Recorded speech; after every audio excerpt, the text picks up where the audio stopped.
This is the most tragic female lead I've ever seen. She was originally a rabbit researcher, but she never expected that just by dozing off in the bath, she would accidentally transmigrate to a mystical continent and become a useless rabbit spirit, good for nothing but being cute. On her first day in this new world, she bumped into the demon lord, breaking through the honey. Thus began the love-hate relationship between the fox and the bunny. The demon lord extended his claws towards her. "What's wrong, little bunny? Are you scared?" Then he leaned in and bit her. Having only been in this world for a few days, was she going to die here already? If she had known this fox would suck blood, she would have rather frozen or starved to death than get anywhere near him. The story begins a few days earlier. The bunny remembered sleeping in the bathtub, but when she opened her eyes, she had inexplicably arrived in this icy, snowy wasteland, and she had become a rabbit spirit. She wandered aimlessly through the snow. Suddenly, she saw a lake up ahead. Great, she thought. There might be lotus seeds to eat. Just as she was happily munching away, she heard arguing nearby.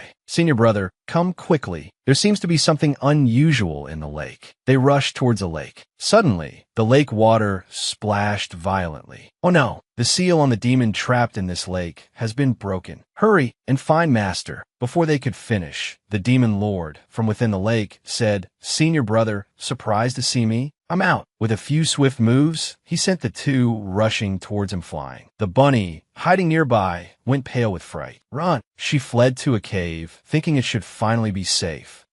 This cave is not bad. She picked up some dry grass and started a fire. She planned to spend the night there. Secluded and warm, she was very satisfied. But the next second, a blade was pressed against her neck. "Don't move. Move again, and I'll kill you." "No way. I'm this unlucky, am I? Tell me, do you prefer spicy rabbit or braised rabbit?" Just how tragic was this female lead? On her first day in this mystical continent, she was threatened by the demon lord with a blade to her neck. The bunny tried to escape, but tripped on a rock and fell.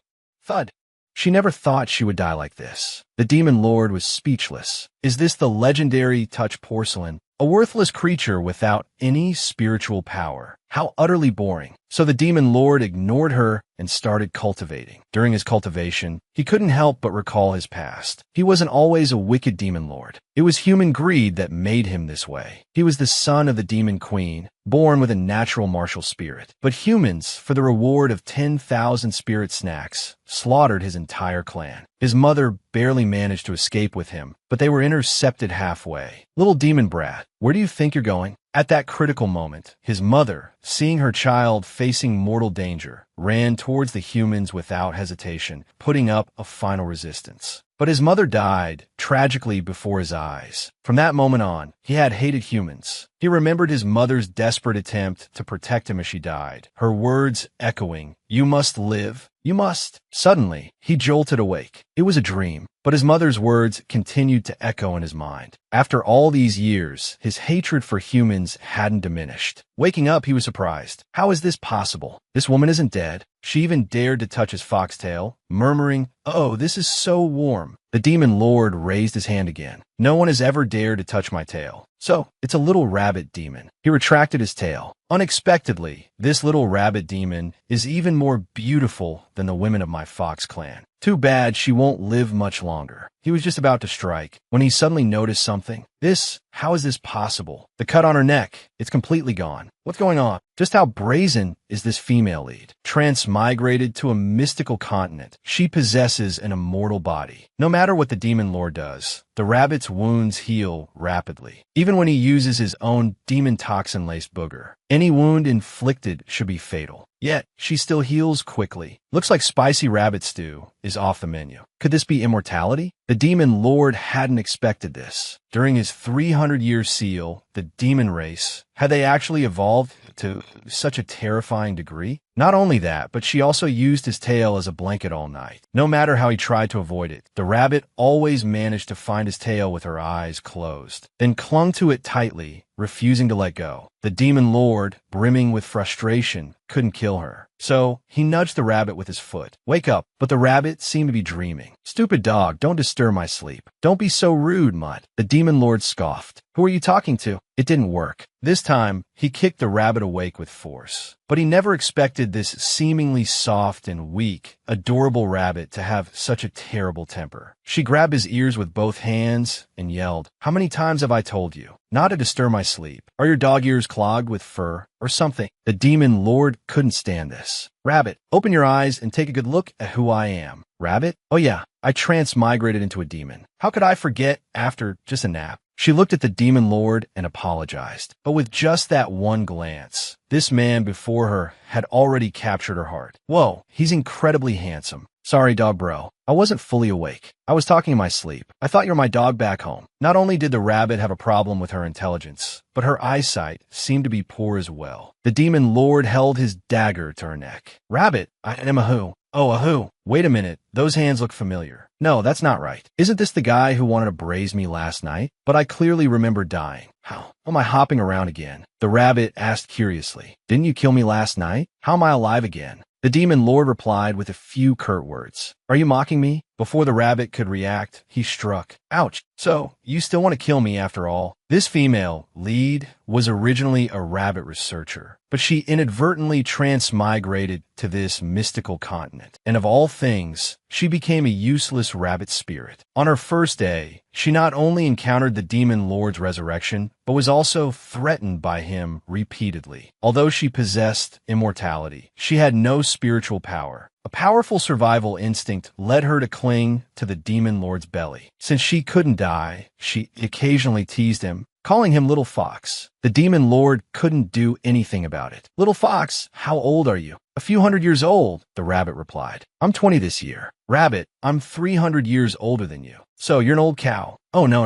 an old fox," because the rabbit only knew the demon lord in this place. She chose to follow him wherever he went. As they walked, the rabbit's body began to weaken. This was because she had no spiritual power. In this icy, snowy land, she naturally couldn't last long. The rabbit decided that once she left this snowy area, she would start cultivating seriously. But when she turned around, the demon lord was gone. Then, she heard two voices conversing behind her. It seemed their attire was the same as the two people from last night. Were they good or bad? The rabbit didn't care. She decided to dig a hole and hide first. Half an hour later. "There, now you can't find me. There's no snow lotus here. I bet someone stole it. And now we're stuck out here looking for it in the middle of the night, master. As long as we're alive, we have to do our duty. We have to find it, even if we can't. Don't complain like that next time." Just as the two were talking, the demon lord suddenly appeared, grabbing one of them by the throat. "Where's the snow lotus?" The rabbit, watching from nearby, thought, "What's my big brother up to now?" "I don't know. The snow lotus disappeared last night. We're looking for it too." The demon lord threw him to the ground. The useless demon lord didn't kill him, but turned and left. The rabbit spirit had been buried in the snowdrift for who knows how long. He emerged and looked around. The scene was completely different from what he'd expected. "I'm freezing to death." Suddenly, in the next instant, a hand yanked his ear. He was pulled out like a radish. "What? Are you playing hide and seek with me?" At such close proximity, it was almost as if he could smell the cloying scent of romance. This 300-year-old fox was actually using charm magic on a 20-year-old rabbit. The rabbit spirit saw the demon lord fighting. Scared, he dug a hole and buried himself. He didn't know how long it was before the demon lord finally returned. A little longer, and he might have turned into a frozen bunny. The demon lord had clearly lost his earlier ferocity. He nagged like an old woman. It's like you don't know how to go back to the cave. But the rabbit spirit said he was lost. The demon lord sighed, simply saying, "Follow me." Back in the cave, the rabbit spirit clung to the demon lord's tail. "This ghastly place is trying to kill me." The demon lord was puzzled. The rabbit tribe's habitat isn't here. Did your family abandon you in this icy wasteland because you're too stupid? This was difficult. The rabbit spirit had transmigrated directly to this place. How could he explain that? The rabbit spirit stammered, "Actually, I was born here." The demon lord raised an eyebrow. "Born here?" The rabbit spirit put on a pitiful expression. "Actually, I don't know where I came from. As far back as I can remember, I've been here. This place is icy and snowy, with nothing to eat. I could only drink water. I finally found a lotus flower, but it only had one seed. So I ate the flower along with it. The demon lord's ears perked up. A lotus flower? What did you say you ate? The rabbit spirit said indignantly. The seed and the flower? What's the big deal? It dawned on the demon lord. It was this little rabbit. The rabbit spirit was bewildered. What was going on? Why had the demon lord suddenly become so alluring? Could it be that in the next second, the demon lord pulled the rabbit spirit into an embrace? Before the rabbit spirit could react, the demon lord stroked his hair. Little rabbit, he purred, do you think I'm beautiful? But the rabbit spirit seemed unaffected by the charm, thinking to himself, this fox wouldn't be trying to pull a cradle robber, would he? He pushed the demon lord away, saying aloud, you're very beautiful. I knew the moment I saw you that you were a seductive old fox. The demon lord asked, was the flower you ate a red lotus? The rabbit spirit was surprised. How did you know? Yes, it was. It tasted pretty good, too. Kinda crunchy. I see, the demon lord murmured. So that's why I was able to break the seal last night. I never thought this little rabbit would have eaten the snow lotus. Quite by accident, he's become my benefactor. If this little rabbit wants to return to the demon clan, perhaps I can repay this favor. The demon lord asked, do you still want to go back to the rabbit clan? The rabbit spirit refused instantly. You've got it all wrong. I want to stick with you, big brother. He thought to himself, I'm not even from the rabbit clan. If you send me back, won't I be exposed? And call me rabbit spirit, not little rabbit. Understood, little rabbit. No helping it, I suppose. I'll have to put up with it, since I'll be relying on him in the future. The rabbit spirit asked, so what's your name? The demon lord replied, Ming Shireen. He had assumed that upon hearing his name, the rabbit spirit would be scared witless. After all, in 300 years, the demon lord's name had garnered a certain amount of respect, but he never expected to encounter someone who didn't belong to this world. Not only was he not afraid, he actually thought the name sounded quite nice. He excitedly asked, what are your plans next? He even dared to move closer. Are you going to find your people? Or are you going to wander the world? If you don't mind, take me with you. Ming Shireen chuckled coldly. With me? This little rabbit isn't afraid of me, he mused. I'm the demon lord, the one everyone avoids. He lifted the rabbit's spirit up with his tail. Little rabbit, didn't anyone in your clan tell you that if you meet someone named Ming Shireen, you should run for your life? The rabbit spirit said, I didn't know. He wasn't from this world, so how could he know? He continued, why should I run if I meet you? I think you're pretty nice. So, it's a naive little rabbit who doesn't understand anything. Interesting. I'll keep him around for amusement. Ming Shireen told the rabbit spirit, you'll follow me from now on. And stop with all the tricks, understand? The rabbit spirit nodded quickly. Understood. That night, they returned to the cave. The rabbit spirit slept, once again using Ming Shireen's tail as a blanket, while the demon lord cultivated his power. Suddenly, the image of Xiao Ming appeared in his mind. Your stubborn father ultimately paid the price for his foolishness. Xiao Ming seemed to be affected by these words. Black energy swirled around him. Suddenly, he snapped his eyes open, bloodshot. Old fool, you couldn't keep me trapped. The rabbit spirit, startled awake by his voice, mumbled sleepily, Little fox, what are you yelling about? She looked closer. Something was wrong. This wasn't the little fox she knew. Why was he storming towards her with such fury? This look in his eyes. I must be dreaming. No, wait, this isn't a dream. Xiao Ming, lost to rage, advanced on her step by menacing step. Little rabbit, he growled, you smell delicious. I want to braise you. Our heroine had inadvertently transmigrated to a mystical continent, gaining immortality, only to be targeted by the demon lord, Ming Shireen, becoming his walking, talking blood bank. To survive, she decided to swallow her pride and his occasional lapses in sanity, and cling tightly to this powerful, if unpredictable, demon lord. Today, however, the demon lord was having a particularly bad episode. I haven't bathed in 4 days, the rabbit spirit protested. I stink. Can we do this another time? But Ming Shireen was already past the point of reason. Unable to control himself, he lunged, sinking his teeth into her. A wave of dizziness washed over the rabbit spirit, her consciousness fading in and out. Slowly, the pain began to subside. So, she thought hazily, the fox is a vampire. This was her first experience being bitten. The next morning, the rabbit spirit awoke, puzzled. She'd been bitten, hadn't she? But there wasn't a mark on her neck. Never mind, she decided. This guy's a vampire. Time to escape. But just as she reached the cave entrance, Ming Shireen returned. "Where are you going?" he asked. "It's freezing outside. Aren't you afraid of turning into a rabbit cycle?" The rabbit spirit stammered, claiming she just wanted some fresh air. Then, cautiously, she asked if he remembered last night. To her horror, he did. Fearfully, she asked, "About the vampire thing. Do you do that every day, or?" Ming Shireen produced something that looked suspiciously like a dried, shriveled something. "Eat this," he said, "and I'll tell you." He added, "It's medicine. It'll help you cultivate your spiritual power." The rabbit spirit sniffed it. It smelled surprisingly pleasant. "If I eat this, I could develop spiritual power," she thought. "It can't hurt, right?" Without further hesitation, she swallowed it. "Thank you, little fox," she said. "I'll definitely repay you." Before she could finish, Ming Shireen interrupted, "Don't mention it. It's actually poison." But it was too late. The rabbit spirit had already swallowed it whole. Seeing the rabbit spirit's look of utter despair, Ming Shireen decided to drop the act. "Relax," he said. "I just added a little something extra to make you more compliant." With a snap of his fingers, before the rabbit spirit could react, she was transformed back into her true rabbit form. Ming Shireen picked her up by the ears. "How does it feel?" he asked, being a real rabbit again. "I'm doomed," she thought. "Am I going to be a rabbit forever?" she squeaked. Ming Shireen patted her bottom. "Don't worry," he said. "You can be human again whenever I want. Come on, let's go down the mountain." Their adventure was about to begin.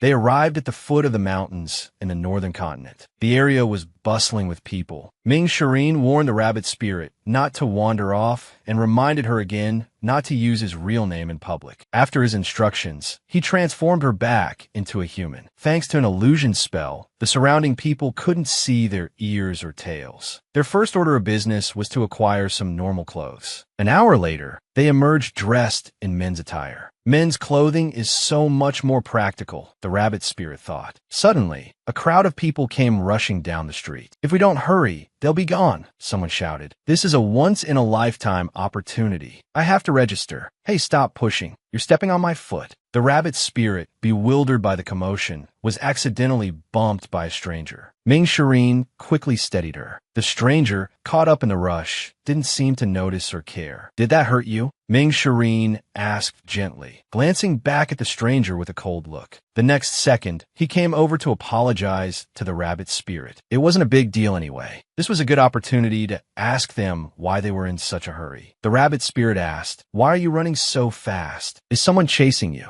"Passerby," A replied. "These 2 days are the recruitment days for the 2 great academies of the northern continent. It's a once-in-a-lifetime opportunity. Everyone wants to join in the excitement. This is the most remote town in the northern continent. If you could be recruited into the academy, even as a miscellaneous disciple, sweeping floors and tending fires is still quite remarkable. If you also want to go," Passerby continued, "you have to hurry up and register. There are too many people. Now only the Southern Dipper Academy is still recruiting." The rabbit spirit thought to himself, "Isn't that perfect? If I can enter the academy, I won't have to worry about cultivating spiritual energy." He was just about to say something to Ming Shireen when in the next second, he was transformed back into a rabbit. Ming Shireen picked him up. "I know what you're going to say. Let's go. I'll take you to register." But as soon as they descended the mountain, they encountered their first problem. Ming Shireen passed the academy's test and qualified to join. However, pets weren't allowed in the academy. Ming Shireen said coldly, "What if I insist on bringing him?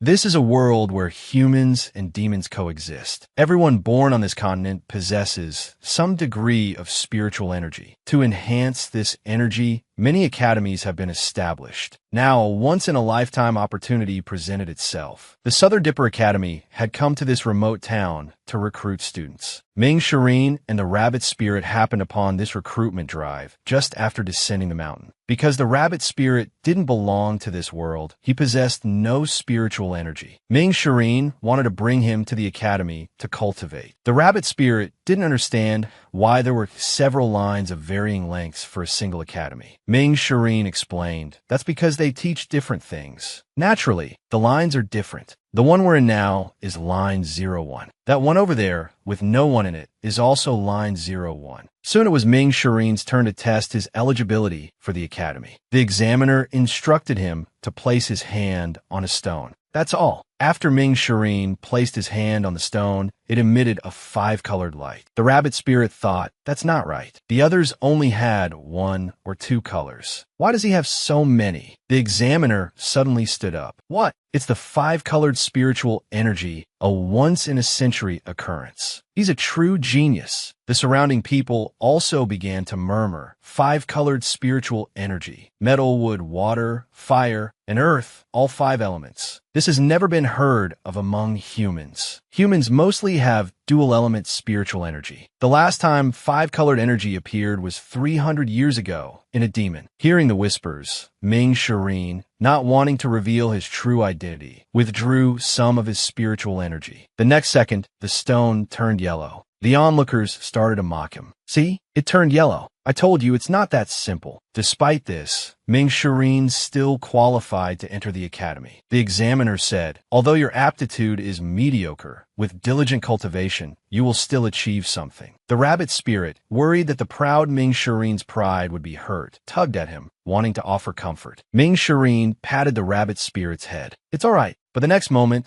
they were told that while Ming Shireen could enter the academy, the rabbit couldn't. Ming Shireen's face darkened. What if I insist on bringing him in? The examiner replied, you can bring him in, but he'll have to be handed over to the main kitchen or line 01. The rabbit spirit thought, the kitchen? Line 01? That means I'll either end up as spicy rabbit meat or an experimental lab rat. Ming Shireen let out a cold laugh. Huh, you want to touch my rabbit? As he spoke, a multitude of magic spheres gathered in his hand. The rabbit spirit thought, oh no, the fox is about to cause trouble. If he throws one of those, we'll be chased before we even step foot inside the academy. I have to think of something fast. The rabbit spirit shook his head and, with his ear, delivered a resounding slap to Ming Shireen's face. Fox, don't blame me. This is for your own good.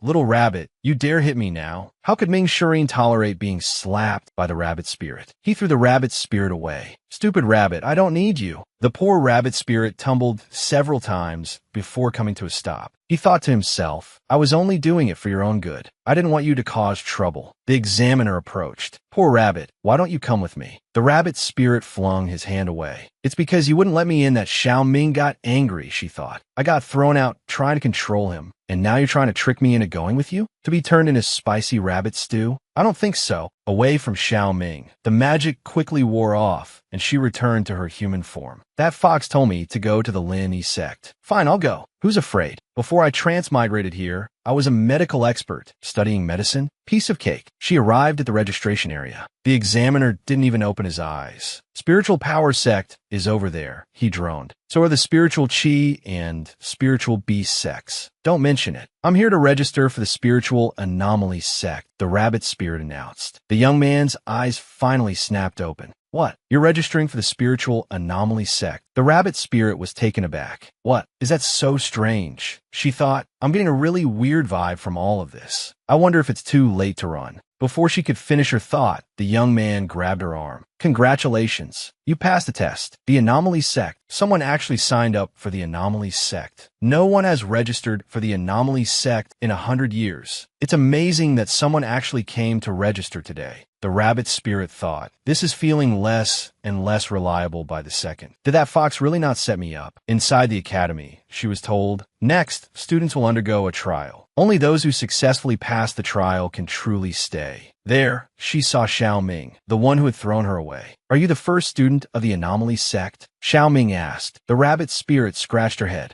Yeah. Did you set me up? Sending me to the anomaly sect? Is this some kind of hated, unorthodox, evil sect that no one signs up for? Xiao Ming reassured her. If it were truly evil, it would have been banned already. How could the academy still allow it to exist? The rabbit spirit just started to relax when Xiao Ming continued, though it is true that it's disliked, especially by me. So, the rabbit spirit was tricked after all. An elderly man appeared on stage. Quiet everyone. Now, I will announce the entrance rules for the Southern Dipper Academy. First, congratulations to all the students who passed the initial selection. Those who passed the initial selection must possess extraordinary abilities. These are your scorecards. All test results will be recorded on them. Only those who achieve the required score can become disciples of the academy. So if everyone understands, the examination officially begins. Please board the ship. What unknown dangers awaited them? Xiao Ming, in order to help the rabbit rabbit spirit cultivate her spiritual energy brought her to the Southern Dipper Academy to study. Before becoming official students, they had to face an entrance examination. All the examinees had boarded the ship. So far, nothing strange had happened. But the rabbit spirit seemed to have caught a whiff of something strange. "Don't you smell that?" she asked Xiaoming. "It seems your little rabbit nose is quite sensitive to danger," Xiaoming replied. The rabbit spirit's ears perked up. "Dongji." She inched closer to Xiaoming. "What kind of danger? Can you tell me, big brother? From the moment we stepped onto this ship, danger has been lurking. Look behind you." The danger is that there are illusions on this ship. Once a person inhales a certain amount, they'll fall into an illusion. But don't worry, I've cast a concealment spell on us. They can't see us. Well, if they can't see us, I guess it's okay to take a nap.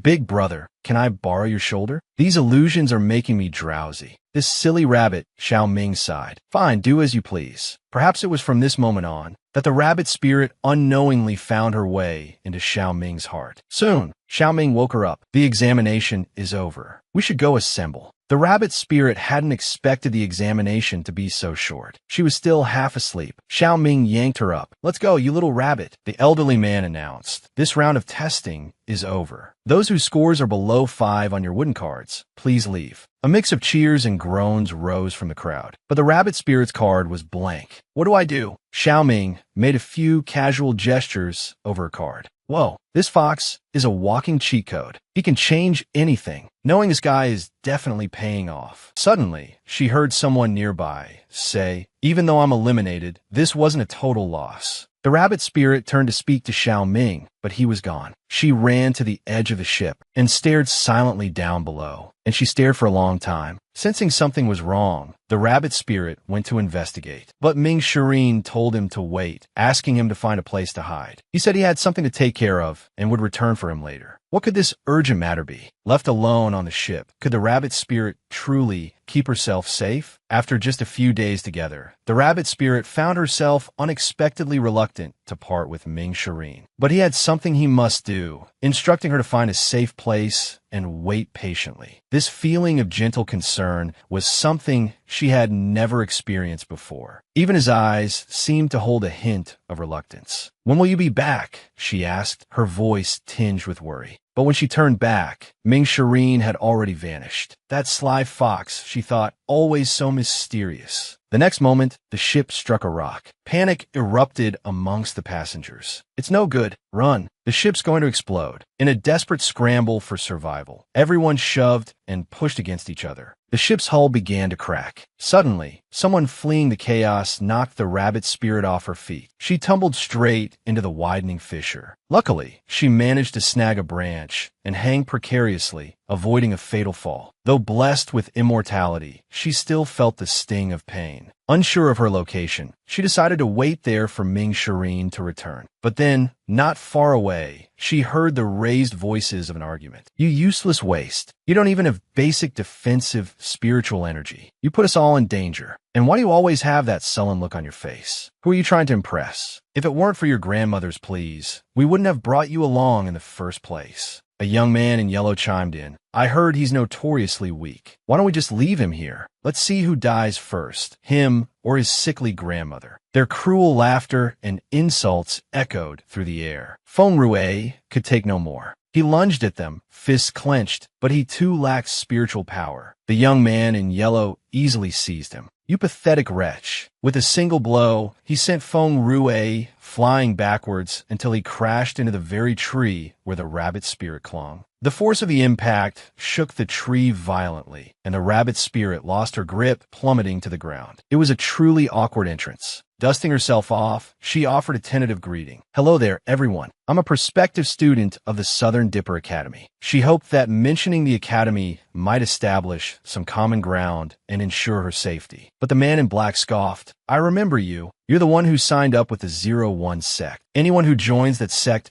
can't be anything good." Feng Rue's mind reeled. The 01 sect? The very group responsible for the devastating human-demon war 300 years ago, a conflict that had led to countless deaths in the human realm. Wait, the rabbit spirit tried to explain. It's not what you think. But they gave her no chance. Enough talk. You'll die with him. A ball of menacing energy coalesced in the man's hand. In her attempt to intervene, the rabbit spirit found herself facing mortal danger. The energy projectile hurtled towards her. At the last moment, Feng Rue shoved her aside, narrowly avoiding the attack. I've summoned my spirit beast, Feng Rue gasped. It can hold them off for a while. This has nothing to do with you. Run. But in the scramble, the rabbit spirit had twisted her ankle. She urged Feng Rue to flee and return with his spirit beast to rescue her. But the earnest young man seemed to misunderstand. I'm the one who dragged you into this, he insisted. You go. I'll stay and hold them back. The rabbit spirit thought, is this really the time for a dramatic display of brotherly sacrifice? She pushed him away. Go, get your friends, and come back for me. Just then, another energy blast erupted, striking her with brutal force. Feng Rue finally realized that staying would be futile. If he could return with his spirit beast, there might still be a chance. Any more hesitation, and they would both perish. He turned and fled, leaving the rabbit's spirit alone. Am I really going to die here? She thought. Useless, just useless. I only used 30% of my power, and she's already down. The rabbit spirit's only thought now was, Ming Shireen, hurry back. If you don't, you won't see me again. The young man in yellow continued to taunt her, placing his foot on her chest. Suddenly, a light emanated from the rabbit spirit's body. What's going on? I've turned into a little rabbit. Could it be that the fox is back? You wretched rabbit, I haven't been gone long, and you've already gotten yourself into such a mess. Ming Shireen glared at the two men. Just a couple of nobodies. What right do they have to touch her? In an instant, the two men were reduced to dust. The rabbit spirit thought, no way. Are they dead? Then Ming Shireen looked tenderly at her. Tell me, how did you end up being chased? The rabbit spirit put on a cute expression for Xiao Ming. I've been good. It happened like this. She told Xiao Ming everything that had transpired, but Xiao Ming was incredibly displeased. So, you put yourself in this situation to save that Feng Rue. Seeing Xiao Ming's anger, the rabbit spirit quickly defended herself. I'd already fallen down. If I hadn't saved him, he definitely would have died. Xiao Ming retorted, whether he lived or died. What does it have to do with you? Couldn't you have run away first? Oh, forget it. It's already over. Xiao Ming leaned in and pinched the rabbit spirit's cheek. You little rabbit, if you dare to flirt with anyone else, I'll leave you to die alone. One wonders what interesting stories will unfold when Xiao Ming and Feng Rue meet later. Unexpectedly, the infamous Great Demon King was also injured. A young man, riding a spirit beast, rushed over in a hurry. The rabbit spirit exclaimed excitedly, It's Feng Rue. He's come back on his spirit beast to save me. Xiao Ming seethed with jealousy. Why are you so excited? Do you want to go with him? Before the rabbit spirit could react, she was transformed back into her rabbit form. Due to the massive spiritual energy depletion earlier, I suffered some backlash from the demonic energy. It seems I won't be able to use spiritual power for a while. He ignored Feng Rue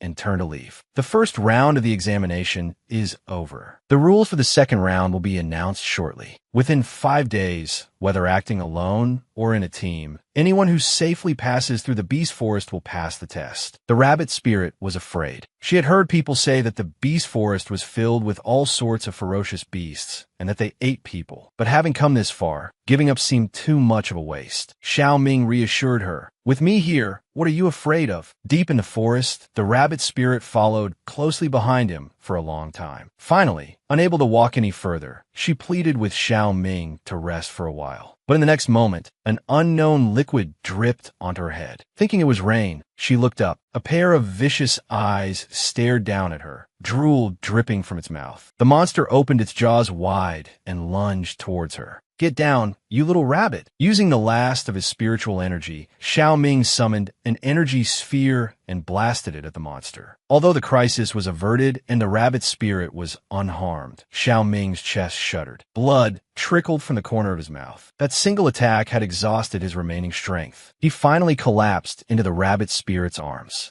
It turned out that he had been gravely injured during the first test, while he was away from the rabbit spirit. He had hidden his injuries to avoid worrying her, holding on until now. What was this? The old fox had placed a ring on the rabbit spirit's finger, and on her ring finger, no less. Knowing that Xiao Ming was seriously injured, the rabbit spirit was deeply worried. Without his consent, she took it upon herself to remove his clothes. Little rabbit, what are you doing? I'm going to see where you're hurt. The rabbit spirit thought to herself. Thankfully, before I transmigrated, I was a medical student. Treating these minor external injuries shouldn't be a problem. But Xiao Ming said, my injuries are internal. There are no wounds. It's just unstable spiritual energy. I can recover by cultivating for a while. He sat down and prepared to begin circulating his energy. The rabbit spirit sat down beside him. All right then, you cultivate. I'll keep watch. Just hurry up and recover, Fox. We still have the examination to complete. What's the rush? Don't we still have 5 days? Several hours later, Xiao Ming seemed to hear a sound. He opened his eyes. What's wrong with you, rabbit? The rabbit spirit wore a despondent expression. Fox, you're finally awake. If you hadn't woken up soon, I would have starved to death. Xiao Ming took out an apple and tossed it to her. If you're hungry, can't you find something to eat yourself? The rabbit spirit said, oh, why? I was guarding you, and how could I leave you? It's so dangerous here. Besides, this apple is really delicious. Do you have any more of these fruits? We have to stay here for 5 days. I can't just eat this one meal, can I? Xiao Ming thought. Are you completely taking me for a pantry? But seeing her innocent expression, he couldn't help but soften. Hold out your hand, he instructed the rabbit spirit. Xiao Ming produced a ring and slipped it onto the rabbit spirit's finger. This is a storage ring. The fruit and other food are all inside. The rabbit spirit stared, mesmerized. This is so beautiful. Xiao Ming scoffed playfully. Look at you, acting like you've never seen anything like it. It's just a small storage ring. Is it really worth this much excitement? Besides, you can't even use it yet. It requires spiritual energy. All spiritual tools need spiritual power to function. Only cultivated spiritual power can access the energy within. And you, a little waste of space with no spiritual power. Even if I gave it to you, you couldn't use it. The rabbit spirit sighed. So that's how it is. In this place, it's truly difficult to get anywhere without spiritual power. I can't even use a simple ring. Xiao Ming, seeing the rabbit spirit's dejection, stroked their head. Why the long face? It's just cultivation. I'll teach you. He thought to himself. The great demon king, a hero for an age, has actually fallen for a ridiculously cute rabbit. Is this what it feels like to have a crush? He's being silly, he's laughing. But the next second, the romantic atmosphere was shattered by a pungent odor. A stench so foul like something had died and been left to rot in the sun, stung their noses and made their eyes water. Turning around, they saw the culprit. Let's go, let's get out of here, Xiao Ming urged. How can that demon beast just relieve itself anywhere? The air is completely polluted. Then, an idea struck him. Hey, rabbit, didn't you want to cultivate? This is the perfect opportunity. He pointed towards the source of the smell, a large wolf-like creature. That's no ordinary demon beast. It's already cultivated sentience. It has human-level intelligence. It's a high-ranking demon beast. In fact, it might even be the king of this beast forest. If you could subdue it, it would be a huge boost to your cultivation. The rabbit spirit looked doubtful. But I don't have any spiritual power right now. How could I possibly subdue it? Xiao Ming already had a plan. That demon wolf is having digestive issues. And because you ate the snow lotus, your blood can cure any ailment. If you can cure him, subduing him should be easy. The rabbit spirit considered this. You're saying all I need is my blood? That's simple. I'm immortal. I have plenty to spare. Though I must admit, I'm not fond of needles. They added with a wince. But if subduing this demon wolf means taking the first step towards cultivation, then a little blood is a small price to pay. Xiao Ming produced a bowl. All right, rabbit, roll up your sleeve. You'll have to make the cut. I can't bring myself to do it. The rabbit spirit nodded, and with a small wince, made a shallow cut. Crimson blood welled up and dripped into the bowl, slowly filling it. Because the rabbit spirit's blood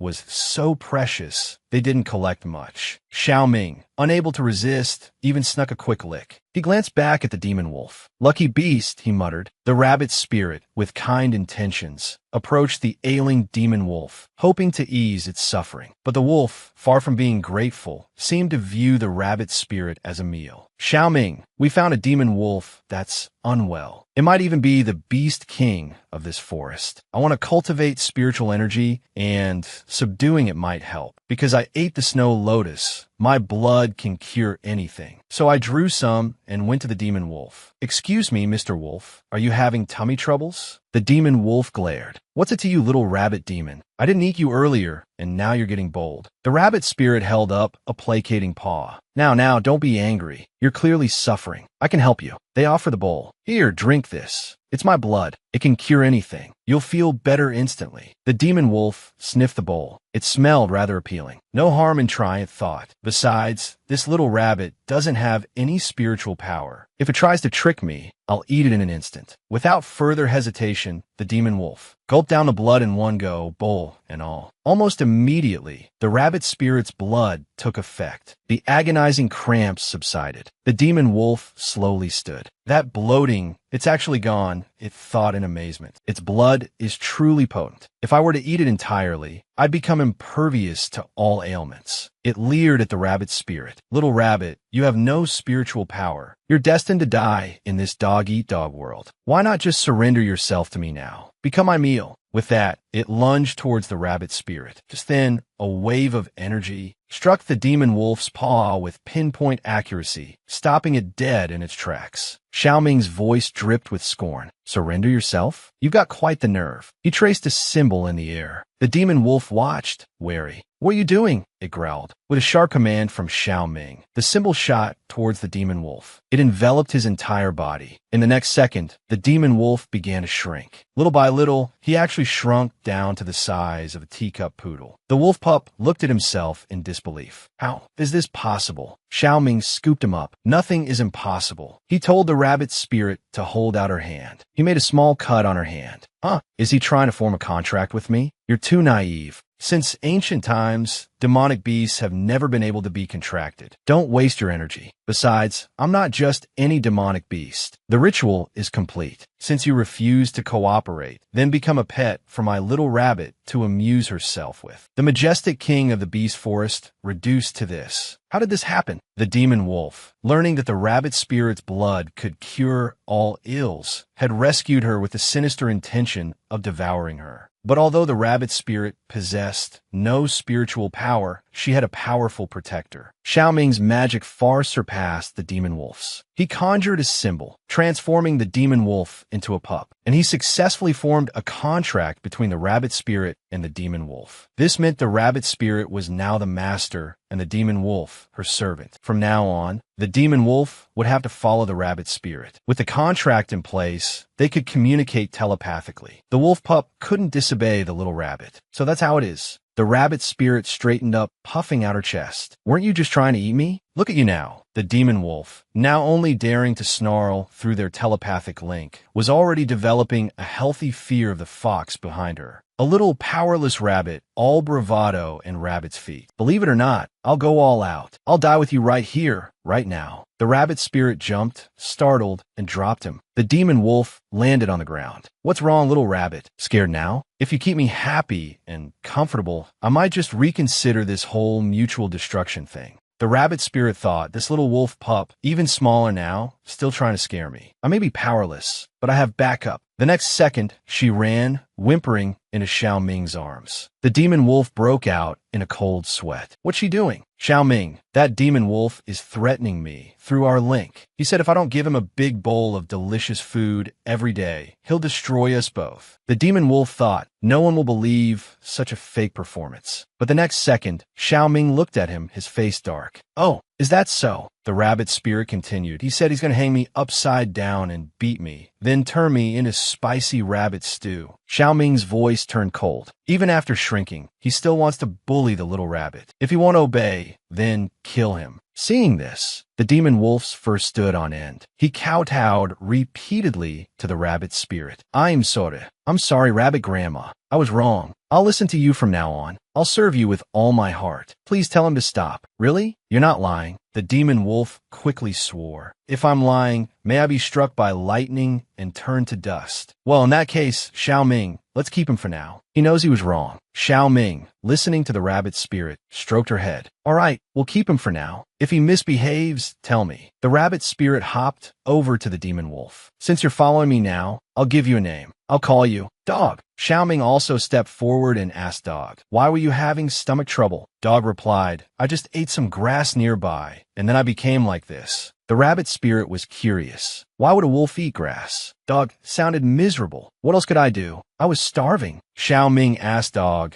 to take them to see what kind of grass could cause such a reaction in a demonic beast. Arriving at the spot, they discovered, quite by accident, that the grass was none other than the heartbreak grass they needed for the trial. Who knew the real MVP would be the rabbit's spirit? They had inadvertently stumbled upon the heartbreak grass required for the trial. What luck! They gathered a large quantity. Next, they needed to find a place to help the rabbit spirit cultivate. They found a cave. Xiao Ming began to examine the rabbit spirit to see if she had any aptitude for cultivation. Seeing his expression, the rabbit spirit asked, "Xiao Ming, how is it? Can I cultivate or not?" To Xiao Ming's surprise, the little rabbit possessed a dual constitution, capable of cultivating both demonic and spiritual energy. Could be the influence of the snow lotus? He told the rabbit spirit she could cultivate. Which path do you want to take? The rabbit spirit looked puzzled. Which path? Are there different types? Xiao Ming explained, cultivation is natural. There's spiritual cultivation and demonic cultivation. Both humans and demons can cultivate spiritual energy, but only demons can cultivate demonic energy. Here are two books. The white one is for cultivating spiritual energy, and the black one is for demonic energy. Choose for yourself. But the rabbit spirit didn't understand any of this. She had no idea which path was better. So she asked Xiao Ming, "Which one do you cultivate?" She figured that since the fox was so powerful, following his lead couldn't be wrong. Xiao Ming replied, "I cultivate demonic energy." "Then I'll cultivate demonic energy too. I want to cultivate the same as you." But Xiao Ming shook his head. "No, you need to cultivate both. Such a dual constitution for demonic and spiritual cultivation can't be wasted." With that, Xiao Ming led the rabbit spirit outside and began to teach her how to draw in spiritual energy. The rabbit spirit sat cross-legged on the ground, closed her eyes, and focused her energy on her dantian. She then tried to sense the surrounding spiritual energy. Seeing the rabbit spirit so tense and stiff, Xiao Ming approached her. He spoke gently. "Who cultivates like that? All stiff? Relax. Breathe in, breathe out. Gather your vital energy to your fingertips. Now tell me, what colors do you see in the forest?" "I see red, yellow, blue, green, and also purple." "Xiao Ming, am I doing something wrong? Why are there so many colors?" Overhearing this, Dog,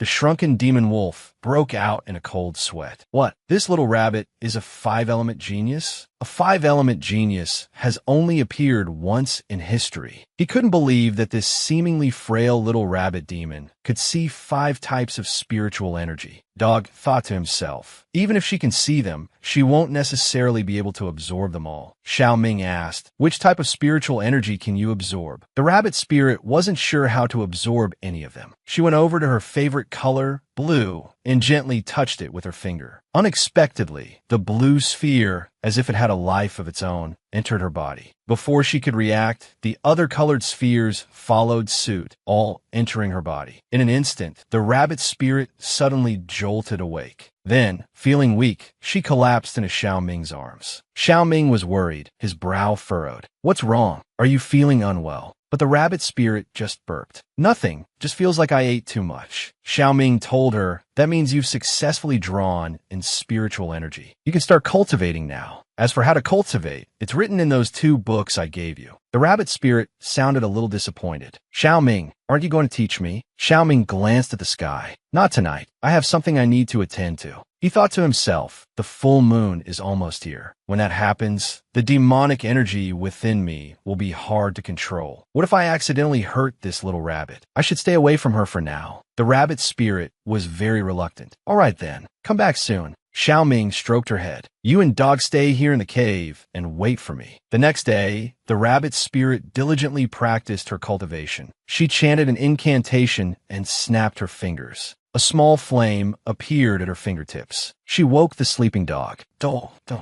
Look, I did it." Dog saw the materialized flame. Spiritual form manifestation. That's a 2nd stage spiritual cultivation spell. She reached the 2nd stage in just one night. It takes others at least 2 years. Dog couldn't help but wonder if this silly rabbit was actually a genius. The rabbit spirit was still worried about Xiao Ming. "Dog, it's already afternoon. Why hasn't Xiao Ming come back yet? Do you think something happened to him?" Dog gave her a sidelong glance. You're overthinking it. Even if you kicked the bucket, nothing would happen to that fox. But the rabbit spirit was still uneasy and decided to go out and look for him. The last few times Xiao Ming came back, he was covered in blood. What if he's in danger this time? But Dog refused. If you want to go by yourself. This forest is too dangerous. I'm still small now. Who knows? I might run into one of my enemies, and then I'm toast. The rabbit spirit called out to Dog, but he didn't budge. The next second, a leash appeared around his neck. Let's go. Stop dawdling and wasting time. I'm the king of the beast forest. How dare you humiliate me like this? Yes, you saw that right. The mighty king of the beasts had been completely domesticated.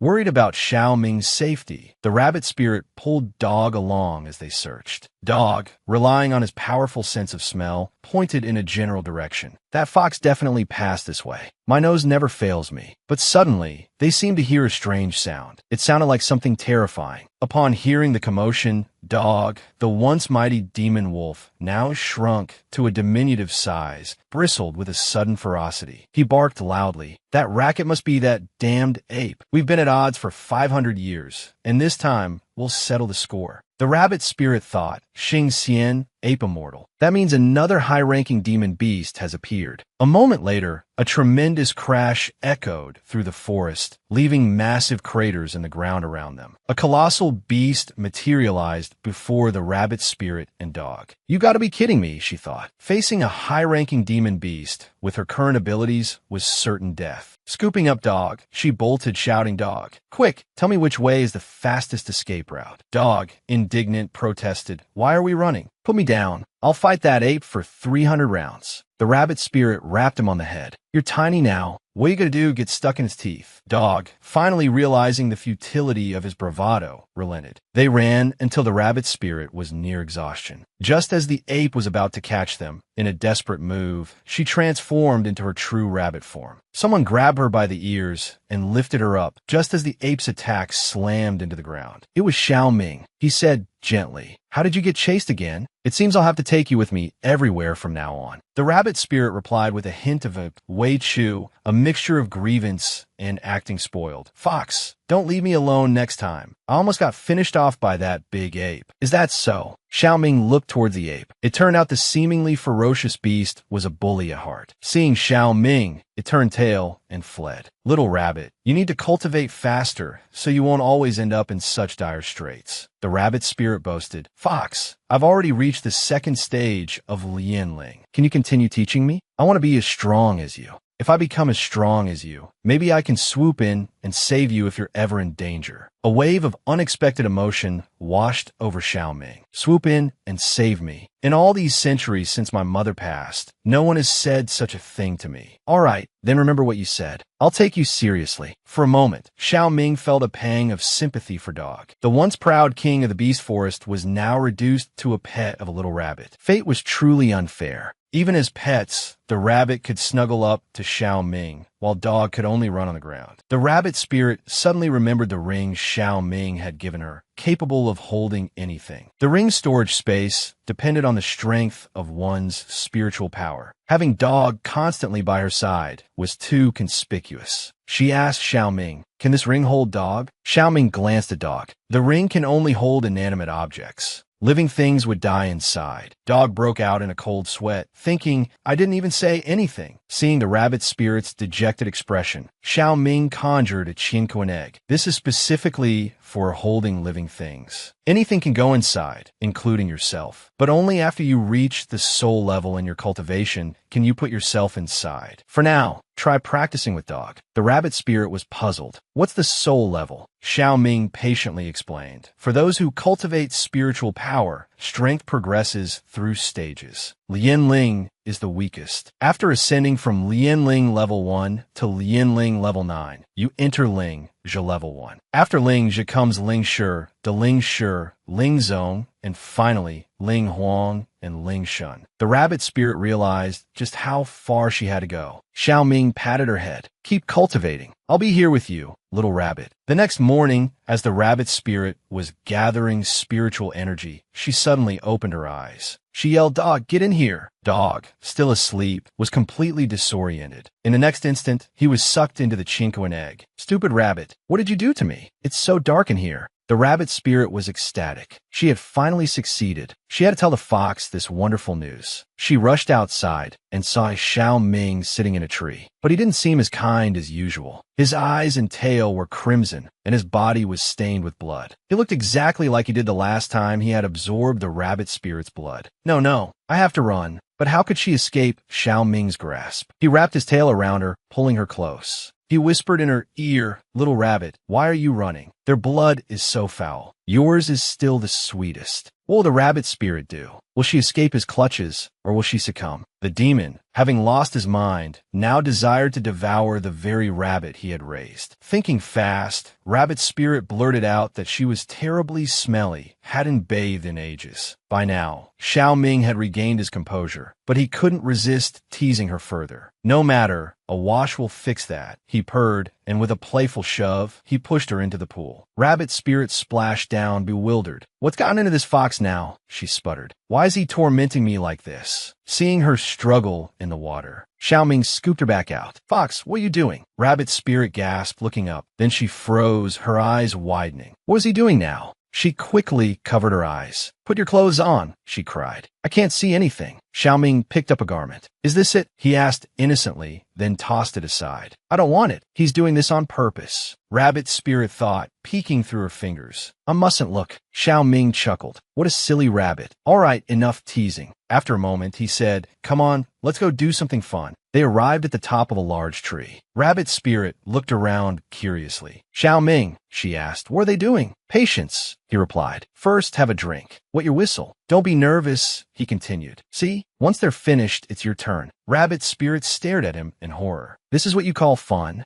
"Indeed," Xiao Ming confirmed. "You'll go down there and fight him. Drink up, and then down you go." Rabbit spirit gulped. Could she possibly win against whoever was down there? Why was Xiao Ming smiling so brightly while Rabbit Spirit was about to be thrown into a fight? It turned out Xiao Ming, in an effort to aid Rabbit Spirit's cultivation, had arranged a sparring match, a real-life combat simulation. Before Rabbit Spirit could protest, she was shoved off the branch. Her opponent clearly wasn't a friendly face. "Are you here for my heartbreak grass too?" he sneered. Rabbit Spirit thought, "I have a whole basket full. Who needs one or two of yours?" But her opponent gave her no chance to explain, lunging at her with his sword. Dodging blindly wasn't going to work. It seemed she had no choice but to face him head on. "How did that incantation go again?" she muttered. "Focus your chi, still your mind, as I will. So mote it be, quickly, manifest." With a flick of her two fingers, Rabbit Spirit effortlessly caught the blade between them. Her opponent gaped in astonishment. Spirit shaping. She's already at the second Lian Ling stage. Rabbit Spirit shouted, "Go!" and the sharp blade snapped in two. Xiao Ming, watching from above, thought approvingly, not bad. She even used spirit shaping to intimidate him. Her training has clearly paid off. Rabbit Spirit addressed the man. "You're out of weapons. Surrender and leave. I won't hurt you." Inwardly, she worried. "This technique drains my spiritual energy too quickly. I can't fight him for long."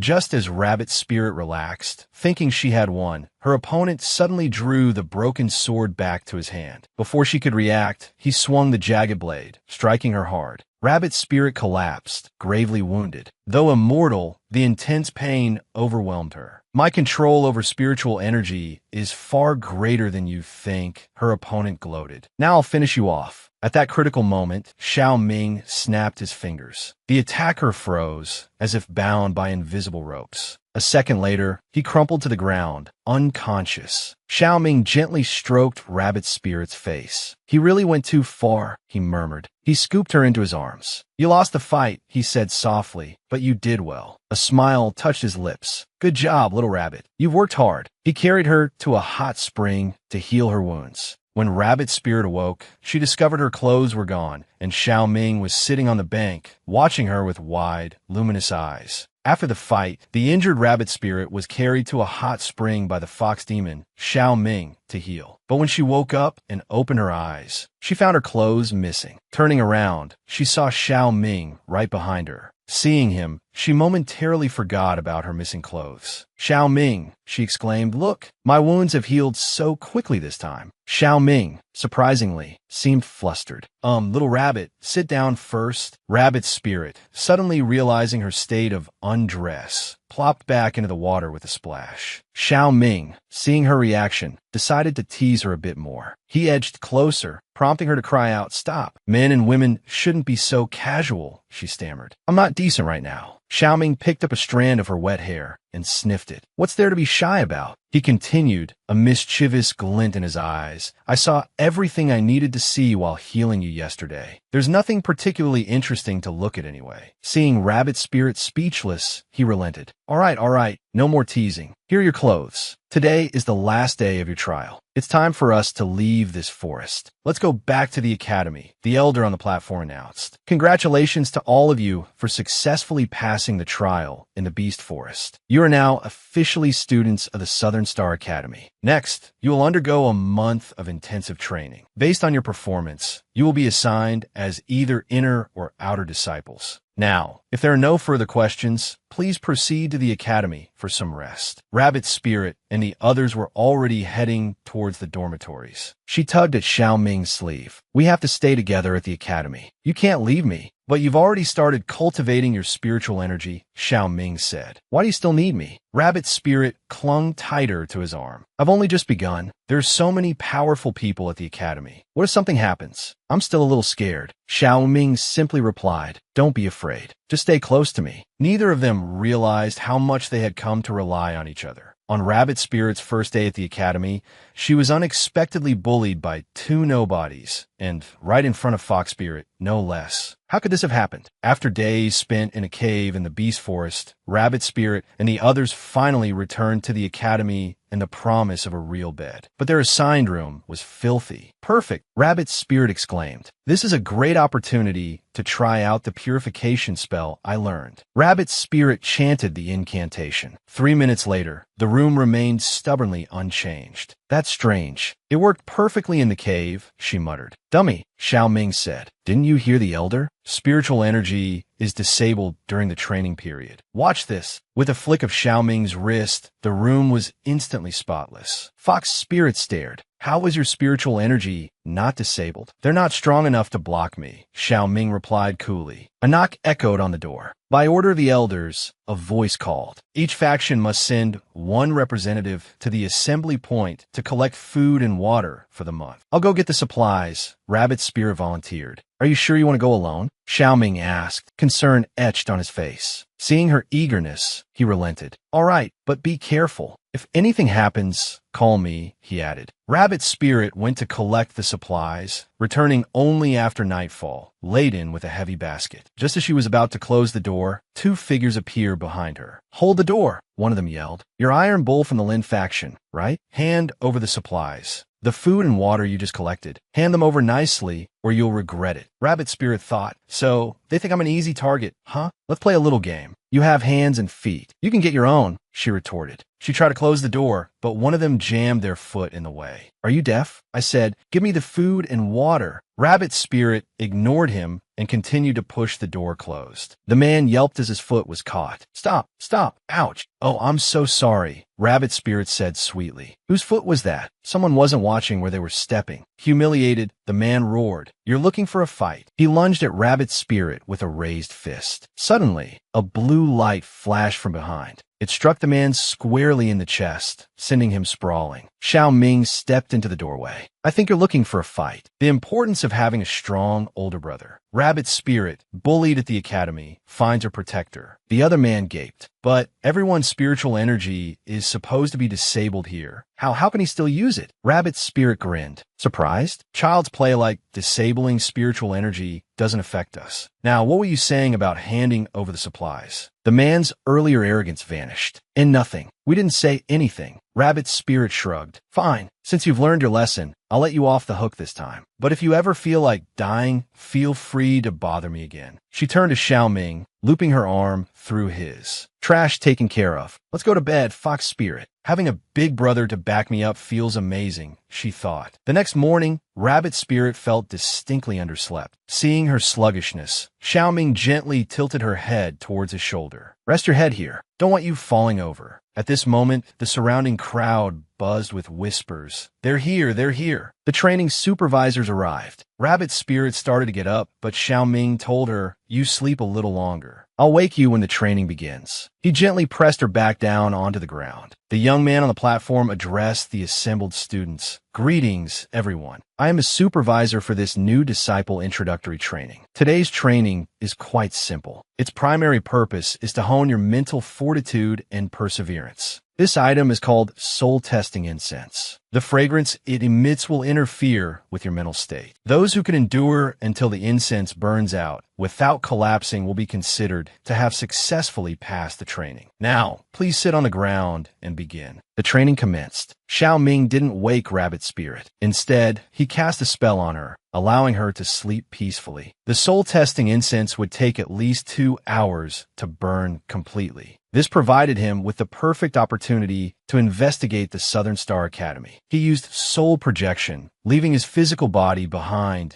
to continue the test. A long time passed. A nearby student nudged Rabbit Spirit awake. Hey, wake up, wake up. The training's over. Rabbit Spirit groggily came to. It's over? Already? That was fast. Hey, is that your friend? He hasn't moved since we started. I can't wake him either. You should check on him, make sure he's all right. Rabbit Spirit rushed over to Xiaoming. I'll do it. He's probably just fallen asleep like I did, she thought, a mischievous glint in her eye. You're always teasing me, so now it's my turn. She pinched Xiaoming's nose. I don't believe you won't wake up with this. 3 minutes passed. Rabbit Spirit started to get nervous. No way. Could something really be wrong? She placed her hand beneath his nose to check for breath. Oh no. He's not breathing. My big brother's gone. But Rabbit Spirit didn't know that Xiaoming's soul was currently projected elsewhere. A body without a soul naturally wouldn't breathe. This can't be happening. Fox spirits are so powerful. How could he just die? He sat there, motionless, and a wave of inexplicable worry washed over Rabbit Spirit. The senior disciple arrived, drawn by the commotion. The training is over. Why haven't you returned yet? After learning of the situation, he declared, it's nothing to worry about. His spiritual power is likely too weak to resist the soul-testing incense, putting him in a death-like trance. He'll recover naturally in a few hours. If you're worried, you can bring him to my quarters. I have an antidote that will wake him immediately. Rabbit Spirit pondered. Fox spirits are so clever. Could this be some kind of illusion? Maybe he's just slipped away to do something. Playing it safe, she decided. Senior disciple, I think I'll take him back with me. I don't want to trouble you. Very well. As for the training, you two have been assigned to assist in the main kitchen. Someone will inform you of the reporting time. He then departed. But Rabbit Spirit was so small and frail. How could she possibly carry Xiaoming back to their lodging? It was so far. Walking would take until nightfall. Just as she was agonizing over this predicament, a voice called out from the distance. You're Tainyeo, right? My name is Jiangzhou. I've also been assigned to the kitchen. We'll be partners from now on. Are you taking him back to the cabins at the foot of the mountain? I'm heading that way, so I can help you carry him. And so, the two of them carried Xiaoming back to the lodgings. After helping, Jiangzhou returned to his own quarters, leaving Rabbit Spirit alone to care for Xiaoming. Seeing the usually proud and untamed Fox Spirit lying there so still filled her with an unfamiliar ache. There was nothing she could do but silently pray for his swift recovery. She lay down beside him and drifted off to sleep. After an unknown amount of time, Xiaoming's soul returned to his body. He opened his eyes and found himself lying in bed. Looking at the small rabbit beside him, he realized, so it was you who brought me back. He gently stroked Rabbit Spirit's face. Suddenly, she startled awake. You're awake, Xiaoming replied. Yes, I'm awake. Rabbit Spirit threw herself into his arms. You stinky fox. You're finally awake. You weren't breathing earlier. I was so scared. Next time you do something like that, you have to tell me first. I was so worried. Xiaoming wiped away her tears. There. Don't cry. I'll tell you next time. I promise. Just how far would their relationship develop from here? He released his dearly missed earth dog from his Chinkoan bag. After returning from his soul projection, Xiao Ming told Rabbit Spirit that he needed to leave for a while and that she should stay at the academy and focus on her cultivation. Rabbit Spirit was confused. He had just returned. Why was he leaving again? There's something I need to take care of, Xiao Ming explained. Rabbit Spirit thought to herself, he's doing it again. Why won't he ever tell me anything? Is it because I'm too weak to help? Xiao Ming produced a jade pendant and handed it to Rabbit Spirit. Keep this with you. As long as you wear it, it will shield you from Ling Li's forbidden spells. Just in case, don't take it off during the intensive training. I know what you're thinking, he continued. When the time is right, I'll tell you, okay? Rabbit Spirit's eyes welled with tears. Then when will you come back? Xiao Ming told her. I'll be back when it's time for the blood moon. So you're still leaving, she murmured. Be good while I'm gone. Rabbit Spirit pretended to be angry. I won't be. You'll be the death of me. But he received no reply. Rabbit Spirit knew Xiao Ming had already left. Fine, I'll be good then, she sighed. Lying on her bed, staring at the canopy, she whispered, First day, Xiao Ming's gone. Miss him. Second day, Xiao Ming's gone. Miss him, miss him. Third day, Xiao Ming's gone. Suddenly, Jiang Zhou swatted her with his paw. What's all the commotion? He just left. So what if he left? Are you going to stop cultivating? Don't you want to get stronger? What happened to all that determination? Rabbit Spirit jumped up. Of course I'm going to cultivate. I was just being a little down. I'll be back on my feet in no time. Jiang Zhou said, Then come with me. I'll take you to train. Your previous cultivation speed was fast, but blindly pursuing spiritual power without considering your body's limits will eventually lead to overload and self-destruction. Right now, your priority should be increasing your body's resilience. Rabbit Spirit grew anxious. What should I do? That's easy. Find someone to spar with. Increase your endurance. But the academy forbids disciples from fighting amongst themselves. Where am I supposed to find someone to spar with? Jiang Zhou grinned mischievously. That's simple. If you can't find a person, find a beast. Rabbit Spirit, through her actions, was about to demonstrate the age-old wisdom. You can provoke anyone except another man's woman. Jiang Zhou led her to the beast forest to find sparring partners. He gave her a specific warning. Be sure to know your limits. Don't try to be a hero. If you get hurt and Xiao Ming finds out, I won't live to see the next sunrise. He brought her to the area where low-level beasts roamed. With her current spiritual power, fighting low-level beasts shouldn't be a problem. As they walked, Rabbit Spirit suddenly heard a strange sound. Jiang Zhou's eyes darted towards the bushes. Look there, that's a pearl serpent. It's a low-level beast. It's not venomous, just persistent. If it targets prey, it won't let go until the prey is dead. Use it for practice. Fight it. Since it's not venomous, bring it on. The beast lunged at her. Rabbit Spirit used her phosphorus-type vines to bind the serpent tightly, but it was no use. The beast could still move freely. It charged at her again. Oh no, it's coming. Rabbit Spirit grabbed the other end of the vine and slammed the serpent to the ground. The heavy blow left it lying motionless. No way, Rabbit Spirit thought. Is it dead already? Just as she let her guard down, the serpent stirred. It lunged at her again. Staying dead would have been so much easier. Why ask for a beating? The scene was so intense, words failed to describe it. Basically, Rabbit Spirit proceeded to slam the serpent repeatedly. Finally, the serpent breathed its last. Jiang Zhou walked over and quipped, I think you talked it to death, not slammed it to death. I didn't mean to. Rabbit Spirit protested. It charged at me and scared me. A voice spoke from behind them. Impressive to be able to fight above your level. It was senior disciple Lin. But what was he doing here? This was bad. He had just warned them yesterday against leaving the academy during the intensive training, and here she was caught red-handed. Lin thought to himself, a stage 2 pearl serpent has the strength of a stage 6 human cultivator. This disciple is at most stage 4, yet she managed to defeat it. Although she broke the rules by leaving the academy, with proper guidance, she could achieve great things. Rabbit Spirit apologized first. Senior disciple, I was wrong. I shouldn't have snuck out of the academy to train. I will learn from this and obey the rules from now on. It's all right. Considering you did it for cultivation, I'll let it slide this time. But if you truly wish to train, you can ask me to join you next time. Don't sneak out alone again. Dear, sweet Jiang Zhou, what was happening to him? His head was inside a man-eating flower. Rabbit Spirit tugged at him frantically. Are you okay? But he used mental communication to speak to her. Don't stop me, little rabbit. I'm going after treasure.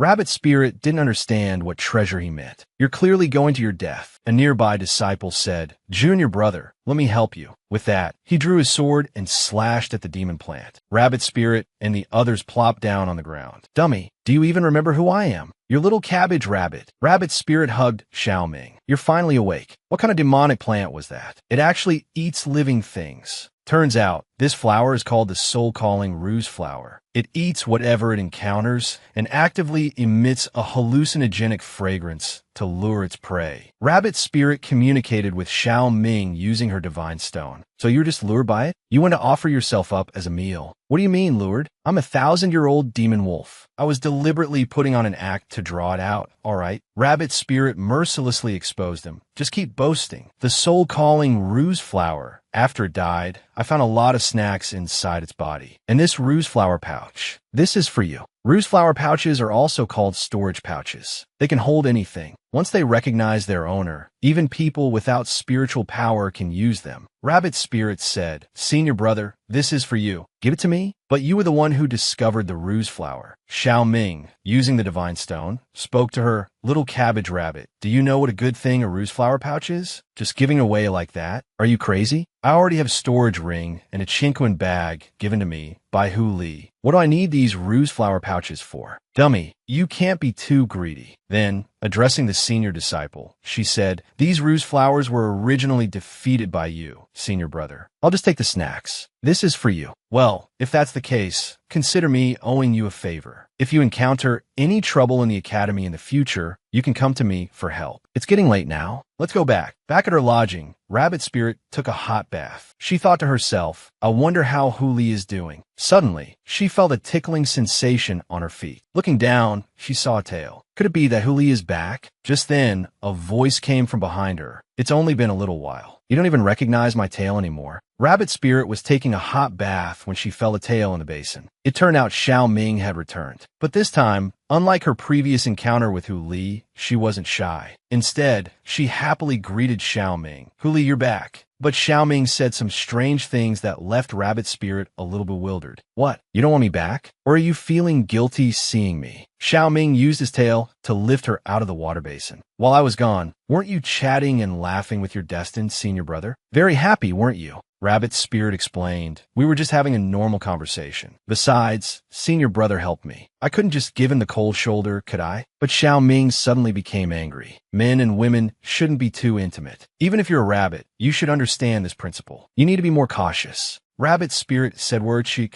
Oh, why? Hu Li, are we rabbits still your natural enemies? Why don't you tell me to stay away from you? The next second, she was hugging Xiao Ming's tail. This big, fluffy tail. I haven't pampered you in a while. Today, I'm going to hug you to my heart's content. Xiao Ming quickly pulled his tail away. Does my tail feel good? It feels good, it feels good. I've never touched such a big, comfortable tail. Well, if I see you being too intimate with anyone else in the future, you won't be allowed to touch my tail. As long as you don't have excessive physical contact with other males, you can touch my tail as long as you like. Rabbit Spirit agreed, but she was puzzled. Hu Li, didn't you say you were going to be away for a while? Why are you back? Xiao Ming said, Didn't I tell you? I'll come back when it's time to feed. Rabbit Spirit thought, so this fox came back specifically to feed on my blood. She looked at Xiao Ming, but he seems to suffer if he doesn't feed. Anyway, I'm immortal. It's nothing to just have a little blood taken. Rabbit Spirit offered her neck. Come on, just try to be quick about it. Xiao Ming thought, this little thing used to refuse to let me do this no matter what. Why is she so willing now? He embraced Rabbit Spirit. Little rabbit, go to sleep. You won't feel any pain if you're asleep. Rabbit Spirit felt a wave of drowsiness wash over her. Xiao Ming said, Sleep. I'm here with you.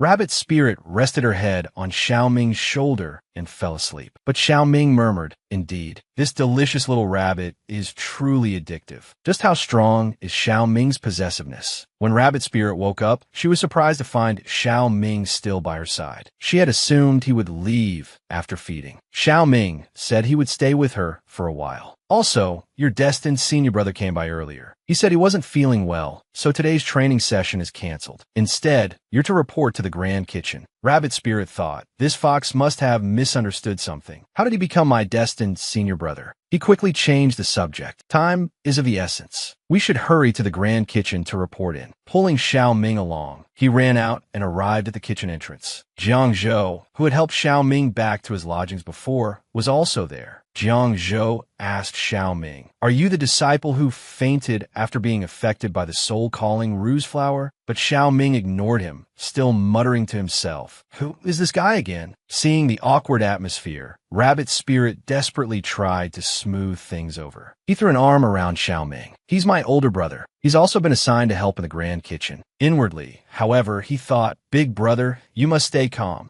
Just then, someone walked out from inside. "Is everyone here? You three are the new disciples assigned to help in the Grand Kitchen, right? I'm in charge of all matters here. You can call me Uncle Zhuang. Since everyone's here, come in and get to work." Uncle Zhuang assigned Rabbit Spirit and Jiang Zhou to tend the fire. He assigned Xiao Ming to chop vegetables and then excused himself, leaving the three new disciples there. Rabbit Spirit sighed. "I thought helping meant cultivating, but it turns out it's actual work." Jiang Zhou explained, "Working in the Grand Kitchen is the most tiring. Not only are we responsible for the meals of the 4 peaks, but we also have to prepare different food according to each peak's needs." Rabbit Spirit was curious. "Which 4 peaks?" "Are the 4 peaks," Jiang Zhou replied. "Linli Peak, Lin Chi Peak, Lin Shou Peak, and the main peak." Rabbit Spirit wondered, "Why isn't there a Linny Peak?" Jiang Zhou whispered, "Linny Peak is right beneath our feet." Suddenly, they heard a slap. They saw Xiao Ming, scowling. "Hey you, come switch with me." Jiang Zhou hurried over, frightened, thinking this Iron Bull brother's older brother is really difficult to get along with. Xiao Ming came to Rabbit Spirit's side. Rabbit Spirit said, "I was just asking Jiang Zhou about the Lin sect. Why are you causing trouble?" Xiao Ming pinched his nose. "If you want to know something, you can ask me." Why ask him? This was a pure, large-scale jealousy scene. Rabbit Spirit wanted to know the secret behind his Lin sect. Why do other sects at least have a mountain, but the Lin sect is arranged in the kitchen? He asked Jiang Zhou, his fellow worker, but Xiao Ming, seeing them whispering, scowled at Jiang Zhou. "Hey you, come here. Let's switch." He came to Rabbit Spirit's side. "If you have anything you want to know, you don't have to ask others. Just ask me." Rabbit Spirit thought, "Isn't it because you seemed unhappy before when I mentioned the Lin sect? Why do you want to ask you now?" It was a good opportunity to get things clear. Rabbit Spirit asked Xiao Ming, "Why is the Lin sect so disregarded?" Xiao Ming answered, "The Lin sect is disregarded and even loathed. It all stems from the Human-Demon War 300 years ago." He continued, 300 years ago, a great war broke out between the human race and the demon race. Both sides suffered heavy casualties. Finally, they decided on a truce and reconciliation. However, in the midst of it, a large number of long-extinct demons suddenly appeared. The demons were ferocious, and the two races had to put aside their grievances and fight together. They exhausted all their strength to seal the Demon King and imprison the remaining demons, finally bringing an end to the chaos. But Rabbit Spirit didn't understand. If it was the demon's fault, why did the Lin sect end up being disliked? Xiao Ming continued to explain, because the demons were created by the Lin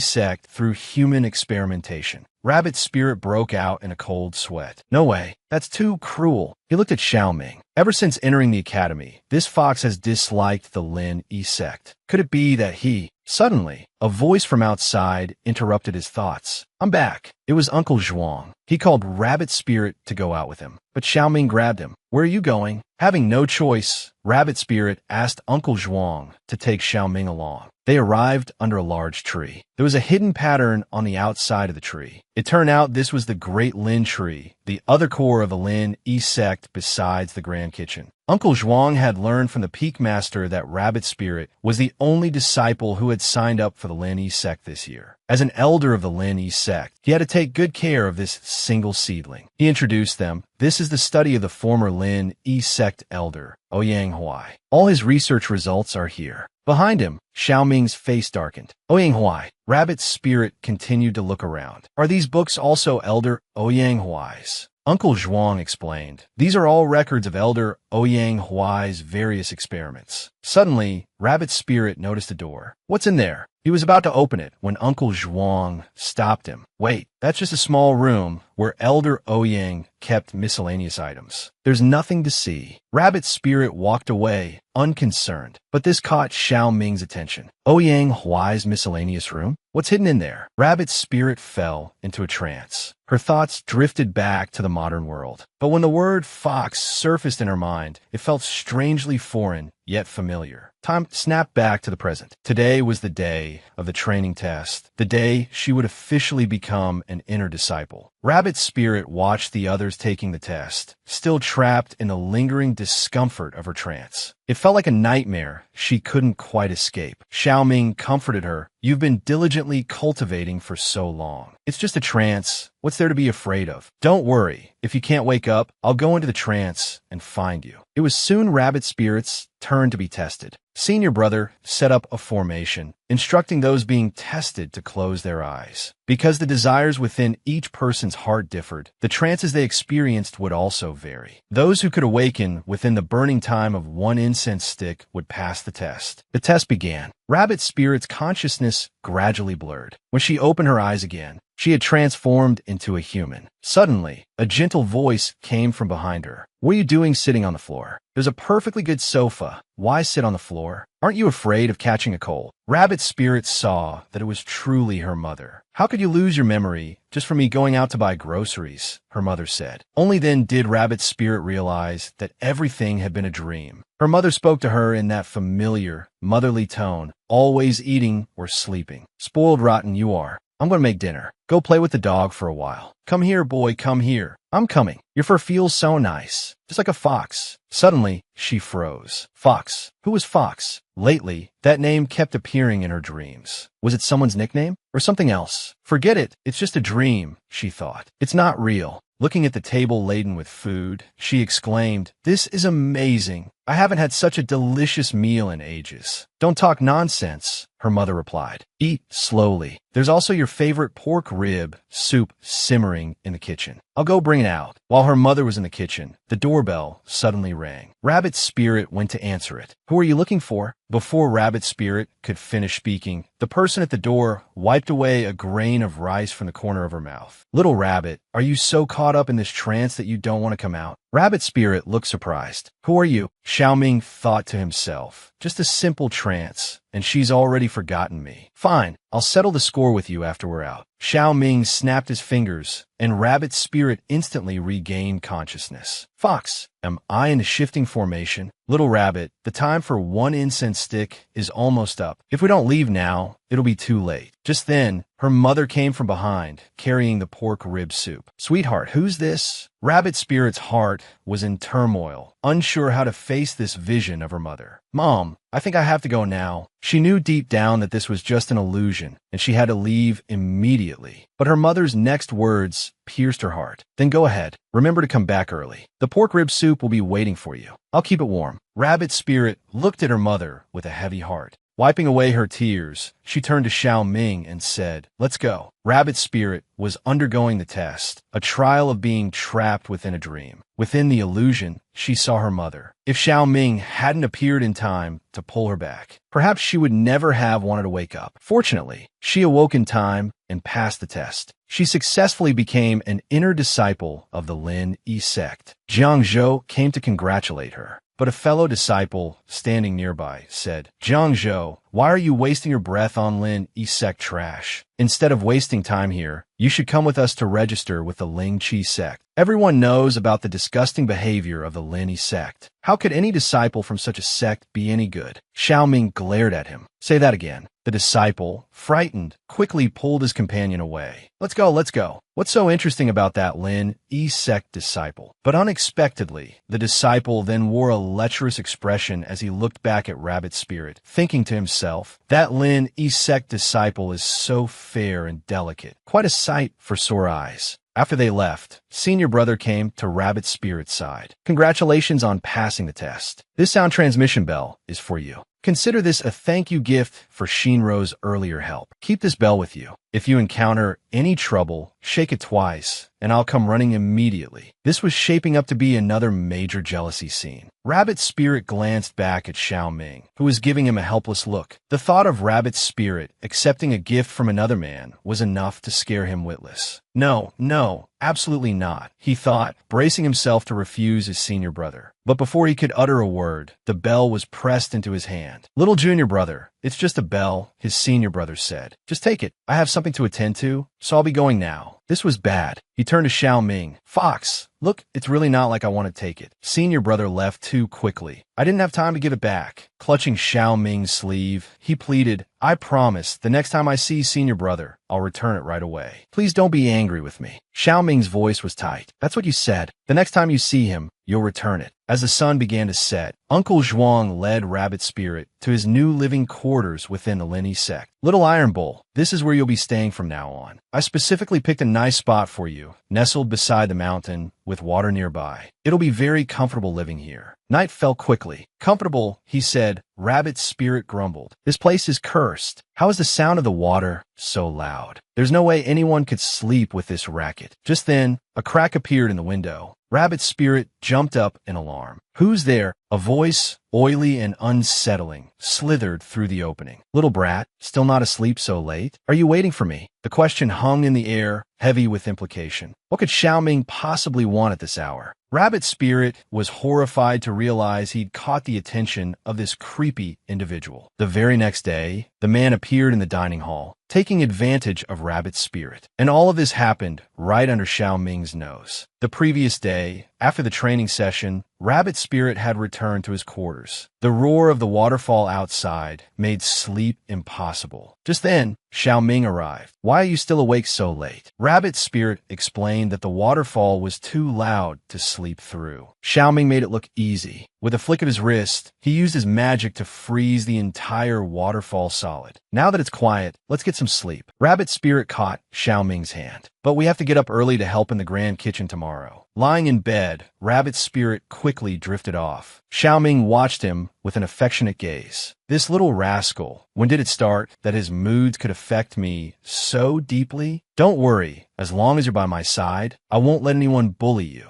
Good night, little rabbit. The next day arrived quickly. Rabbit Spirit had been busy all morning and was finally nearing the end of serving breakfast to the academy disciples. Seeing how exhausted he was, Xiao Ming muttered, "This academy is supposed to teach and nurture, not work people to the bone. I'm about to go tear this place down." Rabbit Spirit, fearing Xiao Ming's impulsiveness, quickly pulled him back. Just then, the same man from yesterday, the one who had leered at Rabbit Spirit with such a creepy expression, approached. "Hey, I want a bowl of plain rice porridge." Rabbit Spirit hurried to fill a bowl for the man, but as he handed it over, the man, feigning clumsiness, deliberately brushed his hand against Rabbit Spirit's. Rabbit Spirit recoiled, dropping the bowl of porridge. The man pointed at him and shouted, "You did that on purpose." Couldn't even hold a bowl of porridge steady. Rabbit Spirit immediately apologized, insisting it was an accident, but the man wouldn't let it go. He grabbed Rabbit Spirit's hand. An apology? Just words? That's not enough. Why don't you come over here and lick it clean?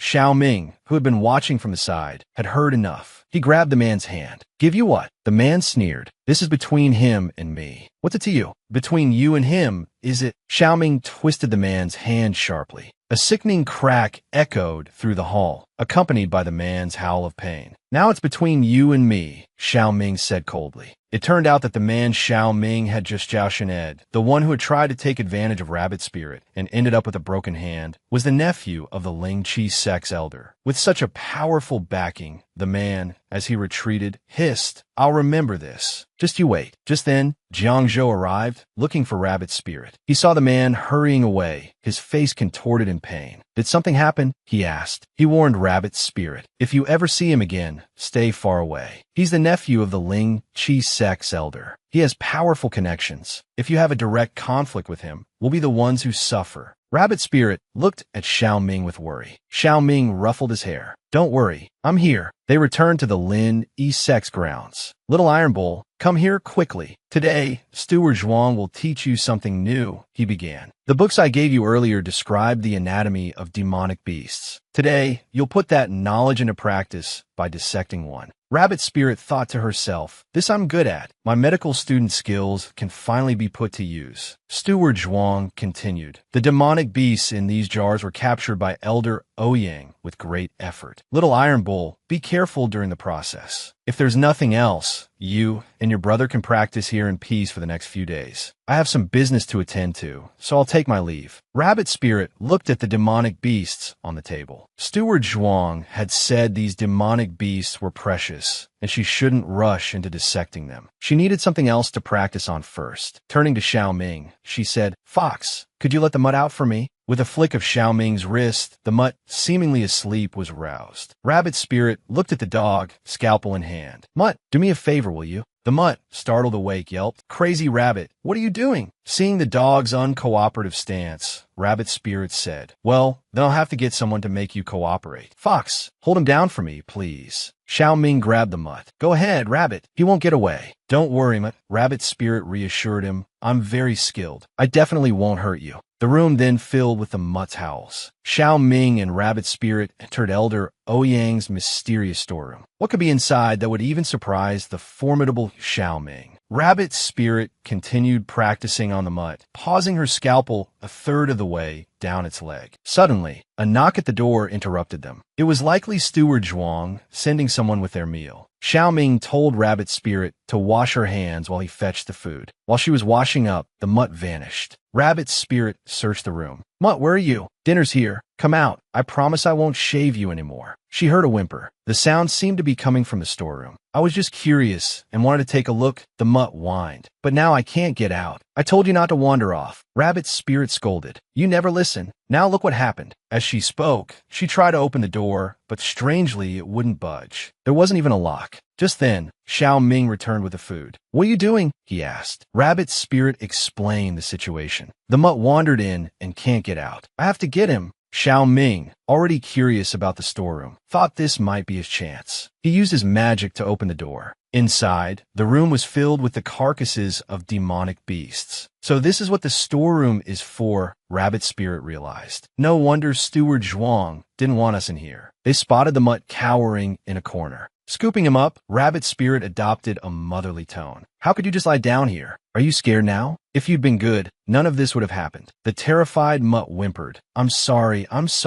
Crazy Rabbit, let's get out of here. This place gives me the creeps. Xiao Ming opened a coffin and stared in shock at the contents. He hadn't expected to find an old acquaintance lying inside. Tugging at Xiao Ming's arm, Rabbit Spirit urged, Fox, let's get out of here. It'll be bad if Steward Zhuang finds out we were in here. Xiao Ming released her hand. Rabbit Spirit turned back. What is it? I might have to leave for a while. Xiao Ming was leaving again. Where was he going this time? Not long after Xiao Ming's departure, that creepy Xia Yin showed up to harass Rabbit Spirit again. Just moments before, Xiao Ming had told Rabbit Spirit he needed to leave for a while. This time, however, Rabbit Spirit simply replied with a quiet acknowledgement. Xiao Ming, sensing her unusual subdued mood, asked her what was wrong. You're always disappearing, she replied, her voice laced with disappointment. I'm used to it, but Xiao Ming couldn't help it. There were matters he had to attend to personally. Even if Rabbit Spirit was genuinely upset, he could only make it up to her when he returned. He instructed the mutt, while I'm gone, you need to take good care of Rabbit. The mutt thought, you shrunk me down to this size. I can barely take care of myself, let alone her. Nevertheless, he obediently agreed. With his instructions given, Xiao Ming turned to Rabbit Spirit. I'll be going then. Rabbit Spirit remained silent for a moment, but finally, she couldn't help but add, come back soon after you're finished. 3 days later, Uncle Zhuang came to deliver Rabbit Spirit's meal. It turned out there was some business at the academy, so he came personally. He also took the opportunity to inform Rabbit Spirit that each year, the human academies send disciples to the imperial city's Qiyang Academy to participate in a grand competition. Following procedure, in a few days, emissaries and disciples from the imperial city would arrive at their academy for an inspection. The sect leader instructed everyone to prepare in advance. Seeing Rabbit Spirit, Uncle Zhuang sighed with satisfaction. Taking Xiao Tainyo, Rabbit Spirit, as a disciple was truly a blessing, nothing to worry about. Unlike the disciples from other sects who caused chaos with their brawling. Unaware of the outside situation, Rabbit Spirit inquired with Uncle Zhuang. He then learned that Jiang Zhou and the creepy man, Xie Yin, had been confined to the Cliffs of Reflection for fighting violating sect rules. Rabbit Spirit's heart sank. Xie was the nephew of the Ling Qi sect's elder. Even if they were punished together, Jiangzhou would be the one to suffer. He might not even get any food. Rabbit Spirit quickly grabbed the food Uncle Zhuang brought and hurried off. But Uncle Zhuang hadn't finished speaking before Rabbit Spirit was out of sight. Xiao, Tainyo, why are you in such a rush? Jiangzhou has already been released. What are you going there for? Rabbit Spirit arrived at the Cliffs of Reflection, calling out Jiangzhou's name. Walking along, he suddenly tripped over a rock, just as Rabbit Spirit was about to fall. A hand caught him. What a coincidence. Did you miss me? Come here specifically to see me. Rabbit Spirit struggled desperately. How could it be you? The creepy man, Xie said. What's wrong? I helped you. And you don't even have a word of thanks? Why don't you stay and thank me properly? You're looking for Jiangzhou, right? I had him released this morning. I let that idiot go because of you. He grabbed Rabbit Spirit's hair. How should you repay me for this? Rabbit Spirit, having arrived at the Cliffs of Reflection, was unexpectedly affected by the chilling air within, rendering him immobile. And he was at the mercy of the creepy man's groping. How did this happen? Rabbit Spirit learned that Jiangzhou and Xie had been confined to the Cliffs of Reflection after a conflict. But Xie was the nephew of the Ling Qi sect's elder. Worried about Jiangzhou's safety, Rabbit Spirit decided to check on him. But unbeknownst to him, Jiangzhou had already been released. Arriving at the Cliffs of Reflection, Rabbit Spirit encountered the creepy Xie. Rabbit Spirit thought, that disgusting look, he's definitely up to no good. Xie said to Rabbit Spirit, since you're already here, why don't you keep me company? Rabbit Spirit, intending to teach him a lesson, threw a punch. You're delusional. But Xie easily blocked the blow. Good, I like feisty ones. The more you're like this, the more I like you. Then, Xie conjured a knife and swung it towards Rabbit Spirit. Too fast to dodge, the knife grazed Rabbit Spirit's face, leaving a small cut. Rabbit Spirit realized Xie was at the second level of spiritual line cultivation, 3 levels higher than himself. The difference in power was too great for a direct confrontation. So, in the next attack, Rabbit Spirit didn't try to block. Instead, he nimbly moved beneath Xie and delivered a swift kick to his groin. Xie crumpled to the ground, trembling. He likely wouldn't experience joy down there ever again. Feeling he'd taught Xie a sufficient lesson, Rabbit Spirit didn't finish him off. He turned to leave, but then he realized his legs wouldn't move. Xie, recovering, sneered. Run. Why aren't you running? Can't move, can you? Disciples who enter the Cliffs of Reflection without an elder's mark will be immobilized by the chilling air within half an hour. Looks like the heavens are on my side. He pushed Rabbit Spirit against the wall. Darling, let's have a kiss first. Unable to bear it, Rabbit Spirit punched Xie hard in the eye. This enraged Xie. You're asking for it. Don't blame me. Behave yourself and serve me well. Maybe if I'm pleased, I'll let you live. He ripped Rabbit Spirit's clothes. Don't worry, it'll be over soon. Rabbit Spirit's consciousness began to fade. Suddenly, Rabbit Spirit's hand clamped around Xie throat. D.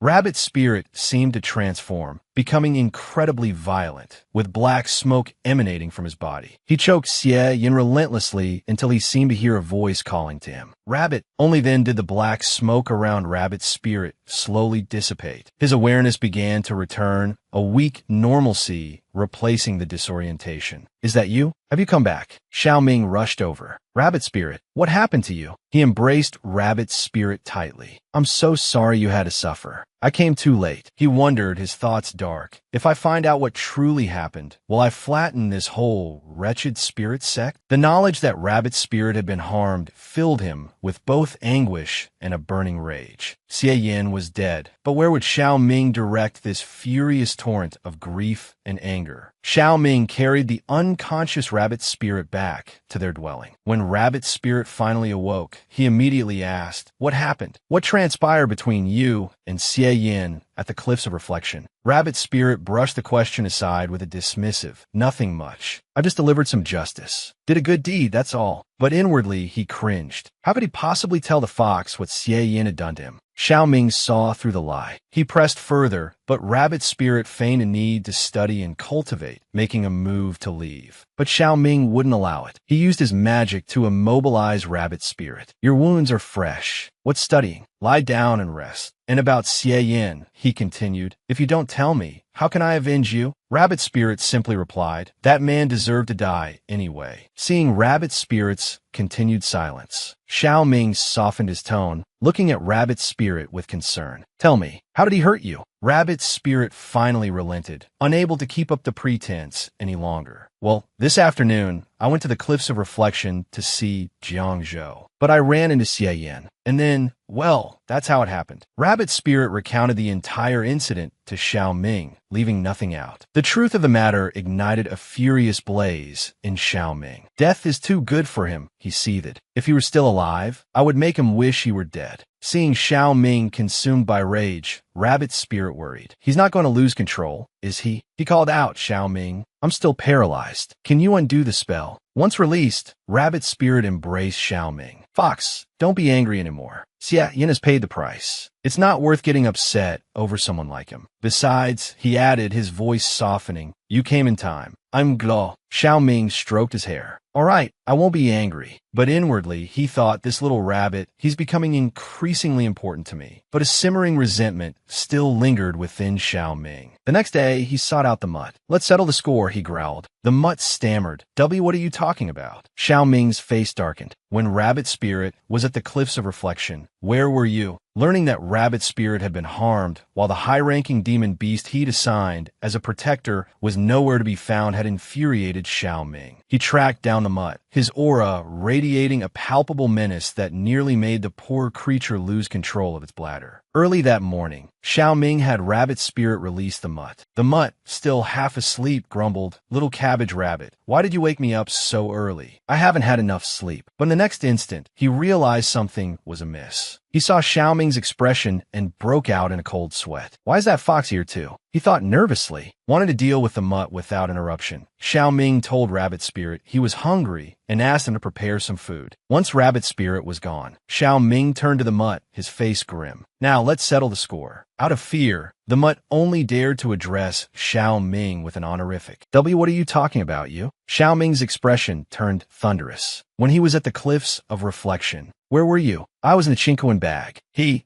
blocked our spiritual connection. Xiao Ming's voice dripped with ice. So you're blaming him? The terrified mutt rushed to explain. No, I would never. How could I leave him? Xiao Ming grabbed the mutt by the ear, his voice a low growl. I left you with him to protect him, not to laze around and enjoy yourself. If you prove this useless again, there are plenty of other high-ranking demon beasts to take your place. The mutt frantically promised. Yes.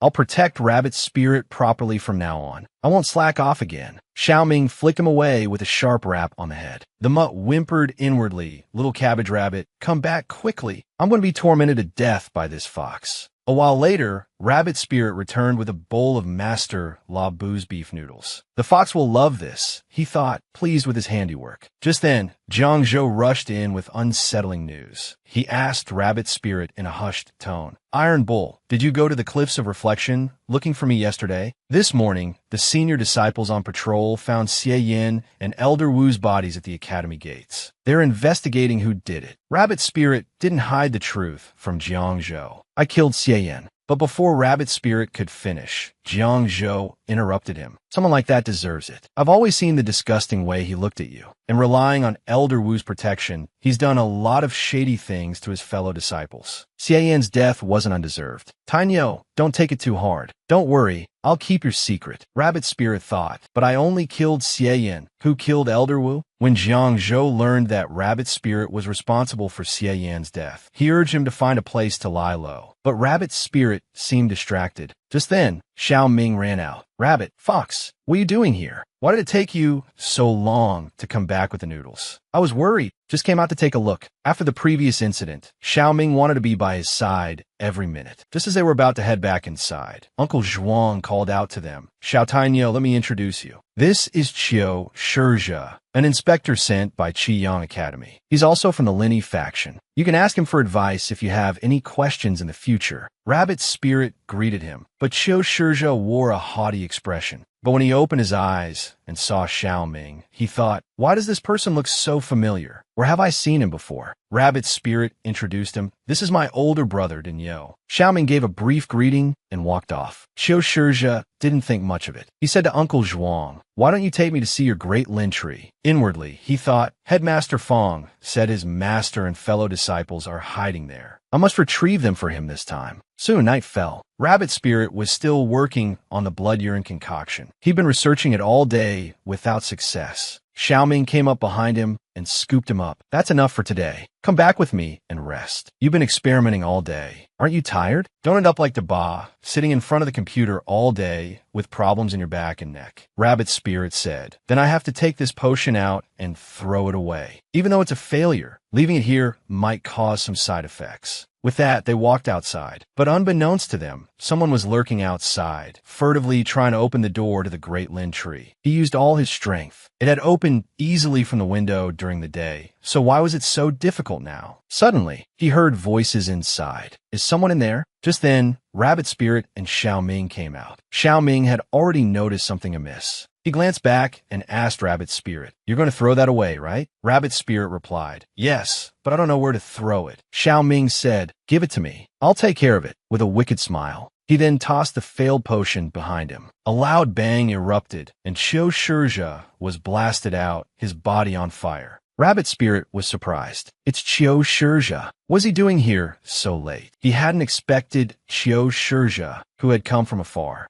to be sneaking around and following them in the middle of the night. But Xiao Ming had discovered him and blasted him out with a burst of fire, leaving him in a sorry state. Qiu Shizhe angrily sputtered, was that you? Suddenly, Qiu Shizhe's disciple ran up. Master, are you all right? Saving face, Qiu Shizhe forced a smile. I'm fine. Then Xiao Ming spoke. Qiu Shizhe, what are you doing at the great lin tree so late? Qiu Shizhe replied, I was just taking a stroll. I can't believe you would attack someone. Xiao Ming pressed further. If you were just strolling, why did you hide in the bushes when you saw us? Could it be that strolling was a lie, and you were actually trying to steal something from the great lin tree? Qiu Shizhe's disciple couldn't stand it any longer. He couldn't bear the insult to his master and threw a punch. But the weak blow was easily caught by Rabbit Spirit. The Academy forbids infighting, little brother. Qiu Shizhe, if your disciple continues to act so unreasonably, I'll have to report this to the Academy elders. And when the elders arrive, I'm sure everything that happened tonight will become clear. Qiu Shizhe thought, no, if the Nandu Academy elders come, my actions tonight will definitely arouse their suspicion. He forced a jovial tone. It's all a misunderstanding, and slunk away. But inwardly he seethed. You two have ruined my plans. Those two disciples are definitely not ordinary. I must inform Headmaster Fong as soon as possible and get rid of them before they cause any more trouble. After Qiu Shizhe left, Rabbit Spirit still felt something was off, but he couldn't put his finger on it. I just have a feeling that his purpose in coming to the Academy is not so simple. And Fox, you're acting strange too. Your aura turned cold as soon as Qiu Shizhe showed up. Xiao Ming stroked Rabbit Spirit's head. Don't overthink it. No matter what happens, I'll protect you. Anyone who dares to hurt you, I won't spare a single one. Cut to the balding Qiu Shizhe, the inspector who had arrived from afar. Because of his suspicious sneaking around last night, Xiao Ming had taught him a lesson. To apologize, Rabbit Spirit, carrying a potion he had made, went to the inspector's lodgings. But the inspector was skeptical. Since the great war between humans, demons, and monsters 300 years ago, the core members of the Lin sect were eradicated. Potions like this haven't existed on the continent since then. Rabbit Spirit reassured him, don't worry, I've already tested it. It really works. I shaved the mutt's fur, and this potion made it grow back. Yours can too. If you don't believe me, I'll pour a little for you to try. The inspector thought, fine, I'll try it. I'll see what tricks you're playing. He poured some onto his hand and rubbed the potion onto his bald head. Before long, something unexpected happened. His head, which had only 5 hairs, actually sprouted new hair. Excited, he asked Rabbit Spirit, tell me quickly, where did this potion come from? Are there any others? Rabbit Spirit was about to answer that he had made it himself, but Xiao Ming interrupted. He separated the inspector and Rabbit Spirit. Inspector, please behave yourself. We found this potion in the storeroom of the Great Lin Tree. Just this one bottle. There are no more. Hearing this, the inspector didn't press further. He snatched the remaining potion. If this can completely cure my baldness, we'll forget about what happened earlier. He then ran back to his room. Rabbit's spirit didn't understand. Why did you say we found it in the Great Lin Tree when I made it? Xiao Ming explained, remember, this stuff is as rare on the continent as demons and monsters. To avoid unnecessary trouble, remember, don't mention this to anyone else but me. Oh, I see. Inside the room, a white-haired figure in a flowered cloak asked the inspector, did you find what I asked you to look for? The inspector replied respectfully, Dean, I haven't found the puppet body you left at the Great Lin Tree yet, but I did find this. He nervously handed the newly acquired potion to the dean. A disciple from Nandu Academy found this in the storeroom of the Great Lin Tree. The dean scoffed. I live in a Great Lin Tree for many years. Why did I never find this potion? At this moment, the inspector realized,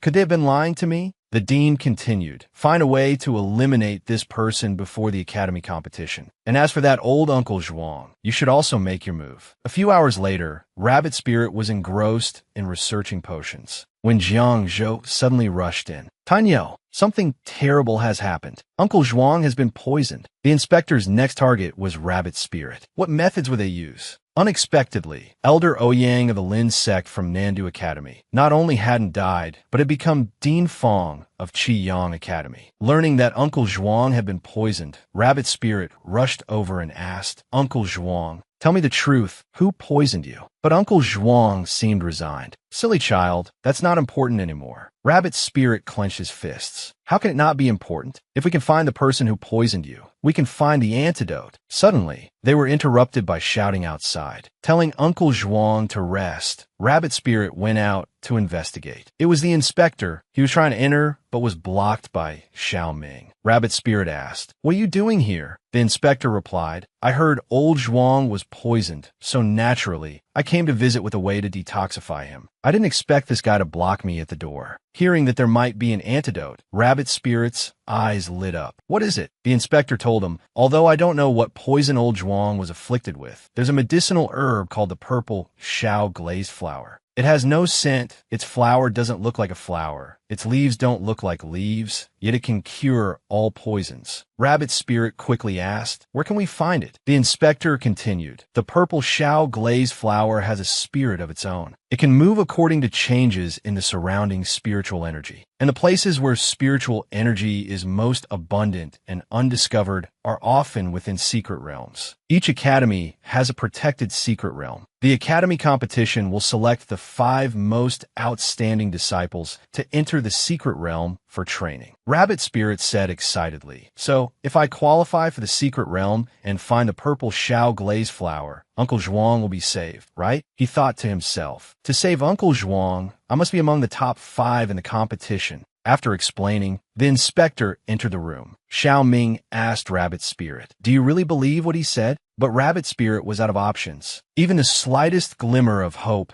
to save Uncle Zhuang was enough to make him try. Inside the room, Uncle Zhuang asked the inspector, what are you doing here? The inspector replied with a flippant grin, old Zhuang, you gotta hang in there. If Iron Bull can find the antidote, you still have chance. Uncle Zhuang gave him a look. A chance? The moment Elder Ouyang had you poison me, my fate was sealed. No, wait, I should call him Dean Fong now. Does Dean Fong have any other messages for me? Uncle Zhuang inquired. The inspector answered, no, just that you should cooperate with my plan. Unexpectedly, Uncle Zhuang agreed. The inspector thought to himself, sorry, little Iron Bull. What was Uncle Zhuang planning? Could he really be intending to harm Rabbit Spirit? And what secrets were hidden within the secret realm? The day of the Academy competition finals had arrived. Many were gossiping about Rabbit Spirit. Have you heard? That loser from the Lin sect actually made it to the finals. He's just a worthless piece of trash who got lucky. The Lin sect only has him. He practically walked into the finals. What's so surprising? Rabbit Spirit didn't offer any retorts. Instead, he urged Xiao Ming to calm down, promising to silence them with his actions. Soon, it was Rabbit Spirit's turn to compete. His opponent was Shi Qing from the Lingxiao sect. Just as he was about to step onto the platform, a foot suddenly tripped him. Luckily, Xiao Ming reacted quickly and caught him, preventing a faceplant. He glanced at the person beside him. "Was that you who tripped me?" The other disciple replied haughtily. "So what if it was?" "Your reflexes are pathetic. When we fight, it won't just be a simple stumble." So this was Shi Qing from the Lingxiao sect. Rabbit Spirit didn't rise to the bait. He was just a petty, jealous nobody, not worth his time. You just have to give him a good thrashing on the platform. On the platform, the crowd roared in support of Shi Qing, bolstering his confidence. "Iron Bull," he taunted, "if you regret this, you can just surrender. I'll go easy on you." But Rabbit Spirit simply addressed the referee. "Can we begin? I'm not interested in listening to him prattle." The match began. Shi Qing started gathering his spiritual energy. "Since you're so eager to die, don't blame me for being ruthless." Before Shi Qing could react, Rabbit Spirit lunged forward with a hook punch. "I'll teach you a lesson. Did you think I spent the last half-month training for nothing?" The punch landed squarely on Shi Qing's face. Rabbit Spirit closed in, delivering a flurry of blows. These disciples really think the Lin sect is easy prey. The brutal beating sent chills down the spines of the onlookers. How did Iron Bull get so strong? Look at Shi Qing. He can't even fight back. Better stay away from him in the future. The match ended with an undeniable victory for Iron Bull of the Lin sect. Rabbit Spirit hopped off the platform and ran over to Xiao Ming. "Does your hand hurt from all that slapping?" Xiao Ming asked. "Not at all." He turned to face those who had mocked him earlier. "Now, who else wants some?" The crowd averted their gazes, intimidated. From that moment on, Rabbit Spirit had made his mark in the academy. He had risen. Did this mean he was now qualified to enter the secret realm for training? What challenges awaited him within?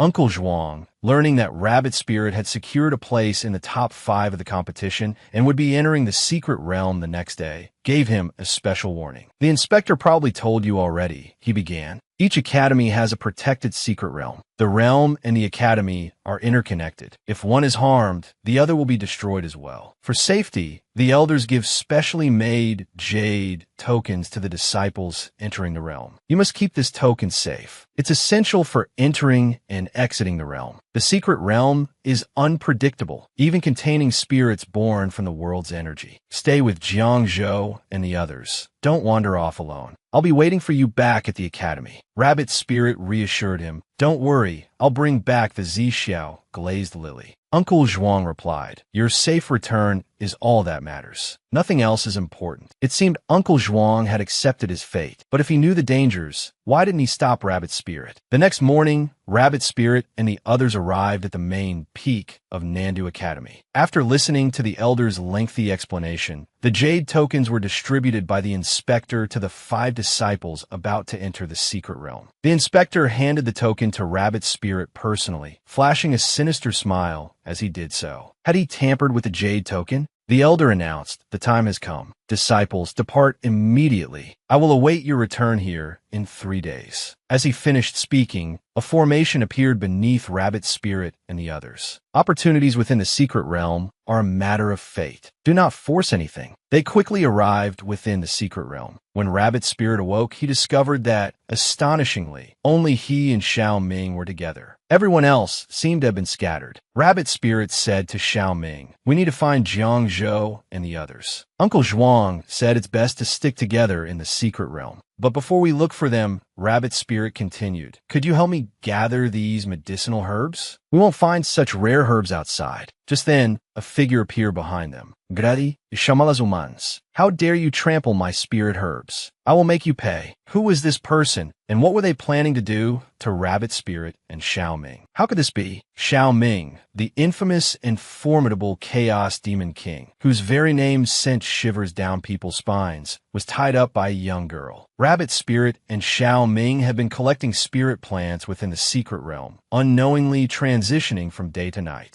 Left with no other choice, they decided to find a place to rest and continue their search for Jiang Zhou and the others in the morning. Just as they were about to leave, a hidden weapon suddenly flew towards Rabbit Spirit. Fortunately, Xiao Ming blocked it just in time. Who is the despicable wretch who stole my things and thinks they can just leave so easily? Not a chance. Rabbit Spirit was bewildered. "Who are you?" I am a master of this secret realm. Deming, Air Ming, come out and tie them up. Drag them to the cave. Rabbit Spirit asked Xiao Ming, what should we do? Should we fight them? Xiao Ming replied, no fighting. We surrender. Their true identity is a chi spirit born within this secret realm, bound by the laws of heaven. They wouldn't dare harm cultivators, or they'll face heavenly retribution. Where a chi spirit resides, spiritual energy is abundant, attracting all sorts of treasures. Surrendering is just a way to follow them and find the purple Xiao glazed flower. So that's it. Tie us up. Tie us up. We surrender. Deming and Air Ming hadn't expected such willing compliance. The Chi Spirit thought to itself, they don't even dare to resist. Nandu Academy disciples are nothing special. Arriving at the cave, the Chi Spirit declared, since you obediently returned the medicinal juices, I'll spare your lives. Once the secret realm entrance opens, get out of here and back to your academy. Suddenly, Rabbit Spirit spoke. Actually, we have 3 more disciples in the secret realm. Perhaps you could capture them too? They love collecting medicinal herbs. If you wait, they might have already plucked half the secret realm bare. The Chi Spirit's fur bristled. What? The Chi Spirit thought, how can I let them ruin all the spirit herbs I've painstakingly cultivated over the years? It then called out, Deming, Air Ming, follow me. We're going to capture those disciples. This was Rabbit Spirit's plan to lure the Chi Spirit away. Firstly, they could use the Chi Spirit to help them find Jiang Zhou and the others, as it lived in the secret realm. Secondly, with the Chi Spirit gone, they could search for the purple Xiao glazed flower. Since the ropes weren't imbued with spiritual energy, they easily broke free. Rabbit Spirit wanted to use a sound transmission talisman to contact Jiang Zhou, but wasn't sure if it would work within the secret realm. Still, it was worth a try. Meanwhile, Xiao Ming seemed to have discovered something. A purple object grew on the wall. Could this be the purple Xiao glazed flower? Just how cunning was Rabbit Spirit? He told the Chi Spirit that the people he was with were here specifically to steal precious spirit herbs. As a result, the Chi Spirit had injured Jiang Zhou. Rabbit Spirit and Xiao Ming deliberately led the Chi Spirit away to find the purple Xiao glazed flower, which could cure Uncle Zhuang. It's neither flower nor leaf. This is it. Uncle Zhuang will be saved. Xiao Ming looked at Rabbit Spirit. Now that the flower was found, he should search for his lost sword, Shangshan. Lost during the Great Battle 300 years ago, Shangshan had vanished within Nandu Academy. Since he couldn't find it within the academy, it must be within this secret realm. But where to begin? Xiao Ming asked Rabbit Spirit, what are your plans now? Rabbit Spirit replied, with the purple Xiao glazed flower found, I have nothing else to do here. We'll wait for the Chi Spirit to bring back Jiang Zhou and the others, and then we'll return to the academy using our jade tokens. Rabbit Spirit sensed something was troubling Xiao Ming. What's wrong? Is something bothering you? Xiao Ming answered, I lost a sword in the secret realm long ago. I want to take this opportunity to find it. Rabbit Spirit excitedly offered, then I'll help you look before the Chi Spirit returns. Xiao Ming refused. No, you stay here. I'll go alone.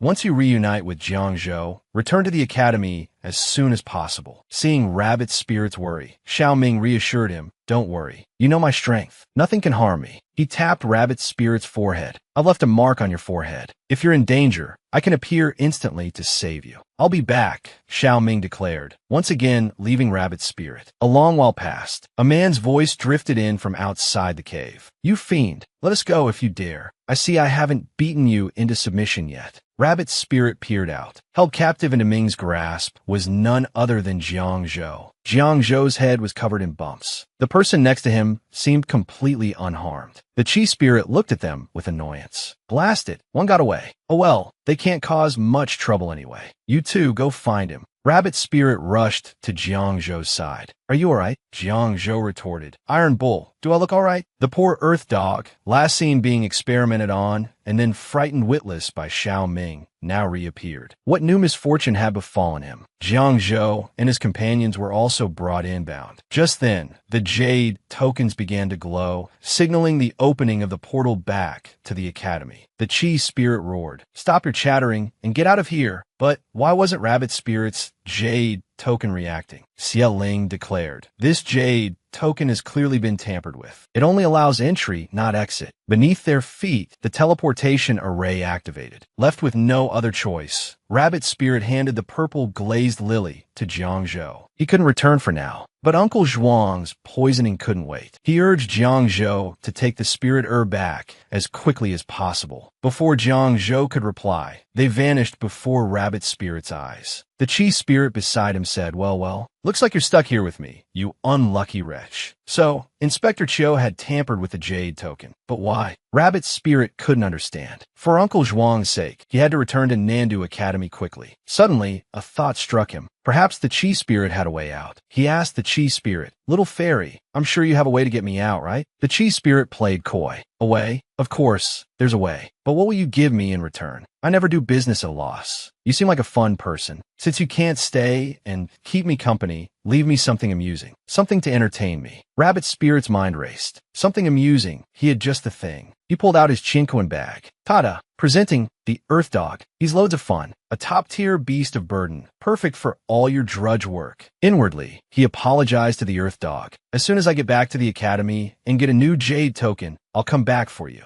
The Qi Spirit squealed, scooping up the Earth Dog. "Oh my, so fluffy. I adore fluffy things. If you truly want to leave, there's only one way. Destroy the spiritual root that sustains this secret realm. When the realm collapses, you'll be free to go. The only problem is, I don't know where it is. Otherwise, I wouldn't have been stuck here for so long." Great. That was as helpful as no information at all. Or was Rabbit Spirit supposed to find this spiritual root? And what about Xiao Ming? Was he alright? Unbeknownst to them, the spiritual root sustaining the secret realm was none other than Xiao Ming's demonic sword, Shangshan. Xiao Ming arrived at a cave. He sent Shangshan nearby. But why was there no demonic energy around? Only abundant spiritual energy. He continued forward. Suddenly, he stopped. There they were, the captured members of his clan, imprisoned within. That explained the lack of demonic energy and the abundance of spiritual energy. They were using a spirit-demon conversion array, drawing the demonic energy from Shangshan and the Hu clan, converting it into a constant flow of spiritual energy to sustain the secret realm. The extermination of his clan, an unforgivable crime. Xiao Ming grasped his demonic sword. "Shangshan, you've slumbered for so long. It's time to awaken." What was happening to Xiao Ming? Was he being consumed by the powerful demonic energy, losing control? Was he about to unleash carnage? Back in the cave, Rabbit Spirit waited for Xiao Ming's return. Trapped, he placed his last hope on Xiao Ming. Suddenly, the cave began to shake violently. What was going on? The Qi Spirit reacted, coughing up a mouthful of blood, startling Rabbit Spirit and the Earth Dog. He had been fine just moments ago. What had happened?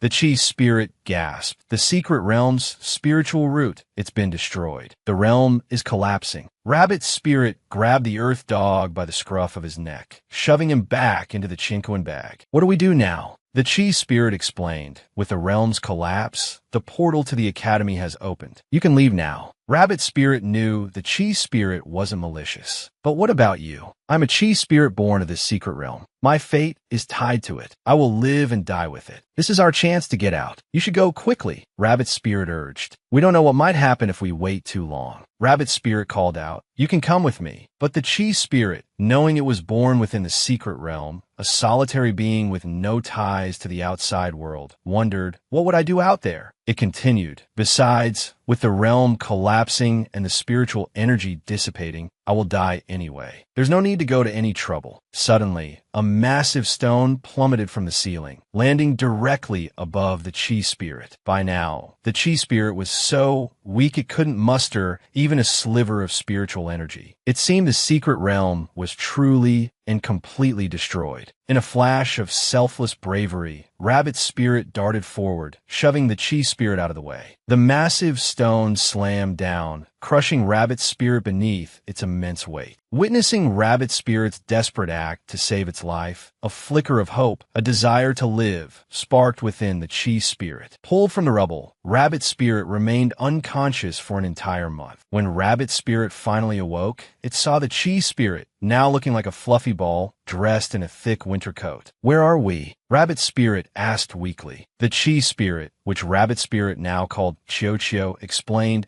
when the secret realm collapsed, you were hit by a falling rock saving me and fell unconscious. Somehow, during that time, you must have unconsciously activated some kind of formation. When we woke up, we were here at Nandu Academy. Nandu Academy and Beiji Academy are at opposite ends of the continent, thousands of miles apart. It'll be difficult to get back, but don't worry about that now. Focus on recovering from your injuries, Chio reassured. Chio continued, a blush creeping onto its fluffy cheeks. And thank you. The secret realm's collapse should have destroyed me too, but the spiritual energy within your shoes saved my life. And because of that, you've also become my master. Chio explained everything to Rabbit Spirit. With spirit as the medium and blood as the essence, we are bound by spiritual energy. Master, from now on, command me as you will. Rabbit Spirit, overwhelmed, waved a paw dismissively. Commanding you, and all that, forget about it. I'm just glad you're alive. Now Earth Dog will have a companion. Rabbit Spirit then got up and headed for the door, intending to find someone from the academy and ask about their current situation. Pushing the door open, Rabbit Spirit was met with a blizzard. The snow was falling thick and fast, heavier than any snow Rabbit Spirit had ever seen, even in Heilongjiang. Beiji Academy certainly lives up to its name, it thought. Just then, a voice called out from behind. Little junior sister, why are you up? Rabbit Spirit looked around, certain there was no one else nearby. Could they be talking to it? But when did it become someone's little junior sister? Are you talking to me? Rabbit Spirit asked the woman. Of course, little junior sister, she replied. You seem to be in good spirits. I guess your injuries are almost healed. Come on, I'll take you to see Master. Excuse me, Rabbit Spirit ventured, but could you tell me how I ended up at Beiji Academy? And why are you calling me little junior sister? The woman, who Rabbit Spirit now knew as Senior Sister Jean, explained, well, a month ago on my way back to the academy, I found you unconscious and injured by the roadside. I brought you back with me. Beiji Academy only accepts female disciples, and we happen to be in need of a new junior sister. Master found you so adorable that she took you on as her disciple right away. Rabbit Spirit thought, wow, so now discipleships are decided unilaterally? I was unconscious, and now I'm suddenly someone's disciple. They arrived at the main hall, and Rabbit Spirit was stunned as soon as it stepped inside. A group of senior sisters swarmed Rabbit Spirit, pinching its cheeks and fussing over it. They were all female disciples. What kind of strange academy is this? Rabbit Spirit wondered. I feel like I've wandered into some sort of silken lair. It couldn't help but wonder what its reaction would be when it finally met the master of Beiji Academy. Rabbit Spirit, having inexplicably become a disciple at Beiji Academy, was captivated by its master's beauty the moment it laid eyes on her. My dear disciple, the master said, come closer and let master have a look at you.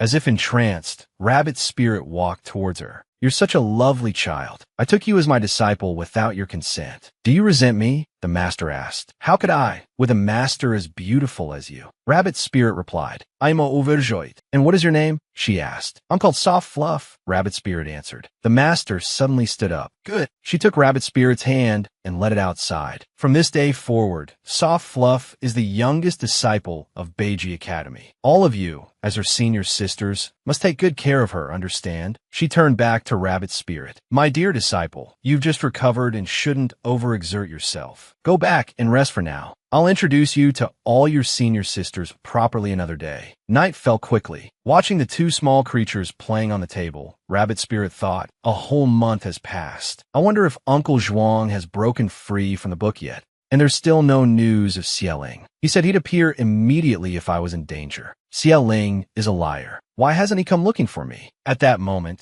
the only one Rabbit Spirit could vent its frustration on was Earth Dog. But at this very moment, Xiao Ming, too, had been constantly thinking about Rabbit Spirit throughout the past month. He'd ordered his subordinates to investigate for a long time, but they hadn't found any trace. Xiao Ming addressed them coldly. If I recall correctly, the deadline I gave you seems to have passed. I expended considerable energy rescuing you lot from the secret realm. I didn't do it so you could deceive me. Just then, a red object flew from the window and landed in Xiao Ming's hand. This is the demonic chi mark I left on Rabbit Spirit's forehead. The demonic energy crackled and buzzed. Xiao Ming understood. No wonder he hadn't been able to sense the location of the mark before. It had been blocked by Beiji Academy's barrier. What would Xiao Ming do now that he knew this? And did Beiji Academy harbor some unknown secret? The Inter-Academy competition, hosted by the humans, was scheduled to begin the next day. Xiao Ming ordered his subordinates to immediately depart for the human imperial city. After establishing their false identities, they were to infiltrate the various academies and await his command. As for himself, he had a more important matter to attend to first, retrieving his lost little rabbit. Meanwhile, Rabbit Spirit received a summons from their master. My dear disciple, I have something to discuss with you today. Tomorrow, I will depart with your senior sisters for the human imperial city to participate in the Inter-Academy competition. I am truly uneasy about leaving you alone at the academy, so I thought to bring you along with us. What are your thoughts? Rabbit Spirit's ears perked up. That's right. Every academy will participate in the competition. That means the people from Nandu Academy will be there too. Jiang Zhou is in the top 5 at Nandu Academy. He'll definitely be competing. Rabbit Spirit told their master, "Yes, I'll go with you." "Good, then go and pack your things. We'll depart tomorrow morning." The next afternoon, the human imperial city teamed with talented cultivators from various academies. Rabbit Spirit kept glancing around, searching for any sign of Jiang Zhou. But after looking for a long time, they saw nothing. Their master cautioned, "My dear Rabbit Spirit, watch where you're going. Don't look around so much. It's crowded here. Keep up with your senior sisters. Don't get separated." But just then, Rabbit Spirit's eyes widened. That's Jiang Zhou. He really came. Rabbit Spirit dashed off. "Master, senior sisters, I saw someone I know. I'll go say hello and be right back." But in the time it took to turn around, he was gone. Rabbit Spirit was certain they hadn't been mistaken. That was definitely Jiang Zhou. They searched all around, but there wasn't a trace of him. "I just saw Jiang Zhou walking this way. How could he disappear so quickly?" Suddenly, a hand reached out from an alleyway and grabbed Rabbit Spirit, pinning them against the wall. "Speak. Who are you? Why are you sneaking around and following me?" Because Rabbit Spirit was back in their female attire, Jiang Zhou didn't recognize them at all. His grip, however, was rather forceful, showing little consideration for their delicate appearance. Rabbit Spirit exclaimed, "Jiang Zhou, it's me, your buddy, Iron Bull." "What Iron Bull? I heard many of you have been waiting for this scene for a long time. Today it's here."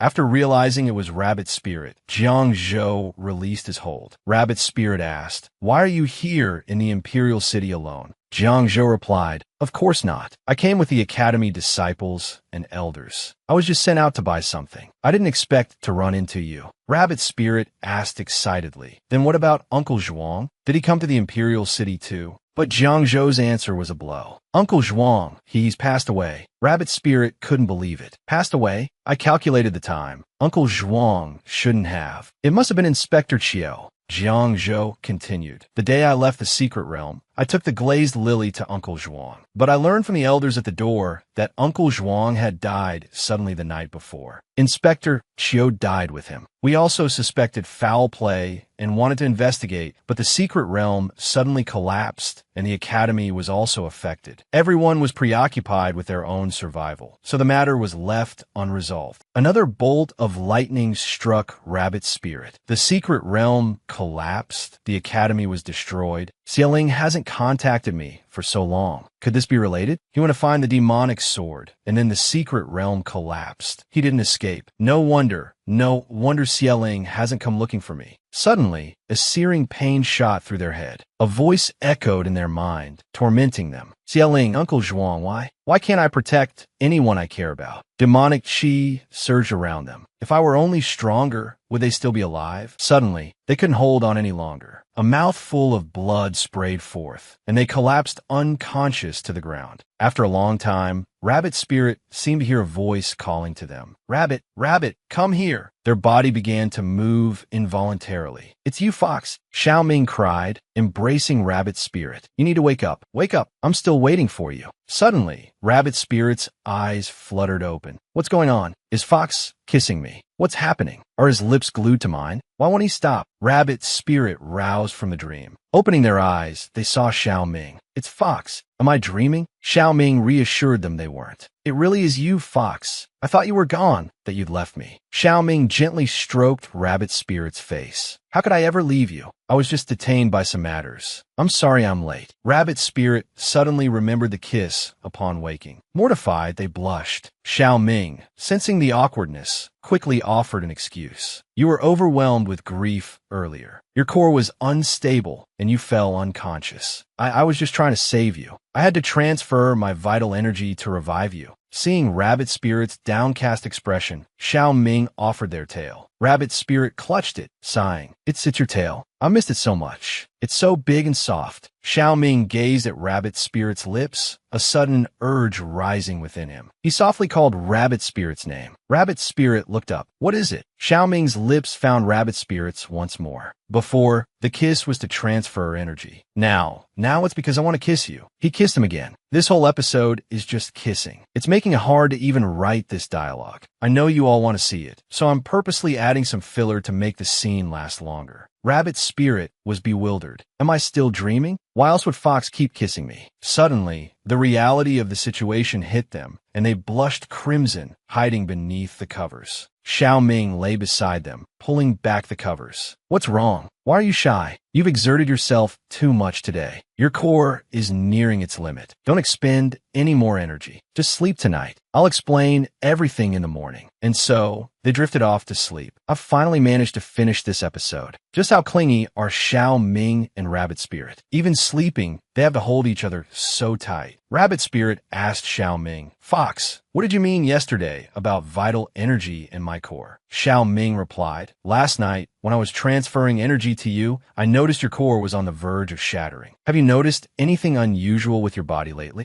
Rabbit Spirit answered, not really. Does it count if my heart hurts when I get emotional? It hurts, and then I lose consciousness. Xiao Ming used his magic to examine Rabbit Spirit. So that's it. Humans, demons, and the Yao all have their cores located in their dantian. But you're an exception. Your core is in your heart. If there's a problem with your core, your heart will be affected. Your previous episodes of unconsciousness are probably related to this. Rabbit Spirit's voice was filled with despair. Does that mean I'm a monster? Xiao Ming embraced them. You're not a monster. You're my little rabbit. He thought to himself, there's another force eroding Rabbit Spirit's core, and I can't control it. Could it be because of the snow lotus they ate before? Rabbit Spirit asked, Fox, do you know about Nandu Academy being destroyed a month ago? Xiao Ming sighed. Yes, I know. And to be honest, the responsibility for the secret realm's collapse and the destruction of the academy lies with me. A pang of guilt shot through him. And Uncle Zhuang's death. Xiao Ming knew what Rabbit Spirit was thinking. I didn't have anything to do with Uncle Zhuang's death. It was Inspector Chiu, but he was just a pawn. The mastermind behind it all is someone else. Don't worry, I'll find the one responsible and avenge you. Rabbit Spirit thought of their mother. Fox, you're so good to me, just like my mother. Xiao Ming said, don't worry, I'll always be good to you, but I want to be more than just like your mother. I want to be the one you love. He had finally confessed, but Rabbit Spirit seemed startled, unsure how to respond. Just then, a voice called from outside. Little junior sister, are you awake? It was senior sister Jean. Rabbit Spirit hurried to the door. Xiao Ming started to call after them, but Rabbit Spirit said, Senior sister is looking for me. It must be important. Just wait here for me, Fox. Xiao Ming decided not to push it. He couldn't pressure Rabbit Spirit too much. Suddenly, someone appeared beside him. Sun Shang, the tasks you assigned me are complete. Our people have been placed within the various academies. They've replaced quite a few academy elders. Understood. Have them proceed cautiously. They mustn't be exposed. If there's nothing else, you may leave. From now on, act according to the circumstances. Don't let the Rabbit Spirit see you. This was the difference between how Xiao Ming treated Rabbit Spirit and everyone else. The real show was about to begin. On Rabbit Spirit's side, Senior Sister Jean asked, Are you feeling better now? You suddenly fainted yesterday and scared us to death. You must take better care of yourself from now on. If you're feeling unwell, just tell us. Junior sister. Don't try to tough it out on your own. Also, things have been a bit unsettled in the Imperial City lately. You can't wander off like you did yesterday. Rabbit's spirit asked. Everything was fine yesterday. Why is it suddenly unsettled? Senior Sister Jean explained. The disciples participating in the Inter-Academy competition have been arriving in the Imperial City. The Emperor has arranged for everyone to stay at the Imperial Palace. But last night, an elder from Xianyue Academy was assassinated within the Imperial Palace. The Emperor is investigating the matter. So, the Inter-Academy competition, originally scheduled for tomorrow, has been postponed for 3 days. In short, just stay close to us. Don't wander off. Let's go, Junior Sister. Master is waiting for us to discuss matters. He'll be worried if we're late. Later that evening, Rabbit Spirit thought, Master gave me so many instructions. To be safe, I should just stay in the Imperial Palace these next few days. It's so late. I wonder if Xiao Ming is still in his room. I haven't figured out how to answer what he said this morning. Should I just agree or play it cool a little? Oh, I'll just agree. Rabbit Spirit arrived at the door of Xiao Ming's room. The light inside was on. Could Xiao Ming still be inside? Rabbit Spirit pushed open the door. Xiao Ming, are you still here? Suddenly, they saw Xiao Ming with a strange woman. Who is this woman? Xiao Ming confessed his feelings to me just this morning. Why is he alone in a room with a woman tonight? What's going on? This morning, he was holding me, kissing me, and comforting me. But now, he's alone in a room with a strange woman in the middle of the night. Rabbit Spirit couldn't stand it and rushed inside. The woman asked, "Who are you?" Rabbit Spirit couldn't believe this was happening. They didn't speak.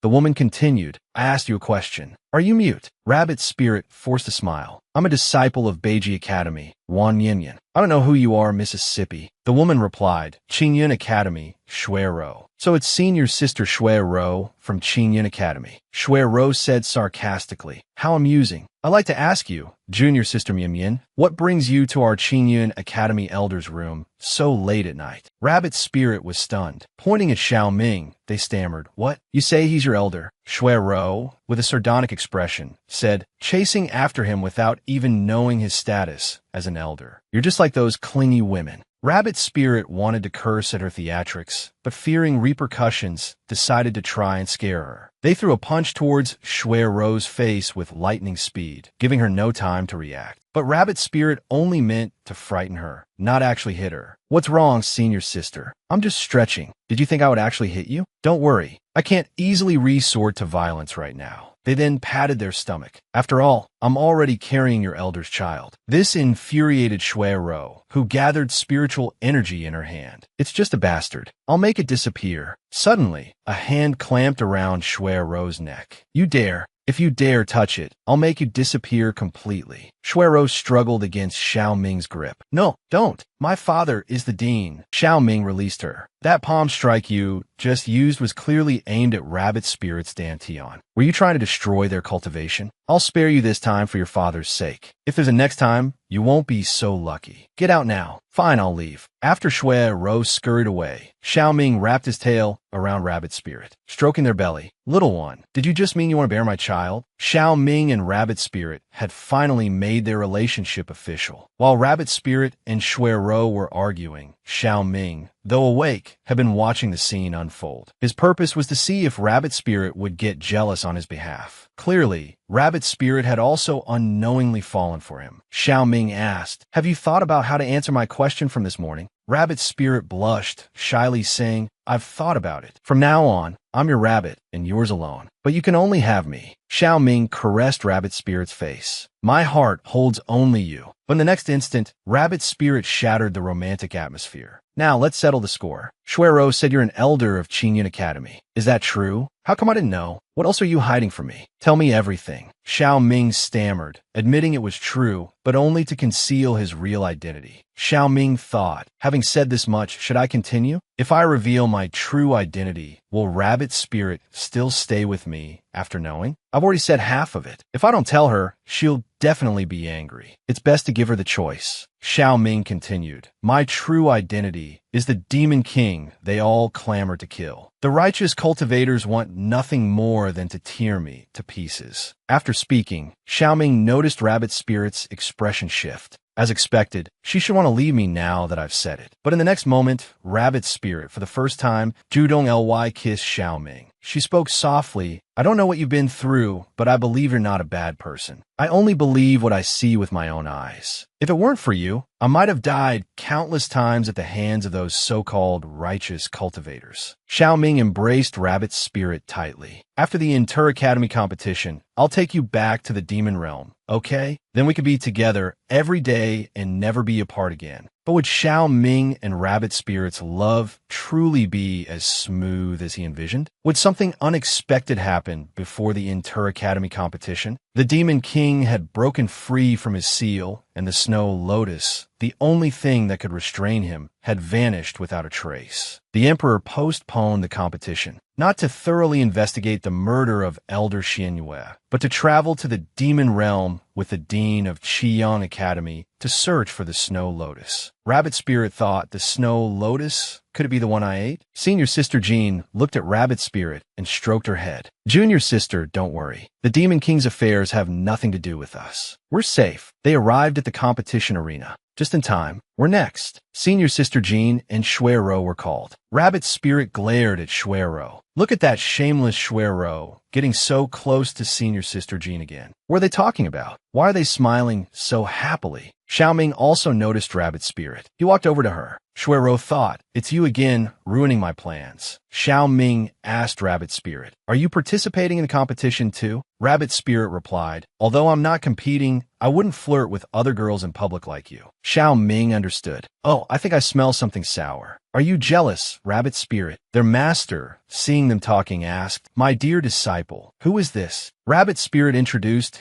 Xiaoming to her master. Master, this is my brother Daniel. Rabbit Spirit's master glanced at Xiaoming. Is that so? Your brother bears a striking resemblance to someone I once knew. Just then, the announcer on stage declared, the next match, Ajin from Beiji Academy versus Shuero from Qingyun Academy. Senior Sister Jean stepped onto the stage. Rabbit Spirit cheered her on. The match officially began. Shuero immediately attacked with her blade, but Senior Sister Jean blocked it. Junior Sister Shuero is quite impatient, isn't she? Senior Sister Jean said with a dark look. Senior Sister, you should worry about yourself. Swords have no eyes. Rabbit Spirit watched, worried for Senior Sister Jean. Although Senior Sister Jin's spiritual power was greater than Shuero's, Shuero was not someone to be trifled with. If she uses dirty tricks, Senior Sister will be in danger. Will this match really turn out as I fear? As Rabbit Spirit feared, Shuero, to get revenge, viciously attacked Senior Sister Jean, who had always been kind and caring towards her. Senior Sister Jean suddenly collapsed on the stage, her eyes stinging. What's happening? She cried. Just now, during the fight, a white powder blew towards me. Their master, Dean Wanyin, rushed onto the stage. Someone dared to poison my disciple. He gathered spiritual energy in his hand and launched an attack at Shuero. Suddenly, the attack was blocked by another force. Dean Wanyin, attacking a junior with such force? It was the Dean of Qingyun Academy. Shuero, hiding behind her father, cried, Daddy, Dean Wanyin is trying to hurt me without knowing the truth. He's wrongly accusing me. Rabbit Spirit shouted, you're lying? You were the one who hurt my senior sister's eyes. Shuero continued to feign fragility. Junior sister, you mustn't make false accusations. It was chaotic just now. No one knows where that object that injured your senior sister came from. Seeing her suddenly hurt like this frightened me as well. Just then, an elderly man approached. What happened? Why are you all gathered here? It turned out to be Dean Fong. Dean Fong saw Senior Sister Jean. How did this disciple get so badly injured? Dean Wanyin replied to Dean Fong. My disciple was competing with a Qingyun Academy disciple. I never imagined the opponent would be so ruthless, practically trying to kill my disciple. The Dean of Qingyun Academy interjected. The matter hasn't been concluded yet. Dean Wanyin is slandering my student. Dean Fong, I ask you to uphold justice for Qingyun Academy. Dean Fong declared, I oversee the academy competition on behalf of the Emperor. Naturally, I must be fair and just. I will investigate this matter thoroughly and give you an explanation. But right now, the most important thing is to treat this disciple's injuries. Today's competition ends ends here. Everyone, please return and rest. Suddenly, Rabbit Spirit called out, Dean Fong, wait. The match between my senior sister and that woman hasn't been decided. I volunteered to compete with her on my senior sister's behalf. Shuero thought to herself, perfect. She said aloud, if junior sister wishes to spar, I'll gladly accept. Dean Fong nodded. Since you both agree, then your match will be scheduled for tomorrow. Soon, everyone had left. Xiao Ming said to Rabbit Spirit, don't be sad. I'll go kill Shui Rhodonite. Rabbit Spirit shook her head. No, this is something I need to resolve personally. Shui Ro is clearly targeting me. I'll give her what she wants. But I feel so bad for senior sister Jean, who's always taken care of me. I'm the one who caused her this harm. The next day, would Rabbit Spirit's match proceed smoothly? What unexpected events would occur during the competition? That woman is truly vicious. Driven by her intense jealousy of Rabbit Spirit and Xiao Ming's relationship, she had used a despicable trick to injure the eyes of the senior sister who doted on Rabbit Spirit. Rabbit Spirit felt responsible and determined to avenge her senior sister. She would defeat that woman fair and square in the arena the next day. Senior sister Jin's eye injury was far more severe than they had initially thought. Even with Dean Wanyin and Xiao Ming using their spiritual energy to heal her, they could only prevent the poison from spreading further. Suddenly, someone patted Rabbit Spirit on the shoulder. It was Dean Fong. He had been entrusted by Elder Wanyin to examine senior sister Jean. He said to Rabbit Spirit, if I'm not mistaken, you're the new disciple Dean Wanyin took in, aren't you? He thought to himself, so this is the disciple that old Codger risked his life to save. She does seem to have potential. Just then, Xiao Ming arrived. Dean Fong, you're finally here. Elder Wanyin is getting impatient. Please go in and help with the treatment. Dean Fong replied, of course. He then went inside. After Dean Fong left, Xiao Ming cautioned Rabbit Spirit, you must be careful of that man. He's a shrewd one. It's best to avoid him in the future. Do you understand? Soon night fell. Rabbit Spirit was reading a book. Suddenly, a crimson tail reached out and touched Rabbit Spirit. What was happening? Was he trying to drink her blood again?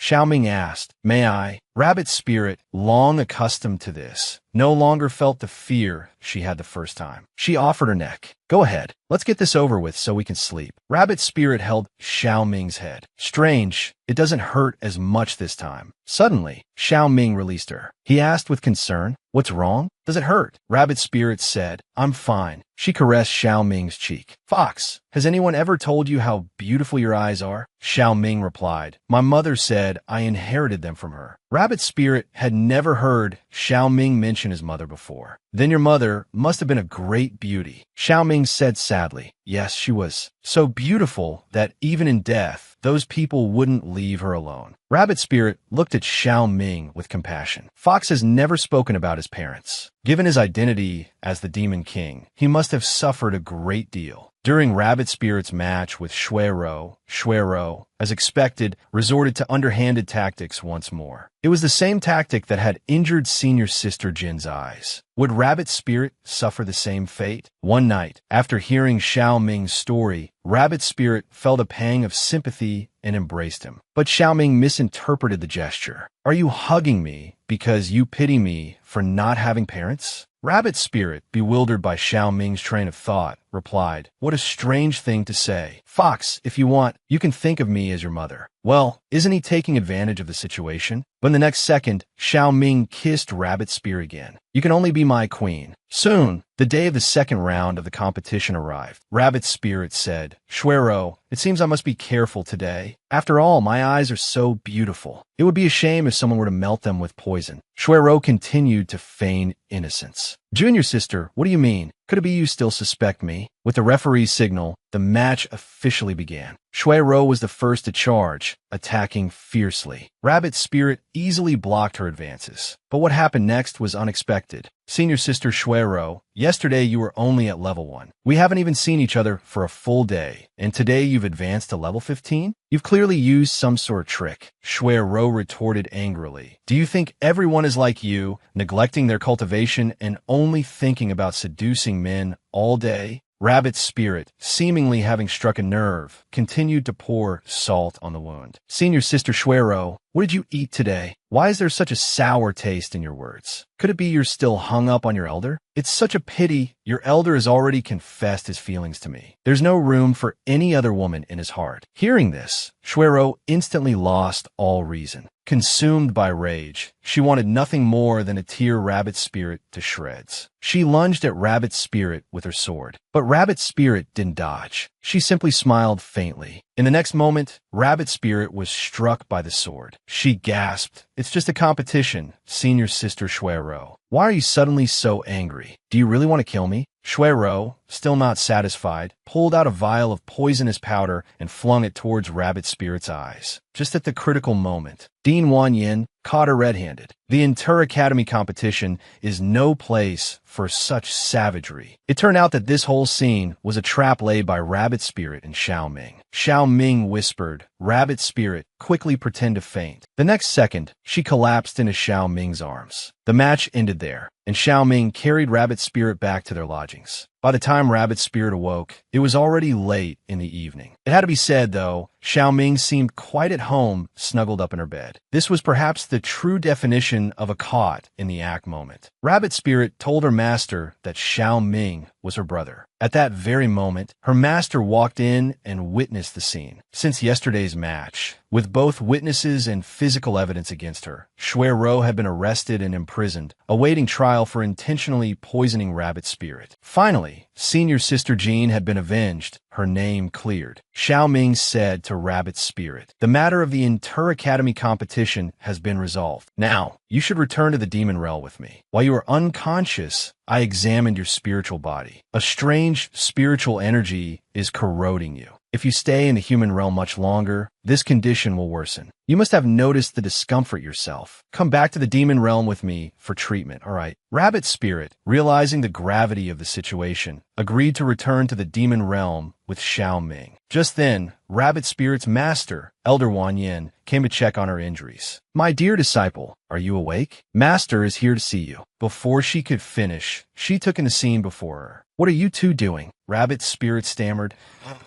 Wanyin interrupted. "Elder Ming, I need to speak with my disciple. Would you please excuse us for a moment?" Rabbit's spirit wondered why her master had addressed Xiao Ming as Elder. Could she already know his true identity as the Demon King? Xiao Ming stroked Rabbit's spirit's head. "I'll wait for you outside. If you need anything, just call me. I'll come in immediately." Her master sat beside her, asking inquisitively, "Are you two really siblings?" Rabbit's spirit blushed. "Master, you already know?" Wanyin pointed at her head. "Do you think I'm foolish? What kind of siblings are this clingy? And sharing a bed? Earlier, while you were unconscious, Elder Ming said he wanted to take you away from Beiji Academy. My dear disciple, are you really going to leave with him?" Rabbit's spirit replied, "Yes, I'll leave with him." She thought to herself that Xiao Ming's identity as the Demon King was sensitive. Staying here too long could endanger the academy. For the safety of her master and fellow disciples, leaving as soon as possible was the best course of action. Wanyin felt a pang of sadness. Her most beloved disciple was leaving her. "Since you've made up your mind, I won't stop you. Leaving this time, it may be difficult to return. But rest assured, my disciple, master in Beiji Academy will always be here for you." Rabbit's spirit embraced Wanyin tightly. It was clear that this master truly cherished her disciple. With Rabbit's spirit gone, perhaps we, too, would never see this beautiful master again. To help Rabbit's spirit heal, Xiao Ming decided to take her back to the demon realm. But before that, he needed to transform her into her small rabbit form. Even though Rabbit's spirit was still annoyed, finding the situation inconvenient, there was nothing she could do. Xiao Ming worried that maintaining his human form in the human realm would drain his spiritual energy and affect the strange energy within Rabbit's spirit. He promised to lift the restriction once they returned to the demon realm. "Rabbit," Xiao Ming asked, "are you sure you don't want to say goodbye to your master and senior sister Jean before we leave?" Rabbit's spirit replied, "I think it's best not to. I'm afraid that seeing them will make it too hard to leave." Xiao Ming offered comfort. "Don't be sad. When you're better, if you want to return, I'll bring you back anytime." He held Rabbit's spirit close. "Since everything's settled, let's depart for the demon realm." They arrived quickly. Rabbit's spirit felt her body become lighter and more comfortable. The discomfort in her chest eased. Xiao Ming explained, "The demonic energy is abundant in the demon realm. It can help alleviate your symptoms. In the next moment, Rabbit's spirit transformed back into her human form. Xiao Ming declared, "This is my palace. From now on, it's yours too." He thought to himself, "Little Rabbit, you've finally come home with me." Rabbit's spirit, slightly intimidated by the grandeur, looked around. Xiao Ming reassured her, "Don't be afraid. They're my subordinates. They won't harm you." His protectiveness was palpable. He addressed his subordinates. "You are all dismissed. Do not disturb us unless necessary." Then, turning to Rabbit's spirit with tenderness, he said, "Let me take you to rest. If you want to know anything about me, I will tell you everything." With that, he carried her into a room. The night passed quickly. When Rabbit's spirit awoke, Xiao Ming was gone. Another woman was in the room. "You're awake, miss," the woman said. "My name is Yin Yu. His Majesty sent me to protect you. If you have any questions or need anything, please don't hesitate to ask. I will do my best to help you." "Thank you," Rabbit Spirit replied. "Could you take me to Xiao Ming?" Yin Yu was enthusiastic. "Of course. But first, please allow me to escort you to freshen up. I will take you to His Majesty shortly." What interesting stories would unfold now that Rabbit Spirit was in the demon realm? It was surprising how quickly things had progressed. They were practically living together now. Yin Yu led Rabbit Spirit to a lavishly decorated bathroom. "Did you all build this?" Rabbit Spirit asked curiously. Yin Yu explained, "His Majesty built this palace single-handedly. Every plant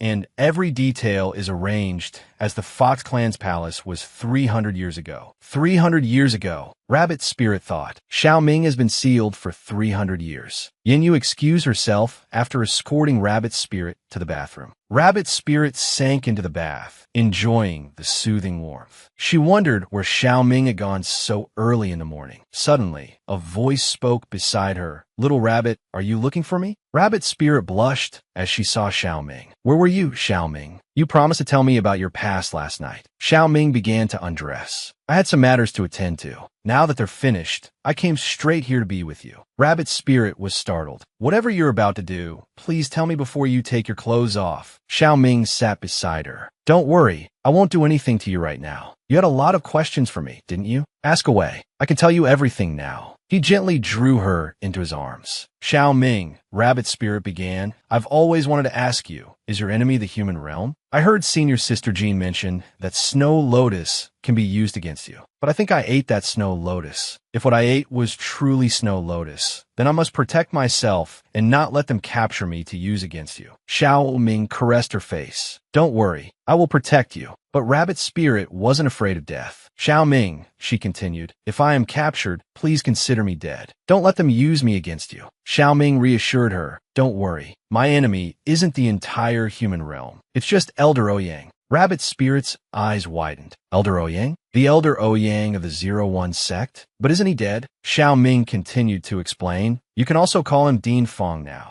When Ouyang was still in the 01 sect, he was obsessed with human experimentation. He found ordinary human bodies too fragile to withstand his experiments. So, he turned his attention to the demon realm. He colluded with the 01 sect to massacre our nine-tailed fox clan. I was the only survivor. His experiments turned me into a half-demon. I managed to escape and sought revenge, but he sealed me for 300 years. Ouyang then faked his death and became Dean Fong of the Qiyang Academy. The 01 sect was condemned for their slaughter of the demon race and their human experimentation." Rabbit Spirit looked at Xiao Ming with deep heartache. She hadn't realized he had endured so much alone. But now Xiao Ming had her and a peaceful life. Would he still choose revenge? Past experience suggested that whenever Xiao Ming left Rabbit Spirit's side, danger would befall her. She wondered if being in the demon realm, Xiao Ming's territory, would break this pattern. Upon learning Xiao Ming's story, Rabbit Spirit's heart ached for him. For the first time, she initiated a kiss, saying, "I will help you take revenge." Xiao Ming swept Rabbit Spirit into his arms. "The bath is done, and everything's been said. Now, let's go get something to eat." In the dining hall, a magnificent feast awaited them. Being back in his own realm certainly had its perks. Xiao Ming addressed Rabbit Spirit. "Before you left Beiji Academy, your master asked me to find a medicinal herb called the Mars flower. It's said to be incredibly effective in treating eye ailments and only grows in the demon realm. Would you like to join me in searching for it?" Of course, Rabbit Spirit agreed. Senior Sister Jin's eyes had been injured because of her. If the Mars flower could truly truly heal them, Rabbit Spirit would do anything. Yes, she replied. Let's go now. They soon arrived at the Demon Realm marketplace. To Rabbit Spirit's surprise, it was just as bustling as any human market, teeming with all sorts of demons. Suddenly, one of Xiao Ming's subordinates approached. Your Majesty, the subordinate reported, we've discovered Elder Ouyang's tracks nearby. What are your orders? Xiao Ming responded, have your men intercept him. I'll be there shortly. Turning to Rabbit Spirit, he said, I need to attend to this matter. I'll come find you later. Knowing of Xiao Ming's past, Rabbit Spirit offered her full support. Go without worry. I'll be with Yinyu. Xiao Ming looked at Yinyu. Take good care of the queen. There must be no mistakes. After Xiao Ming departed, Yinyu turned to Rabbit Spirit. My lady, we've been traveling for half a day. Are you hungry? Now that she mentioned it, Rabbit Spirit realized she was. I saw a stall selling grilled cold noodles over there, Yinyu offered. I'll go get some. Please wait here. I'll be back soon. Figuring she would be safe in Xiao Ming's territory, Rabbit Spirit agreed. She thought to herself, they say the Mars flower grows in the demon realm, but we've been searching for half a day and haven't even seen a common herb. Suddenly, someone tapped Rabbit Spirit on the shoulder from behind. Young lady, an old woman's voice croaked. I have a few questions for you. Would you mind sparing a moment? Unexpectedly, Rabbit Spirit had been unwittingly captured and brought back to the Rabbit clan. Worse, she was to be presented to the Demon King like some kind of merchandise. How had this happened? The old woman she'd encountered in the marketplace was the Rabbit clan's matriarch. Upon discovering Rabbit Spirit was a rabbit demon, the matriarch had taken her captive. When Rabbit Spirit awoke, she found herself in the Rabbit clan's camp. Another young woman, who looked remarkably like her, was standing nearby. You're awake, the woman said. With the matriarch's power, you should have slept until morning. Why are you up so early? A confused Rabbit Spirit asked. Matriarch? Are you talking about the old woman with the walking stick? Yes, the woman replied. She's the Rabbit clan's leader, and she specializes in catching deserters like you. My name is Chio-E. I'm also a rabbit demon. Rabbit clan deserters? Rabbit Spirit thought. Have I stumbled into the Rabbit clan by mistake? She addressed Chio.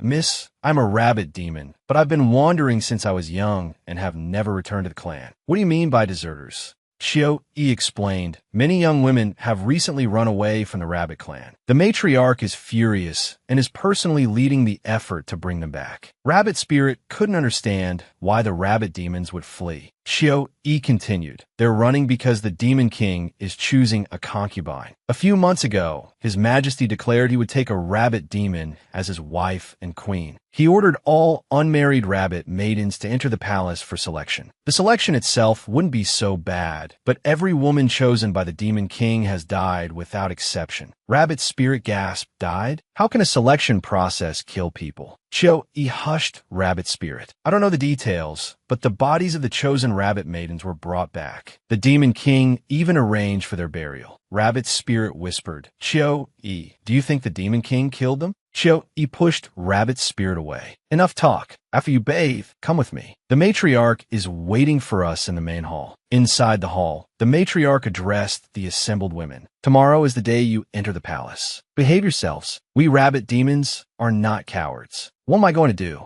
Little Rabbit has been inadvertently captured and taken to participate in the Demon King's concubine selection. Who is this Demon King anyway? Could it be Xiao Ming? If it is, why would Xiao Ming harm the rabbit demon women? If it's not, what will Xiao Ming do when he finds out Little Rabbit is going to marry someone else? Tomorrow is the day of the selection. I've already been gone for a whole day. I wonder if Xiao Ming has noticed. If I'm any later, Little Rabbit will belong to someone else. Chio-E invited Little Rabbit to sleep with her tonight. Tomorrow, the two of them will face the selection together. Little Rabbit agreed verbally, but her mind raced. She needed to find a way to get a message to Xiao Ming. Back in her room, she rummaged through her storage pouch for the communication bell. Unfortunately, the bell required 2 people, one for each person, to work across any distance. She hadn't given one to Xiao Ming. Tomorrow was the selection. Escape was impossible. What would she do? Suddenly, a voice came from outside the door. Someone was there. It was Xiao Ming. He called for Little Rabbit to come out. Little Rabbit was astonished. Xiao Ming, how did you know I was here? Xiao Ming replied, I followed the scent of rabbit, of course. I only left for a little while, and you ran off with someone else. Little Rabbit explained that she hadn't run off with anyone. The Rabbit Clan matriarch had used illusion magic, and she'd felt dizzy. When she woke up, she was here. Xiao Ming said, then let me take you away now. But Little Rabbit hesitated, stammering, Xiao Ming, I don't want to leave yet. That demon king has killed so many rabbit demon women. Something's clearly wrong. I want to stay and find out the truth. Xiao Ming embraced her. All right, I'll do as you wish. I'll have people protect you secretly. If anything happens, I'll be there immediately. Before he could finish, Little Rabbit interrupted him. Xiao Ming, for you, this is a communication bell. If anything happens, we can use this to contact each other. It's very convenient. She placed it in his hand. Xiao Ming understood its purpose. As it was getting late, he kissed Little Rabbit and left. The next day arrived quickly. The Demon King's palace was filled with young rabbit demon maidens. Little Rabbit muttered, "This Demon King is putting on quite the show. We've been waiting for 2 hours, and he still hasn't shown up." He gestured for her to be quiet. "This palace is full of the Demon King's subordinates. If they hear you speaking ill of his majesty, the consequences will be dire." Little Rabbit wasn't worried. She had the communication bell now. If there was any danger, Xiao Ming could come to her aid at any time. She was now more curious about the Demon King's age. Yi said, "His Majesty is only 300 years old. He's the most handsome man in our demon realm." Little Rabbit looked at her. Yi blushed whenever she spoke of the Demon King. Could she already be harboring secret feelings for him?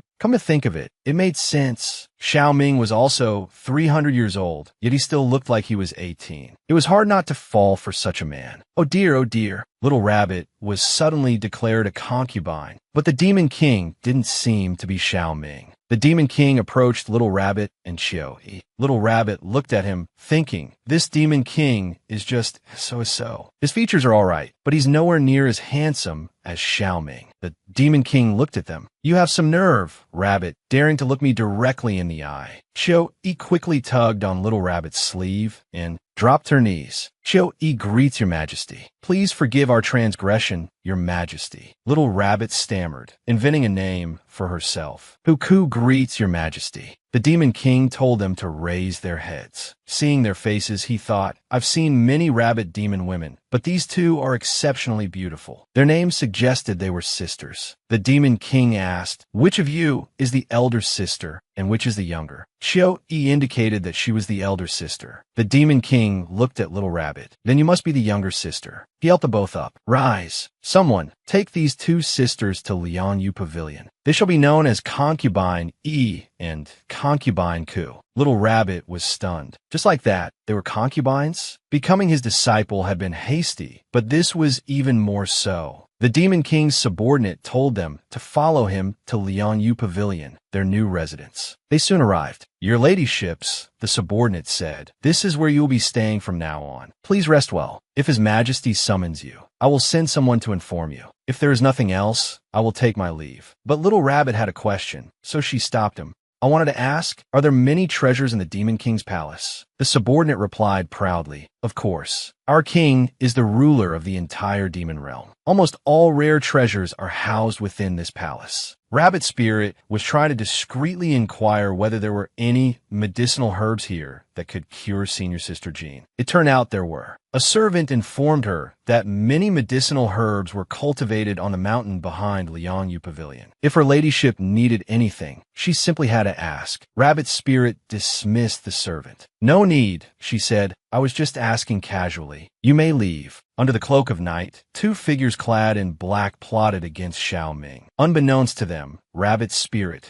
concealed in the shadows, overheard everything. Anxious to warn Xiao Ming, she accidentally stepped on a branch, the snap echoing in the stillness. The figures in black heard the sound. Was Rabbit Spirit in danger? Time rewound to earlier that morning. After dismissing the servant, Rabbit Spirit pondered the dangers lurking within the Demon King's palace. She resolved to be cautious and avoid trouble. Since she was already residing here, she decided to explore the mountain behind the pavilion that night, searching for the Mars flower that could heal Senior Sister Jin's eyes. Night fell quickly. Rabbit Spirit had been searching for over half an hour, but hadn't even glimpsed the Mars flower. In fact, she'd barely seen any ordinary Lingji mushrooms either. Discouraged, she decided to give up for the night and try another location tomorrow. Just as she turned to leave, she overheard voices speaking ill of Xiao Ming. "That Demon King is utterly arrogant. He launched an attack, and our forces couldn't withstand him. Does the headmaster have any countermeasures? Not yet. Such a calamity. If only we had eliminated him 300 years ago, we wouldn't be facing this disaster now. It's too late for regrets. I'm here to collect the bodies. What does the headmaster need now? Didn't we give you plenty last time? We've used them all. Indeed, with the accelerated progress of the Demon King's ritual research, the rabbit demon women you provided last time have been consumed. Rabbit Spirit, hearing the mention of bodies and research, realized with horror that they were conducting experiments. She had to warn Xiao Ming immediately, but as she turned to flee, she made a sound. The two figures in black, alerted, rushed towards her. At that critical moment, a hand clamped over her mouth. Seeing no one of the figures said, "There are many demonic beasts in these mountains. It was probably just a passing beast. Don't be scared. No one knows we're here. Come on, let's collect the bodies. We can't delay the headmaster's important work." It was Xiao Ming who had saved her. His timely arrival and use of an invisibility spell had prevented their discovery. Rabbit Spirit quickly relayed what she had overheard. "I overheard them talking about human experimentation, using it against you." Xiao Ming stroked her fur reassuringly. "Don't worry, I've known about their scheme for a while. I've let it continue to lure them into a trap. Have you been busy fighting the humans?" Rabbit Spirit asked. "Not just humans," Xiao Ming replied, "but demons as well. I won't spare anyone who participated in the slaughter of my nine-tailed fox clan 300 years ago." Could the demons Xiao Ming spoke of be connected to the Demon King? Faced with two powerful enemies, the Demon King and Headmaster Fong, a great battle was imminent. Would Xiao Ming succeed in his quest for revenge? Early the next morning, Xiao Yi rushed to find Rabbit Spirit. "Xiao Gu, you're finally awake. Come quickly. The king has summoned us. He's receiving emissaries from the human realm today. As the only two concubines in the palace, we must attend." Rabbit Spirit wondered if the human emissaries were from the academy. If she encountered someone she knew, her disguise would be blown. Seeing Rabbit Spirit's hesitation, Xiao Yi reassured her, "Don't worry, Xiao Gu. We just need to attend to the king." They soon arrived at the main hall. The Demon King addressed Rabbit Spirit. "Concubine Xiao, why are you wearing a veil today? Are you unwell?" "Your Majesty, it's nothing serious. I have a sudden allergy on my face and didn't want to alarm our guests, so I covered it with a veil." The Demon King took her hand. "I'll have the royal physician examine you later. We mustn't neglect your health." He then turned to the emissaries. "Honored guests, you've traveled a long way to our demon realm. You must be weary. I'll drink this cup first to your health." As Rabbit Spirit feared, the leader of the emissaries was Headmaster Fong. The scheming headmaster addressed the Demon King. "Your Majesty, our upcoming discussion is highly confidential. Perhaps the two concubines should." The Demon King pulled Rabbit Spirit and Xiao Yi closer. Headmaster Fong quickly added, "It's quite all right. These two concubines are trustworthy." Headmaster Fong, seeing this, didn't press the matter further. "The purpose of my visit," he began, "is to discuss the Demon King with your Majesty. He is currently waging a relentless war against the human race, and I fear we cannot hold out much longer. If humanity falls, the secluded demon clans will be next." The Demon King seemed puzzled. "Why should the Demon King's attack on your human race concern us demons?" Headmaster Fong continued, "Your Majesty, surely you haven't forgotten the annihilation of the nine-tailed fox clan? We couldn't have succeeded without the aid of your demon clans. The Snow Lotus is the only treasure capable of defeating the Demon King. If your Majesty assists the human race in finding it, the northern human realm of Beiji will be yours as a gift from the human emperor." Little Rabbit, overhearing this, felt the urgent need to inform Xiao Ming. She addressed the Demon King. "Your Majesty, my face feels a little unwell. I'd like to go and see Xiao Yi now." The Demon King, ever considerate, replied, "Then go ahead, my dear concubine. Your health is paramount." However, Headmaster Fong observed all of this, his eyes sharp. Had the cunning Headmaster Fong discerned Little Rabbit's intentions? Little Rabbit, recalling Headmaster Fong's discussion with the Demon King about dealing with Xiao Ming, quickly excused herself. She took out her communication amulet to inform Xiao Ming. But just then, a voice called out from behind her, "Your ladyship, where are you rushing off to in such a hurry?" Little Rabbit, feigning composure, replied, "Emissary, Shouldn't you be in the main hall discussing matters with His Majesty? What are you doing here? Headmaster Fong responded with a veiled threat. Your ladyship's sudden departure suggests a possible ailment. I happen to be quite knowledgeable in medicine. Perhaps I could take your pulse. With that, Headmaster Fong stepped forward, gathering a surge of spiritual energy in his hand and directing it towards Little Rabbit. Fortunately, Little Rabbit managed to block the attack with her hand, narrowly avoiding a significant scar on her face. Realizing that Headmaster Fong was testing her, she retorted, "Human emissary, what is the meaning of this?" Headmaster Fong thought to himself, rabbit demon women are not known for their resilience. If injured, they should react like ordinary beings. But her wound isn't healing. Could I be mistaken? He said to Little Rabbit, "Forgive me, your ladyship. My hand slipped." Little Rabbit continued the charade. "Slipped? That was clearly aimed at my face. I may be but a simple rabbit demon woman, but don't forget, emissary, I am also a chosen concubine of the Demon King. I will remember this day's transgression." With that, Little Rabbit departed.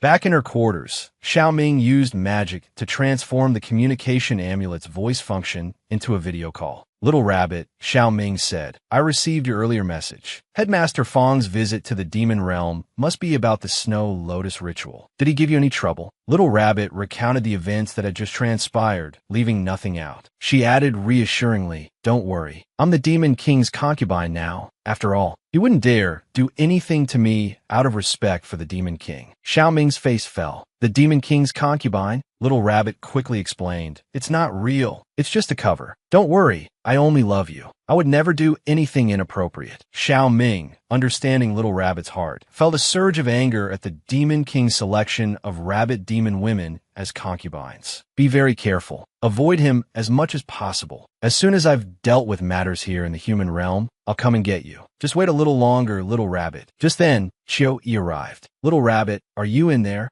Unexpectedly, Chiu-Yi, who always appeared gentle and frail, suddenly revealed a darker side, betraying Little Rabbit in her desire to secure the position of Demon Queen for herself. A short while earlier, Chiu-Yi had brought Little Rabbit some pastries, her actions seemingly devoid of any malicious intent. Little Rabbit had always regarded her as an older sister, while Chiu-Yi saw her as a mere cousin. As Little Rabbit ate the pastries, Chiu-Yi noticed her arm. "Little Rabbit," she asked, "your hands are so fair. What's your secret?" Little Rabbit replied, "Just washing them often, I guess." After confirming at close range that there were no injuries on Little Rabbit's arm, Chiu-Yi decided to leave. "Let me know if you want more," she offered, thinking to herself, "Enjoy it while you can. This might be your last meal." Later that night, a voice echoed from the mountain behind Liangyu Pavilion. "Master, everything I said is true. You must believe me." It was Chiu-Yi, her voice filled with urgency. "Master, you mentioned earlier that Little Rabbit's hand was injured during the day, but when I went to deliver pastries to her this afternoon, I saw no wounds on her hand." Headmaster Fong listened intently. For a wound to disappear so quickly, even with spiritual healing, such rapid recovery is impossible unless it's the snow lotus. He realized the truth. Little Rabbit must be the rabbit demon woman the humans and demons have been searching for. Once I obtain the snow lotus from her, the Demon King, Ming Shi, prepare to meet your doom. Headmaster Fong declared, "I'm aware of everything you've said. I will immediately inform your Demon King and have him deal with Chiu-Yi." Chiu-Yi, brimming with excitement, inquired, "My lord, what about the promise you made me?" Headmaster Fong assured her, "Don't worry. Once Chiu-Yi is captured, you will be the greatest hero. The position of Demon Queen will naturally be yours." The next morning, Rabbit Spirit was overjoyed. She had been tirelessly searching for the spark flower, and miraculously, she found it in the royal gardens. Finally, Senior Sister Jin's eyes could be properly treated. "I need to find a way to leave this place quickly," she thought. "I'd rather not get entangled in this mess with the Ku clan." Just as she was preparing to leave, Chiu-Yi stopped her. "Chogu, where are you going so early? The king has invited us to tour the palace. We'll be late if we don't hurry. If we make the king wait, his wrath will be unbearable." Chiu-Yi led Rabbit Spirit to the Demon King. Rabbit Spirit was puzzled. Wasn't the plan to tour the palace? Why were they here? Chiu-Yi, abandoning her usual gentle demeanor, snapped impatiently, "Don't try to second-guess the king's intentions. Just follow me." Suddenly, the Demon King asked, "My concubine, have you heard of the Demon Clan?" 300 years ago, the Demon Clan was defeated by the combined forces of humans and demons. However, their physical bodies are difficult to destroy, preventing true death. After deliberation, both races decided to imprison them in dungeons devoid of demonic energy. Rabbit's spirit thought, "Why is he telling me this out of the blue? Could he be suspicious of me, testing me?" Feigning ignorance, she replied, "Your Majesty, I have heard of the Demon Clan, but weren't they all eradicated 300 years ago? How could there be any Demon Clan members here?" The Demon King slowly approached Rabbit's spirit. "My dear concubine, if I hadn't received sufficient evidence, I would be reluctant to believe that you are the Rabbit Clan woman both humans and demons are searching for." Rabbit's spirit's heart sank. Her identity had been discovered. What would she do next? Upon learning that Rabbit's spirit possessed the snow lotus, Chio-E, disregarding their sisterhood, betrayed her for selfish gain. In front of the Demon King, Chio-E confronted Rabbit's spirit. "I clearly saw your hand injured, yet it healed in moments. It must be the effect of the snow lotus you possess. For the sake of the demon realm's safety, with the Demon King about to invade our territory, only the snow lotus you hold can defeat him. Why won't you offer it up to save the entire demon realm?" Rabbit's spirit finally saw the true colors of the woman she had called sister. "I never imagined your true nature was like this, so deceitful and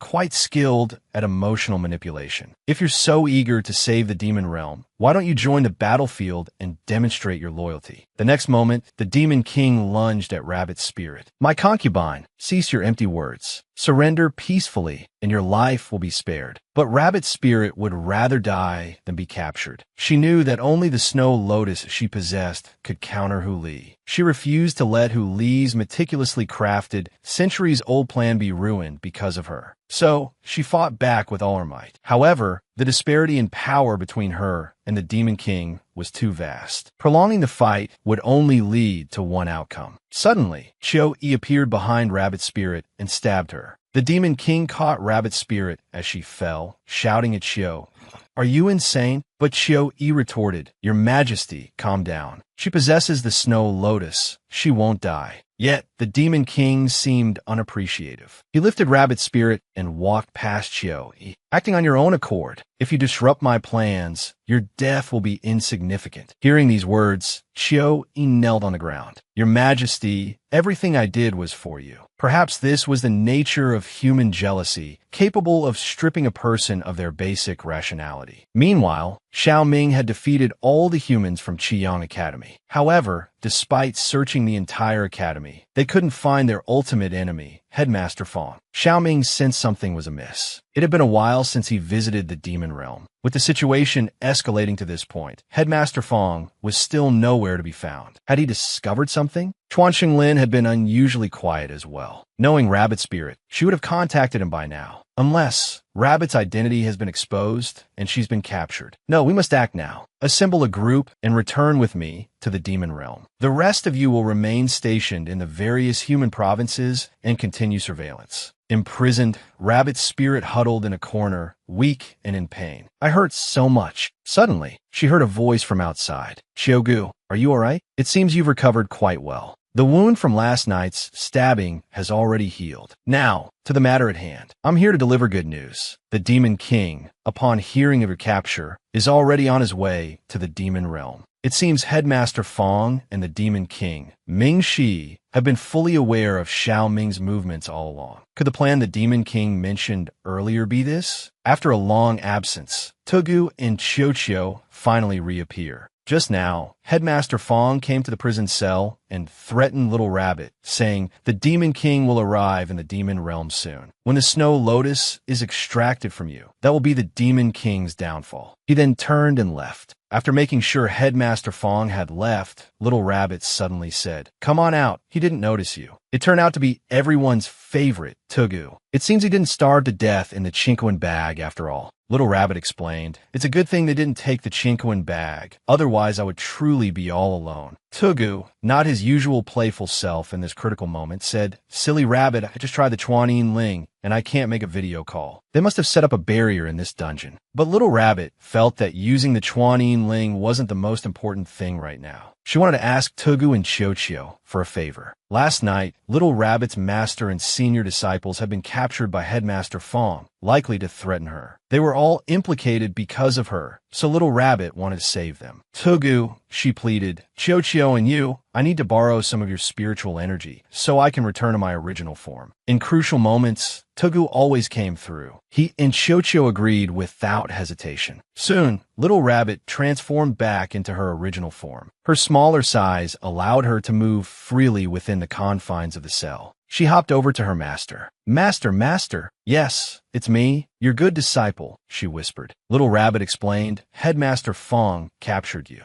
It must be to threaten me. Her master finally understood. No wonder Headmaster Fong surrounded the North Pole Academy with his men, accusing us of withholding information and harboring a fugitive. So you're the rabbit demon they've been searching for, the one who consumed the snow lotus. Little Rabbit apologized to her master. It's all my fault that you and my senior disciples were captured. Her master looked at Little Rabbit with affection. Don't blame yourself. This isn't your fault. Headmaster Fong is a treacherous wolf, coveting what he shouldn't have. Don't worry, your master and your senior disciples will always stand by you. Hearing her master's words, Little Rabbit felt a surge of warmth. Our top priority now is to recover our spiritual energy quickly. We can't just sit here and wait, Little Rabbit declared. I have sparkfire flowers in my chinquin bag to heal Senior Sister's eyes and some other medicinal herbs. It should be enough. Her master agreed. Good. Once we recover our spiritual energy, we'll escape. 3 days later, Headmaster Fong brought the Demon King to the dungeon. Your Majesty, please look. His wounds have completely healed. This is the potent effect of the snow lotus. The Demon King glanced at Little Rabbit and sighed. The Demon King has already invaded the demon realm today. The royal palace will soon fall. But how can we extract the snow lotus to deal with him? Headmaster Fong explained. The snow lotus is an ancient divine artifact left by our ancestors. After entering a person's body, it occupies the most vital position. Therefore, the snow lotus is in his heart. We must extract the snow lotus from his heart. Both of them were startled by these words. Is there no other way? Where is Huli now? Meanwhile, Huli, having lost his wife, rushed back to the demon realm from thousands of miles away. But in the end, he was still too late. Not long ago, Headmaster Fong had declared that the only way to retrieve the snow lotus was by removing the heart. The Demon King was also shocked. He hadn't expected the method of retrieving the snow lotus to be so cruel. But even so, for the survival of the entire demon realm, he ultimately chose to believe Headmaster Fong. He then used magic to bind Little Rabbit and take him to Headmaster Fong's laboratory. There are still some preparations to be made before retrieving the snow lotus. On the way to the laboratory, they passed by the room where Little Rabbit's master and senior disciples were held. Little Rabbit smiled reassuringly. Don't worry, I'll be back soon. Her master seemed to understand Little Rabbit's meaning. After Little Rabbit was taken away, the senior disciple panicked. Master, Little Junior's sister has been taken away by them. It's definitely more dangerous than safe. But our spiritual energy hasn't fully recovered. What should we do? However, her master calmly took out a small pouch. This is what your little junior sister secretly slipped to us. A few days ago, she tried the Chuanian Ling. It's here. My spiritual energy has mostly recovered. Perhaps I can try again. Just then, a voice suddenly came from behind them. What happened to the little rabbit? It was Xiao Ming, who had rushed over from the human realm. The master explained, my disciple was just taken away by the Demon King and Headmaster Fong. If you go after them now, you can still catch up. She then handed the Chuan Yinling to Xiao Ming. Xiao Ming declared, I've already broken the barrier here. You can come out anytime. And thank you for everything you've done for Rabbit Spirit. Leave the rest to me. Those who dare to hurt Rabbit Spirit will pay with their lives. He arrived at Headmaster Fong's side. Fong opened the laboratory door. Let me give you a tour of my experimental chamber. Not everyone gets this privilege. Rabbit Spirit retorted, Headmaster Fong, aren't you a little too confident, bringing me to such a private place? Aren't you afraid I'll escape and spread the word? Headmaster Fong scoffed. With your meager spiritual power, I'm hardly concerned. Besides, he continued, that Demon King is personally guarding the outside. They entered the laboratory. A foul stench assaulted their senses. Rabbit Spirit's eyes fell upon the forms lying on the ground. Are those a hybrid of demon and human? she asked, her voice laced with alarm. What kind of experiment are you conducting? Headmaster Fong explained. Naturally, it's an experiment to fuse humans, demons, and the 3 races into one. Demons are born with the 5 elements, allowing them immortality and eternal life. If I can merge this advantage with other races, wouldn't that be a blessing for all living beings? Rabbit's spirit was horrified. Headmaster Fong seemed to have lost all humanity. The blessing you speak of involves capturing them, flaying their skin, drawing their blood, and merging them into these monstrous abominations. Headmaster Fong turned to her. Monsters, you say? Do you know how many would yearn to become the monsters you describe? Upon learning of Headmaster Fong's plan, Rabbit's spirit resolved to escape and expose his crimes to the world. She began by taunting him. Hiding in this dark place, conducting your experiments, it's nothing more than a way to satisfy your own sick and twisted desires. As expected, Headmaster Fong was enraged. He struck her across the face. Silence. Rabbit's spirit collapsed to the ground. Wiping the blood from her lip, she laughed. So I struck a nerve, did I? Headmaster Fong pulled out a small knife. You wouldn't understand my grand ambitions. It's a shame, really. It's been a long time since I've seen a child with such spiritual talent. Your body would be perfect for my experiments.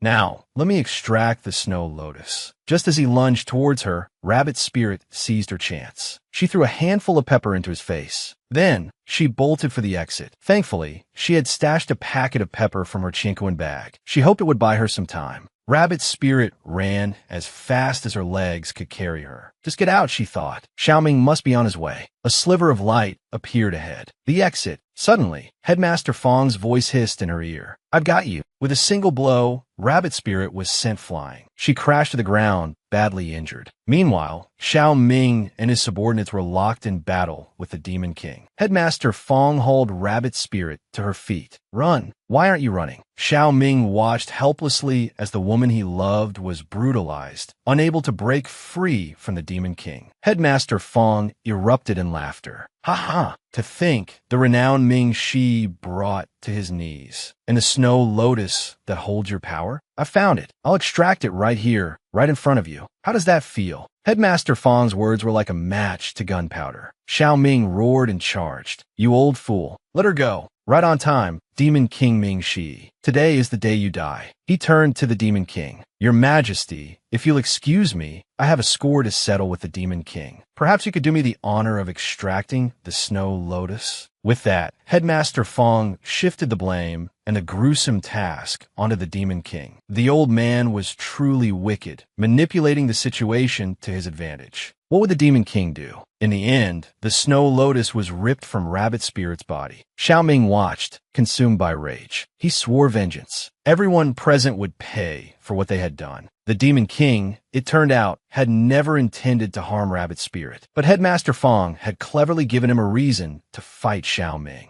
He tossed Little Rabbit onto him. A sinuous form slithered forward. Your Majesty, Demon King, my disciple is innocent. She has no quarrel with you. What are you doing? The Demon King replied, Headmaster Wan Yin, you needn't worry. I only need to retrieve something from your disciple's body. Once I have it, I will naturally return her to you. Little Rabbit knew full well that her master and senior disciples hadn't fully recovered their spiritual power. If they confronted the Demon King directly, they would surely be injured. So, Little Rabbit said to the Demon King, Don't hurt my master and my fellow disciples. I'll give you the snow lotus. The moment he heard these words, a flicker of hesitation crossed the Demon King's face. Could he really bring himself to extract the snow lotus from her? It had resided within her for so long. It must be fused with her heart. If he removed it, would she? Just then, Headmaster Fong, struggling to maintain his composure, cried out, Your Majesty, what are you waiting for? This fiend is insane. If we delay any longer, we'll all be buried with him. The Demon King snapped back to reality. Headmaster Fong was right. 300 years ago, his Phoenix clan had participated in the slaughter of the Nine-Tailed Fox clan to secure his current position as Demon King. If he didn't destroy Xiao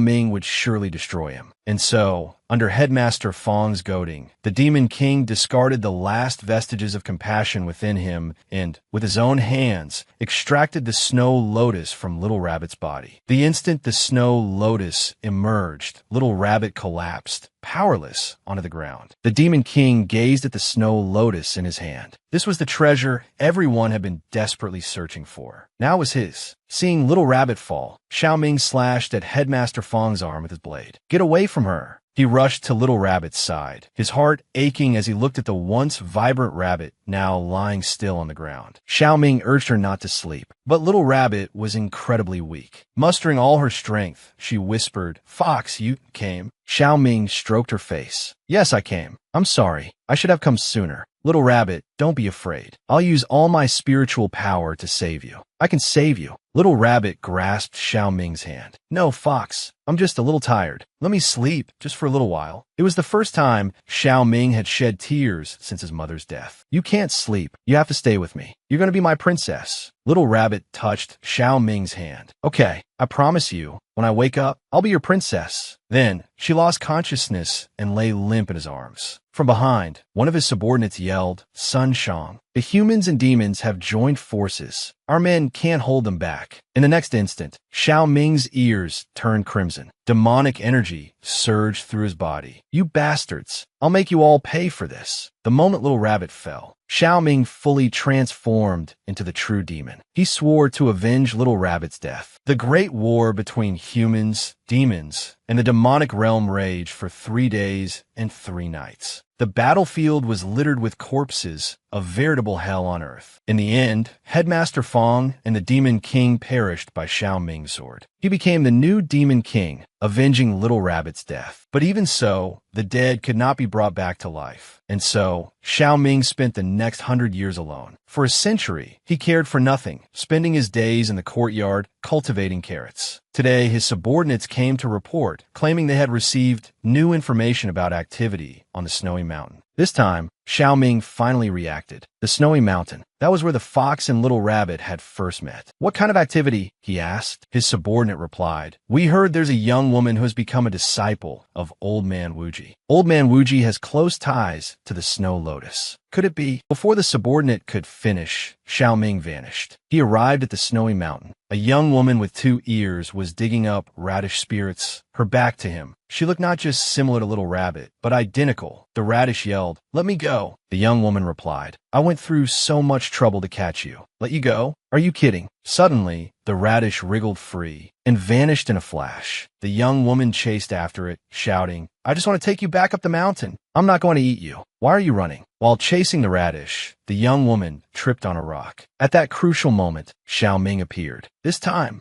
Xiaoming didn't react as he had the first time he met Rabbit's spirit, when she tripped on a rock and landed on a blade, and he'd been oblivious. This time, he caught the girl's waist. "This time, I will protect you with all my heart. I won't let you get hurt again." Xiaoming knew that the girl before him was Rabbit's spirit, but Rabbit's spirit seemed to have lost her memory. She glanced back at Xiaoming, and in the next second, her face flushed crimson. Although her memories were gone, a powerful sense of familiarity lingered. Seeing her like this, a long-lost smile touched Xiaoming's lips. Whether she remembered him or not, just seeing her again was enough to fill his heart with contentment. He then produced a carrot and offered it to her. Their first meeting had involved a temptation of beauty. Was he now attempting a temptation of delicious food? After the great war between humans, demons, and monsters, Xiaoming, also known as Fox, had endured 100 years of agonizing waiting. Finally, a flicker of news about Rabbit's spirit reached him. He journeyed to the snowy mountain where they had first met, and there she was. Xiaoming, the fox, presented her with a carrot he had cultivated for a century. Gazing at her, a gentle smile softened his features. 100 years. I've finally found you again. This time, I will take you home. After thanking him, Rabbit's spirit turned to leave, clutching the carrot, intending to return to her dwelling. As she turned, Xiaoming gently caught her arm. "Won't you tell me your name?" he asked. Rabbit's spirit hesitated. In her current state, with no memory beyond her master and senior brother, she had no way to discern friend from foe. Sensing her apprehension, Xiaoming leaned closer. "Don't be afraid. My home is overflowing with carrots, and no one eats them. If you like, I can give you many more." Rabbit's spirit reasoned that anyone offering such a precious gift couldn't be bad. "You can call me Rabbit's spirit," she replied. "I'm Ming Shireen. You can also call me Fox." The name Fox once again found its way into Rabbit's spirit's heart. After exchanging names, Rabbit's spirit returned to her current home. Xiaoming watched her retreating figure silently. 100 years, and she's finally alive again, but she's completely forgotten me. He clenched his fists. I can't rush this. My little rabbit will return to me eventually. Darkness began to fall. Rabbit Spirit, clutching 2 carrots, hopped back toward the house. Her senior brother, waiting in the courtyard, greeted her. Little sister, you're back just in time for dinner. He patted her head. Go inside. Master has been waiting for you. Inside, a white-haired old man with a stern expression questioned her. Where have you been gallivanting off to? This was Elder Wuji. I was gathering spirit herbs on the back mountain, Rabbit Spirit replied. I didn't cause any trouble this time, Master. I promise. Oh, and I met someone incredibly handsome today. He gave me a big, plump carrot. Elder Wuji's eyes sharpened. Someone? Where would there be someone on this snowy mountain? Rabbit Spirit insisted. There really was. He said his name was Ming Shireen. He gave me this carrot and said he has many more home, all for me. The old man's ears perked up. Ming Shireen? What's he doing here? Realizing that the Demon King had come to the snowy mountain, Elder Wuji understood that the time had come for his disciple to leave his care. Xiaoming followed Rabbit Spirit to her dwelling. Looking at the small, dilapidated house, he thought, so this is where she's been living all these years? It's so small and broken down. I should bring her back to my palace as soon as possible. Suddenly, Elder Wuji appeared. Demon King, he said, what are you doing here? Xiaoming gave a sinister smile. What am I doing here? You've been hiding my rabbit spirit for 100 years. Shouldn't you give me an explanation first? Seeing the Demon King's hostile demeanor, the elder decided to reveal the truth. The rabbit spirit you knew is long dead. This one is merely a demon who luckily survived. It's a complicated matter. Come inside and let me explain. 100 years ago, I observed a disturbance in the celestial curtain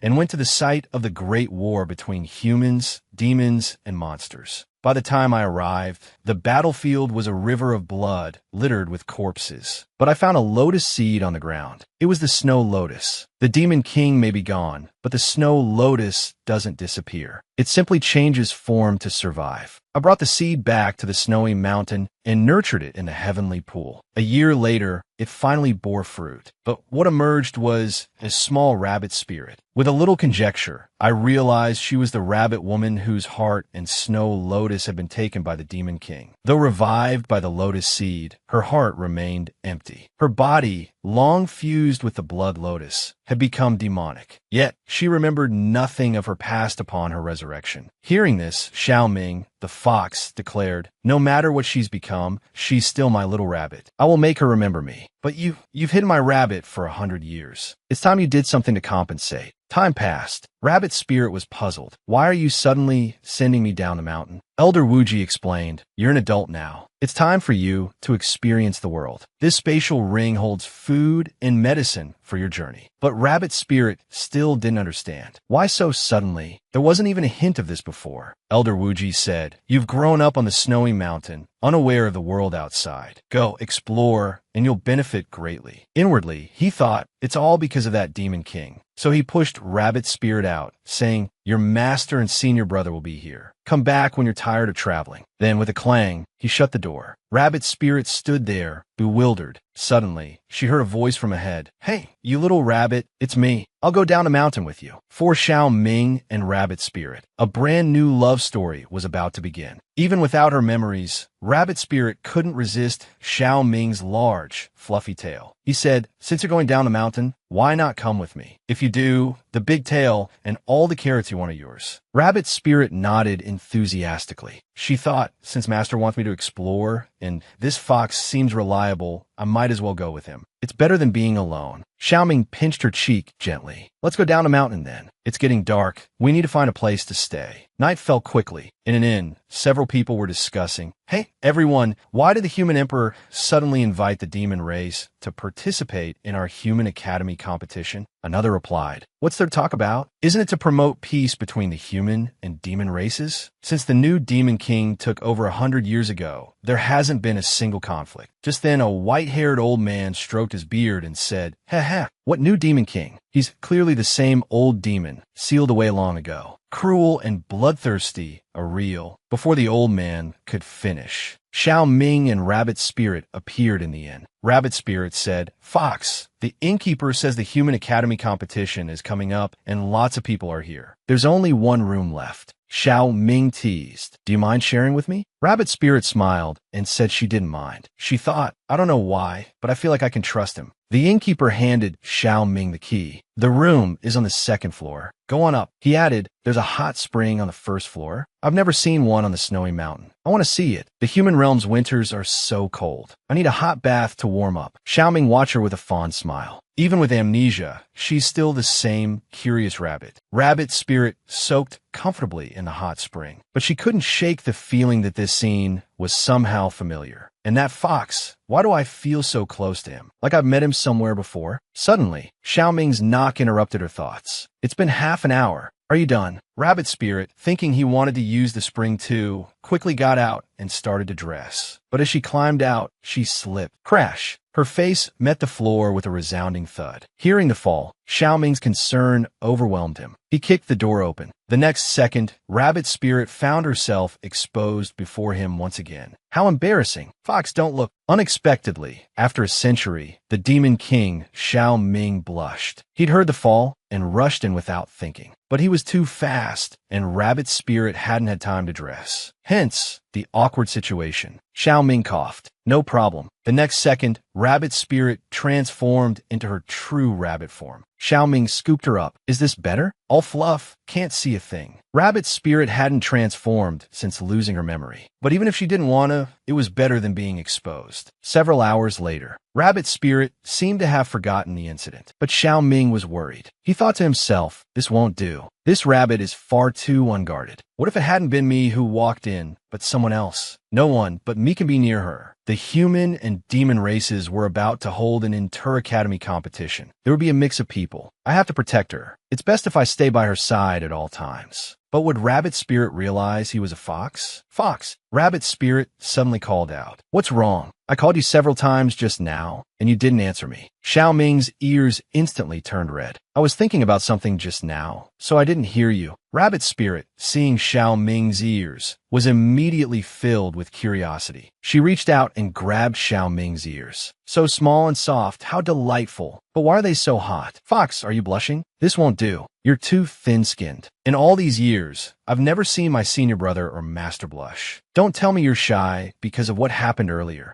Oh, it's nothing. We're all pals. Everyone looks pretty much the same anyway. Looking at anyone's is the same. In the next second, Xiao Ming grabbed Rabbit Spirit's hand. Rabbit, what did you just say? Looking at anyone's is the same? Whose have you looked at? Rabbit Spirit blushed instantly. I haven't looked at anyone else's. I was just giving an example. Xiao Ming continued, feigning shyness. What's there to be shy about? I haven't looked at anyone else's either. I've only looked at yours.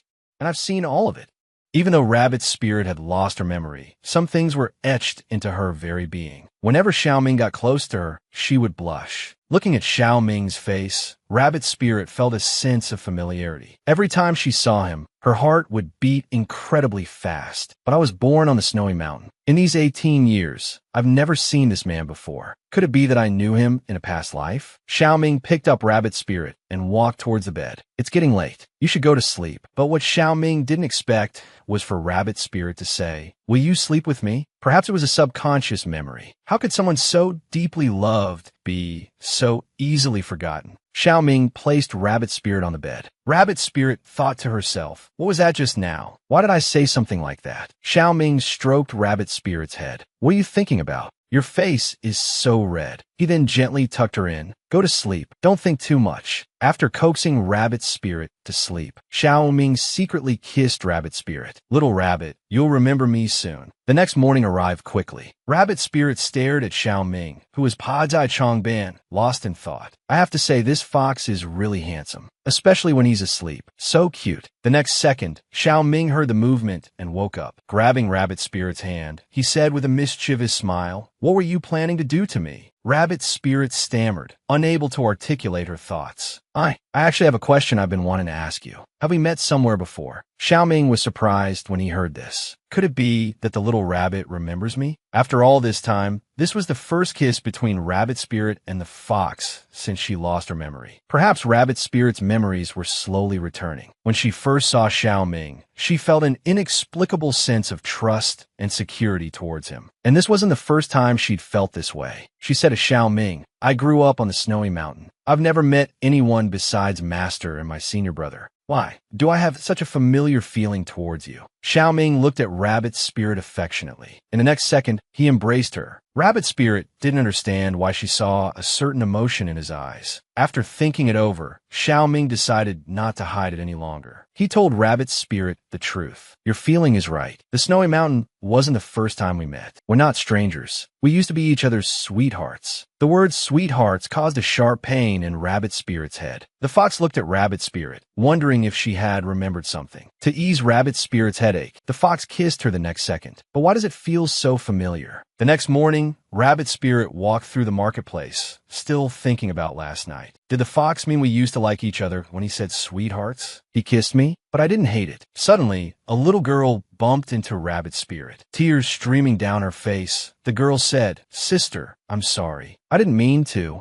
Rabbit Spirit crouched down and patted the little girl's head. "It's all right. Did it hurt? I know some healing techniques. I can fix you right up." Just then, a voice called out from behind them, "Mian Mian, I told you not to run around in the streets." Then, the speaker apologized to Rabbit Spirit. "I'm so sorry. Mian Mian is a bit spoiled. She bumped into you just now. I apologize on her behalf." But the moment she looked up, the woman gasped. "Little junior sister?" The little girl beside her said, "Senior sister Jean. I'm your little junior sister." Jean thought for a moment and agreed. Perhaps she had mistaken her. How could the dead come back to life? It must just be someone who looked similar. Suddenly, a voice boomed from behind Rabbit's spirit. "You little rabbit!" In the next instant, Xiao Ming, the Demon King, appeared before senior sister Jean. Could this truly be his little junior sister? Was she really alive? The moment senior sister Jean saw Xiao Ming, she was certain that this rabbit demon was her beloved little junior sister. Jean quickly bought an expensive hairpin and offered it to Rabbit Spirit. "Thank you for helping Mian Mian," she said. "Please accept this as a small token of my gratitude." Kind-hearted Rabbit Spirit couldn't possibly refuse. She said she would cherish the gift. After Rabbit Spirit left, senior sister Jean sighed with relief. It's really her. It's little junior sister. The Demon King brought her back. Little Mian Mian looked at Jean and asked, "Senior sister, do you know that pretty sister? That hairpin was so expensive, and you gave it to her." Jean replied, "Yes, I knew her before." Little junior sister's eyes, she risked her life to heal them. She cared deeply for me, but now she's forgotten me. She has a new life, so we shouldn't disturb her. But deep down, a flicker of something stirred within Rabbit's spirit. Looking at the hairpin in her hand, she said to Xiao Ming, "Wu Li, do you think I knew her before? When I saw her, I felt this strange sense of familiarity like when I first met you." Since his confession the previous day, Xiao Ming had decided not to hide anything from Rabbit Spirit. "You did know each other," he replied. "But for your health, don't force yourself to remember. Let's take it slow," he added. But the desire to regain her memories had already taken root in Rabbit's spirit. "Wu Li," she suggested, "could you take me to see my old friends? Maybe seeing them will help me remember." To herself, she thought, "I need to remember about the fox, too. If we really were lovers, and I've forgotten him, he must be heartbroken." Xiao Ming considered her request. It wasn't a bad idea. He'd been observing her since her revival, and it seemed she had only lost her memories. Everything else was the same. He pulled Rabbit's spirit into an embrace. "All right," he said. "If you want to see them, I'll take you. We'll go see two of the people you were closest to."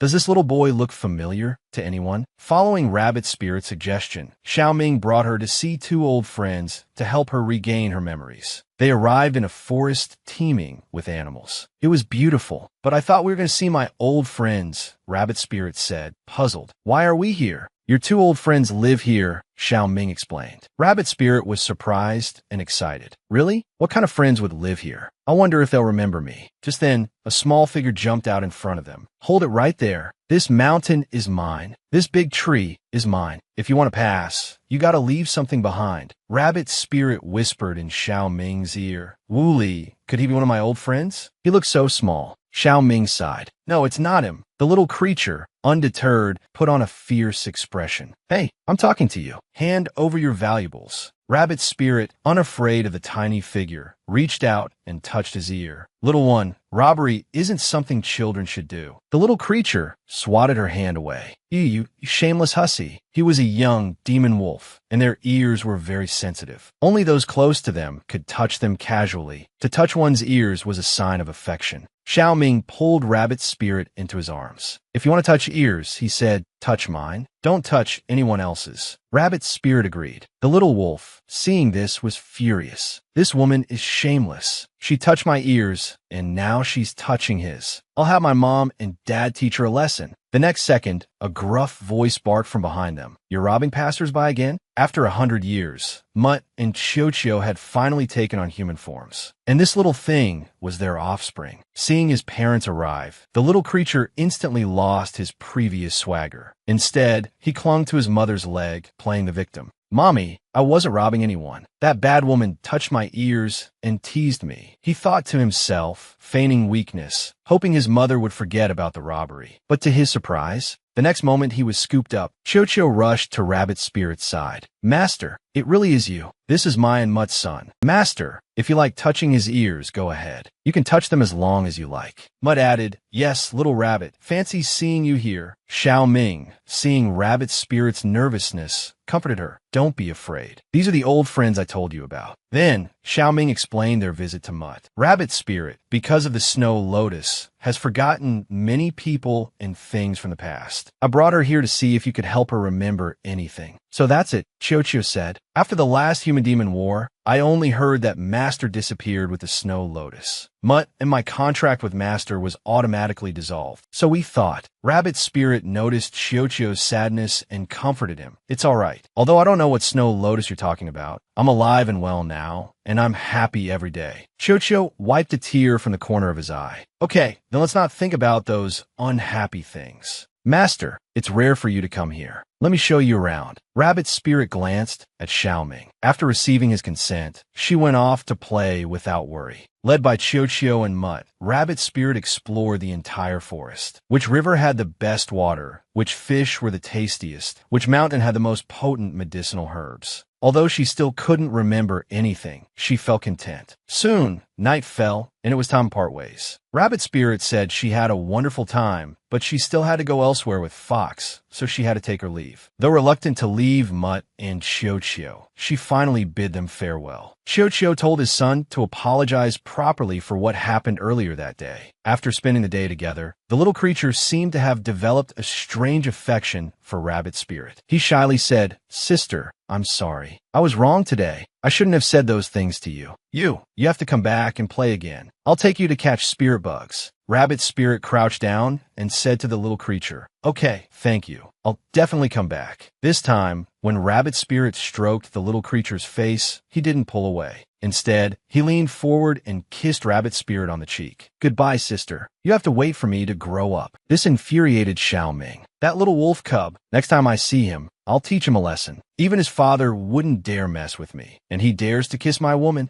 Rabbit Spirit realized Xiao Ming was jealous. She then hugged him and whispered in his ear, He's just a child. Besides, I like Fox the most. Where they go next? To help Rabbit Spirit regain her memory, Xiao Ming decided to take her on a revisit of familiar places. Unexpectedly, this method actually worked. After Rabbit Spirit left Mutt and Qiu, she started having dreams. She dreamt of scenes, shaving Mutt's fur with Fox, Fox taking her back to the demon palace for the first time, their first kiss, and him promising to make her his queen. Shaving Palace Queen, these familiar words made Rabbit Spirit feel as if these things had actually happened to her. When she woke up, Xiao Ming said, We've been out of the forest for half an hour. So, Rabbit Spirit, is there anywhere you'd like to go next? Rabbit Spirit thought for a moment. She had always lived on the snowy mountain and wasn't familiar with the world below. But from the dream she just had, Fox seemed to be some kind of king and had a grand palace. So, she said to Xiao Ming, Fox, if possible, could I visit your palace? Xiao Ming glanced at Rabbit Spirit. How did you know I have a palace? Did you remember something? Rabbit Spirit recounted her dream to Xiao Ming. Upon hearing this, Xiao Ming smiled with relief. It seems she's slowly starting to remember things from the past. 2 days later, they returned to the demon palace. Everything before Rabbit Spirit's eyes was a feast for the senses. Perhaps this place would trigger more memories of the past. Xiao Ming looked at Rabbit Spirit. Don't worry about looking around just yet. You must be tired after traveling for 2 days. Bathe first and get some rest. I'll show you around tomorrow. He then instructed a servant to take Rabbit's spirit to the baths. After the bath, the servant led Rabbit's spirit to a room. Miss, you'll be staying here tonight. Rabbit's spirit looked around, thinking to herself, Fox is truly wealthy. Even a single bedroom is so lavishly decorated. The servant behind her watched Rabbit's spirit, thinking, this is the first time in 100 years that his lordship has brought a woman back to the palace. And seeing how doting he is towards her, could she be the future queen? If so, the servant mused, I must make a good impression. Sleepiness soon overtook Rabbit's spirit. She fell asleep near the edge of the bed, still in her traveling clothes. This is my chance, the servant thought. A short while later, Xiaoming arrived at Rabbit's spirit's room. Rabbit is asleep? It hasn't even been an hour. She must be truly exhausted, falling asleep sitting like this, without even a blanket. This won't do. The moment Xiaoming lifted the curtain, he froze, stunned by the sight before him. Rabbit's spirit suddenly embraced him. Fox, you finally came. I've been waiting for you for so long. Xiaoming was taken aback. What's happening? Could she have remembered everything? This, he thought, this is the scene many of you have been waiting for. Rabbit's spirit's memories had indeed returned. As Xiaoming entered her room late that night, Rabbit's spirit clung to him. Fox, I remember everything. Thank you. All these memories. It's because you took me to revisit so many places from our past. It all felt so familiar. I've even been dreaming of our past. Just now, I dreamt you said you would marry me and make me your queen, that I was your one and only little rabbit. Upon hearing this, Xiaoming could no longer contain his joy. He embraced Rabbit's spirit tightly. All this effort wasn't in vain. In the 100 years you were gone, I never stopped searching for you. I swore then and there if I ever found you, we would marry immediately. You would truly become my queen. Tears welled in Rabbit's spirit's eyes. She thought, I've been in this world for so long. Perhaps I can't go back. If I can make a home here with Fox, that wouldn't be so bad. For the first time, Rabbit's spirit Tudongda kissed Xiaoming. Fox, I will marry you.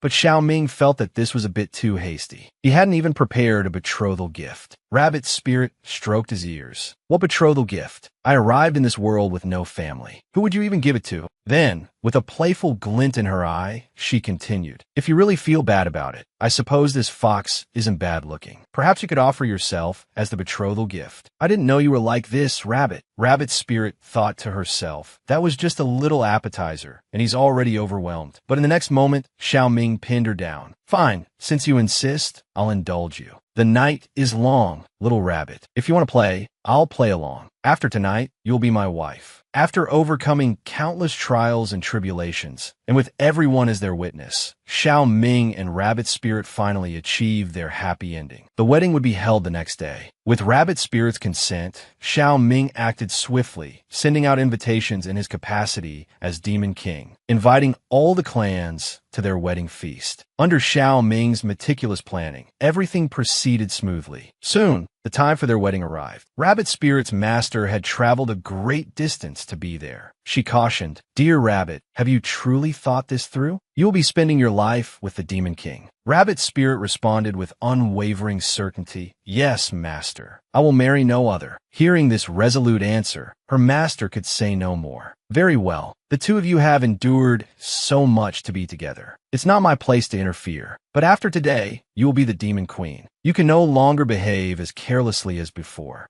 Just then, Xiaoming entered. Master Wanyan, you worry too much. I will take care of everything for Rabbit. She only needs to live as carefree as she always has. Seeing Xiaoming, Rabbit Spirit ran to his side. The auspicious hour had arrived. Xiaoming lowered the veil over her face. Once we step through this door, he said, we will truly be a family. They entered the main hall, where they were greeted by the joyous cheers of their long-awaited friends. After the wedding ceremony officially began, and following the traditional bowing to heaven and earth, they paid their respects to their masters. Then the newlywed couple bowed to each other. The surrounding crowd cheered and offered their blessings. May the Demon King and Queen cherish and support each other, sharing a lifetime of happiness. We wish you joy in your new marriage. Ever since the Demon King married Rabbit Spirit, the demon and the 3 other races ushered in a century of peace. All races lived together in harmony and tranquility. Xiao Ming and his rabbit queen traveled extensively throughout the land. Soon after, they welcomed a pair of twins. One of the twins bore a striking resemblance to Rabbit Spirit. He tugged at her sleeve. "Mother, I want to eat carrots." Rabbit Spirit offered the carrot in her hand to the little bunny. "My precious little one, these are all for you." The other twin was the spitting image of Xiao Ming. He cried out eagerly, "Mother, I want some too." Rabbit Spirit gently pinched his little cheek. "You can't eat this. Wait until your father returns from fishing." As if on cue, Xiao Ming arrived back just then. "My little ones, are you hungry? Have you been listening to your mother?" Rabbit Spirit scooped up the little bunny. "We've explored everything here. Perhaps we should visit Mutt and Qiu. It's the perfect opportunity to introduce these two little treasures to Mutt and Qiu. Xiao Ming took Rabbit Spirit's hand. "All right, whatever you say." And so, the family of four departed, setting off towards their happy paradise.